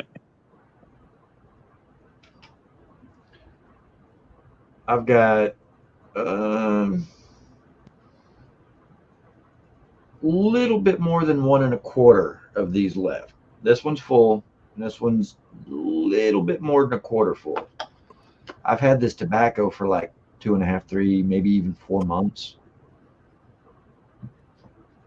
Nice thing about those containers, they're airtight, so Yeah, as long as it's airtight and dry and you got a cool place to keep it. It'll keep.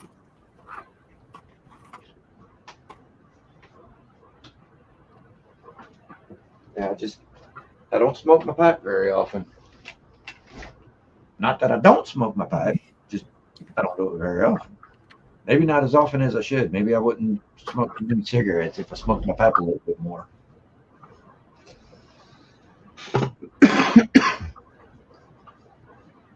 Let me save those for. Oh wow. Those for something else. Shit.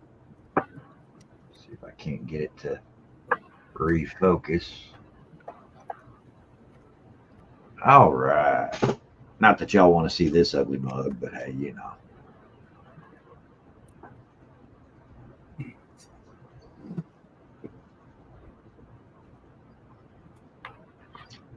don't get me wrong, Boston. I like pipe tobacco too, and I love the way it tastes. I love the way it smells. It's just smoking pipe is a lot more time consuming than a cigarette or one of these. It's a leisurely thing. So when I did it, I liked it because it Actually, smelled better, and you hit it once or twice, and you put it out, and you come back to it. Yeah, Like one bowl might last you 3 or 4 hours. That's what I liked about it when I was smoking one. But then whereas me, like I say, when I fill my bowl up, I'll light it. I'll take 4 or 5 hits, and then I put it out. A couple days later, I pick it back up, light it back up, 4 or 5 more hits, put it out.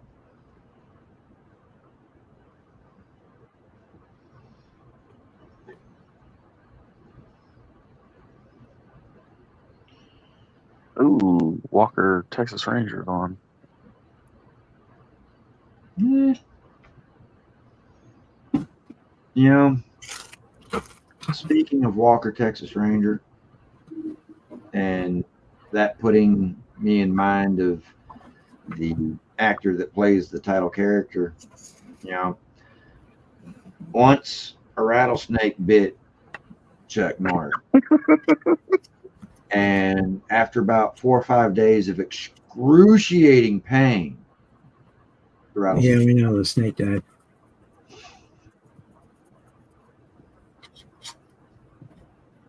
Yeah, Boston, like I said earlier, it's raw tobacco. There's no paper, there's no filter. Most of the carcinogens are gone. Yeah, What? that, and they're not adding as many chemicals to it. They're not processing it as much as what they do for cigarette. Yeah. What I've been doing recently, It's already bad for you straight out the gate. It's a natural pesticide. well, yeah. You're burning a pesticide and sucking it into your lungs. So, if that isn't enough to make you quit, I don't know what will. What I've been into recently is because I like these are easy to do at work. You know, them little Zen pouches, Yeah, and then you do drive-throughs and make words and stuff with it, and you ain't gotta worry about anything going out or nothing. yeah, and you know, I'm not a big fan of them, but I like them for, you know, we're busy at work. I need something. yeah.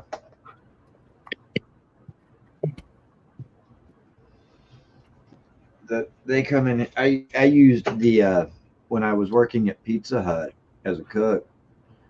I used the On pouches. Mm, I think I still have a box of them. I used to way back when I first started. Yeah. I used to have like the dip, like I've spit in the cup, Yeah. skull, long cut wintergreen. Good way to get direct tissue contact with the cancer in your mouth. Yeah, I got crooked Not to teeth mention because of it too. how disgusting it is and what it does to the enamel of your teeth. Yeah. No, I got crooked, fucked up teeth because of it. And that.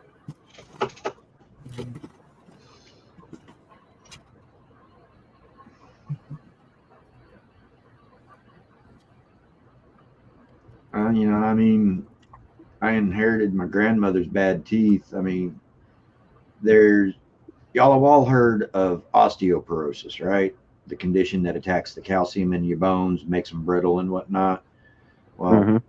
osteo does have a cousin called perioporosis, and that attacks the calcium in your teeth, makes it brittle and causes your teeth to rot away. Doesn't matter what you do, doesn't matter how well you brush your teeth, rinse, floss, all that good stuff. Your teeth, if you have perioporosis, your teeth are gonna rot out. They're gonna rot away. Doesn't matter what you do. And that's why my teeth look as bad as they do, because my grandmother, my biological grandmother, had perioporosis, and I wound up inheriting it from her.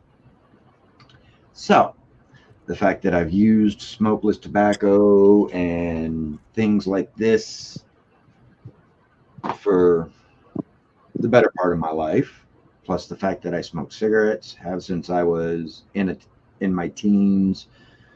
Same goes for my pipe, you know.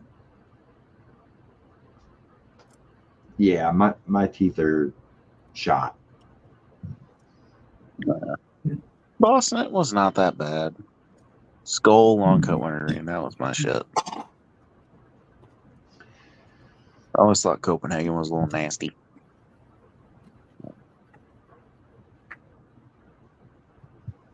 It just had a really bitter taste. I didn't like it.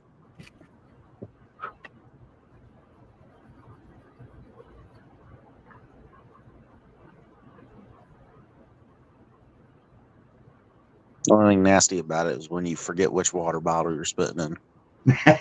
Oh. Or worse yet, or funnier yet. Yes. Like a Dr. Pepper bottle that you're using for your spit bottle, and somebody else comes along, not realizing what it is, and takes Mm-hmm. of it. I had a friend pick up the bone water bottle one day. Fucking never did that twice.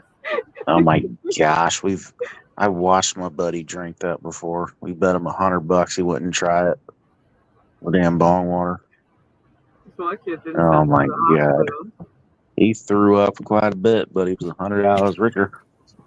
Yeah. I said he's lucky. Poisoned himself. It could have killed him. No doubt. What's It's fucked is dangerous. that's the friend I've All talked the about toxins before. go into the water, man. I'm not sure how my grandmother had gotten it. I don't know if her perioporosis was a naturally occurring or if it was induced by something or not. I don't know. Might have been naturally occurring because apparently, according to my nephew, she'd passed away something like 4.5, 5 years ago of colon cancer. So that might have been a naturally occurring thing for her. Now it was fucked up. The friend that did that was the same friend I've talked about before, who's 19 and already lost his license in a DWI charge. Wow. And He'll 19. be lucky to make it to 21 at the rate he's going. Right? He's the kind of person that I want the rest of the world to take the warning labels off because of. Yeah. I mean, Well, and then his poor mom, he was in his mom's truck when he got it. yeah. And his mom got the call. He didn't realize, she didn't know he snuck out with her truck that night. Oof. Yeah, Because so his she could have 98, had him charged with Grand Theft Auto. Mm. his 98 Ford is sitting behind the house with a blown up motor. So he stole his mother's F-150. Yeah, she could have had him charged. You know, I have personally lost people that I loved and cared about to drunk drivers. Mm-hmm. And Yeah, the fact that the individual was a repeat offender drunk driver. In one particular case, the drunk had 8 prior felony level convictions for driving drunk. Fuck, wasn't he in jail? And well, thing is dude's mommy and daddy were rich and hung out with all the judges and prosecutors. So all he ever got for his felony convictions was a no. yeah. He And got a hell of a lot more than a no here, I can tell you that. it took him killing my best friend while being drunk to get him actual prison time. Wow. Yeah. I am extremely prejudiced against drunk drivers. Me and my friends, we've always had, we're partiers. I'll admit that we're partiers, but we always will, we'll rock, paper, scissors or some shit. Yeah, Or we'll take turns being designated. Mm-hmm. Yep. I That way mean, everybody gets home safe. Mm-hmm. I'm Or prejudiced. if girlfriends are with us, we'll just make girlfriends drive. Yeah. I'm prejudiced against it to the point that my personal opinion, Driving while intoxicated? No. One drink, I don't give a shit what it is. You put your keys in somebody else's hand. Well, see, here's my thing. Driving while intoxicated does not need to be driving while intoxicated as far as for the charge.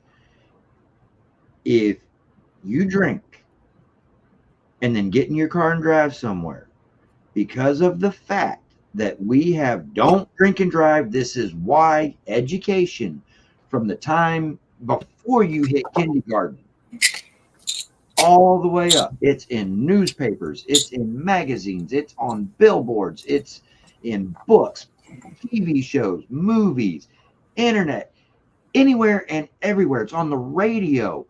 Yeah, and they still do it. And they still do it. As far as I'm concerned, they are attempting to kill somebody. That means instead of charging that person with DUI, DWI, no, attempted capital murder, attempted felony 1 capital murder. If you actually do kill somebody while drunk, that's straight up capital murder. Put your ass in the chair, light you up.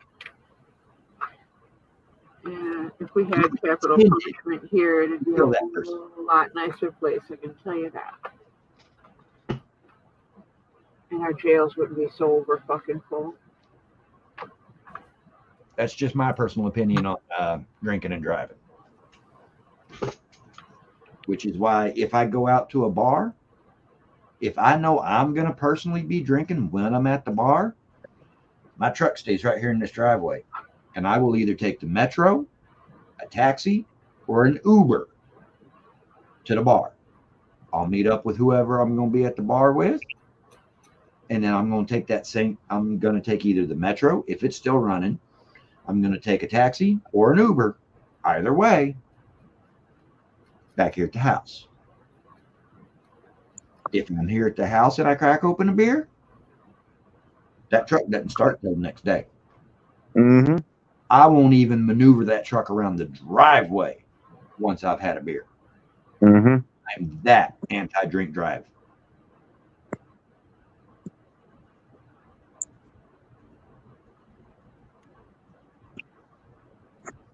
I've lost too many people to drunk drivers.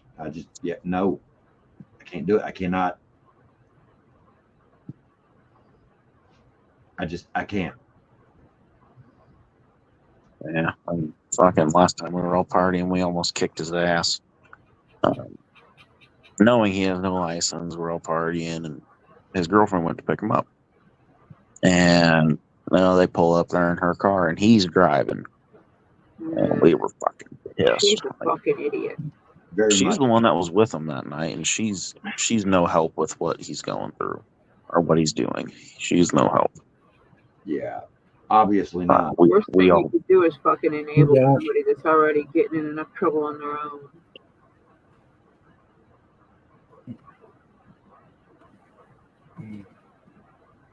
None of us like her.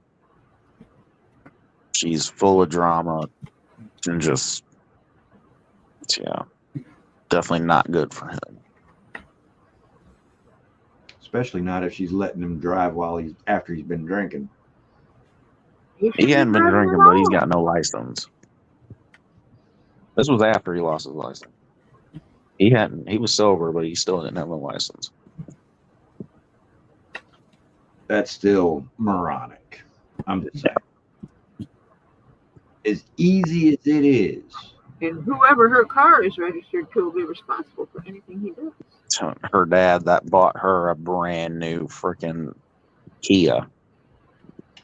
Yep. Let him get pulled over driving her Kia that her dad bought. Mm-hmm. Yeah. Let's see. Let's see just how well that goes for him, for her, and for her dad. Brand new, right off the dealer lot when she turned 16. Poor little rich kids. We had them all over the school. It'd be like one side of the parking lot was always me and my friends and our 20, 30-year-old pickup trucks. And then the other side of the lot. That are going to last a hell of a lot longer than anything everybody on the other side's got. Yep. And then the other side of the lot were always the kids that Who's had their rich? stuff bought for Think them. about it. Look at it from that perspective. Who's rich? Rich is the guy who drives away because his truck still works. One of the girls, oh man, she was a looker, but damn, she was a fucking bitch. When she turned 16, her dad surprised her with a brand new fucking Lexus. Oh, yuck. No account for some people's taste. But no, Bought her a brand new overpriced. hell would I buy a teenager a brand new fucking car? Hell no. Yeah, no. Some of Hell the dudes to that no. had the newer cars bought for them were even worse. One of the Now, dudes drove a brand new BMW. If- That always amazed me. No. If I had the money to buy my kid a brand new car like that, the only way I would get them a brand new car is if they'd started out driving the way I did. Back when I started driving when I was 9. Granted, it was mostly on a quarter-mile drag, but after a while, when I was 12 and I'd graduated to running a full-size hot rod, I was running a street legal class, and I had to drive my hot rod from where I parked it to the drag strip. I also had to build my hot rod. Yeah. We got one friend. How you doing, brother? We got one friend that's like that. And mom and dad, he owns a roofing company, his dad. And his little brother got a brand new car. Yeah. Or a brand new truck, I should say. He didn't get a brand new truck, though, because he was the older brother. Little brother got the new thing. He got an S10 off Facebook Marketplace. But, and then he wrapped it around a pole, the dumbass. Yeah. If my kids had been driving from a super early age the way I did, and I knew for a fact that they were responsible drivers and knew how to drive because of the type of driving instruction and training that they did have from the race training and whatnot, if I had the money on the day they turned 16, yeah, I'd get them a brand new car. But I would also know that my kids would be able to be responsible enough with that brand new car to properly take care of it. Otherwise, yeah, no. You're getting a fixer-upper. Mm-hmm. You getting something that looks like a steaming pile of dog turd and probably going to need some work, at least just to keep it running, let alone get it running. That way you learn how to respect and maintain your vehicle and everything else. Yeah. Now, I will say there's a difference between having something bought for you and your mom or dad are helping you out getting something. Yeah. Yeah. Like I will admit, my truck was Well, it's like 5. me. When, and my kid's car went to shit, I went and I bought him a car, bought a used car, and I paid for it. Title's still in my name because he hasn't paid me completely back yet. Yep. When he pays me his last payment, then he gets his title. Like my truck, I had 4,800 in the bank, and the truck was 5. Yeah. So my dad lent So you me a needed little boost, bit. yeah. He lent me a little bit to keep enough in the account where they wouldn't close it, but I could still get the truck. Mm-hmm. Yeah. Now that's different. Yeah. Yeah. That's a helping hand. That's not a handout. There's a difference. Yeah. And And he only did that because I worked for a year and a half to save up that 4,800 to get the truck. Yep. Yeah, and you really wanted it, and you earned every dime yourself. And you proved to your dad that by saving that money in the first place, that you'd be able to pay him back the money that he lent you to help you out to be able to get the truck plus keep your account open. Yep. That was a little different. He said instead of paying him back, I don't want to hear no bitching when it comes to mowing the lawn and weed eating for the next year. Stuff Which you I should was be done doing with. anyway. I just mowed for a year. Stuff you should be doing anyway. So you basically you got a free pass on the difference. Yeah. And in a way, you're still paying him back by getting that work done around the house. without him having to actually pay you for that work. Well, it's stuff he should be doing anyway. Yeah. Well, I was, but he was, a little allowance here and there for doing it. Help me out and get to the vehicle.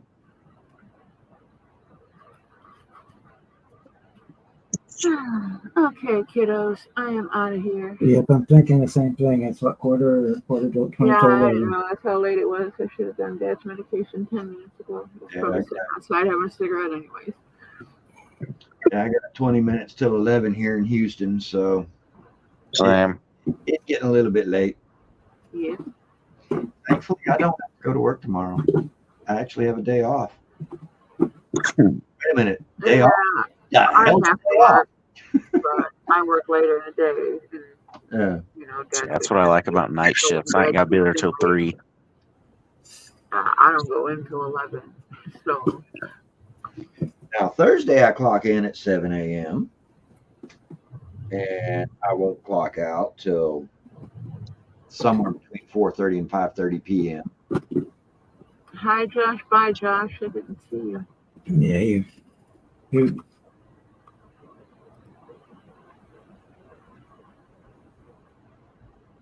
Alrighty. Well, I'm off. Later, y'all. All right, Miss Marcy. You have a good night, sweetheart. It's good seeing you again, honey. Yeah, I'll catch you all later. All right, Jimmy. Deuces, Boston, and Bildrat, and anybody else still in chat. Y'all have a great night. Kiss my ass. And see you later. Bob, appreciate you hosting. Appreciate Yep, you. have a good night.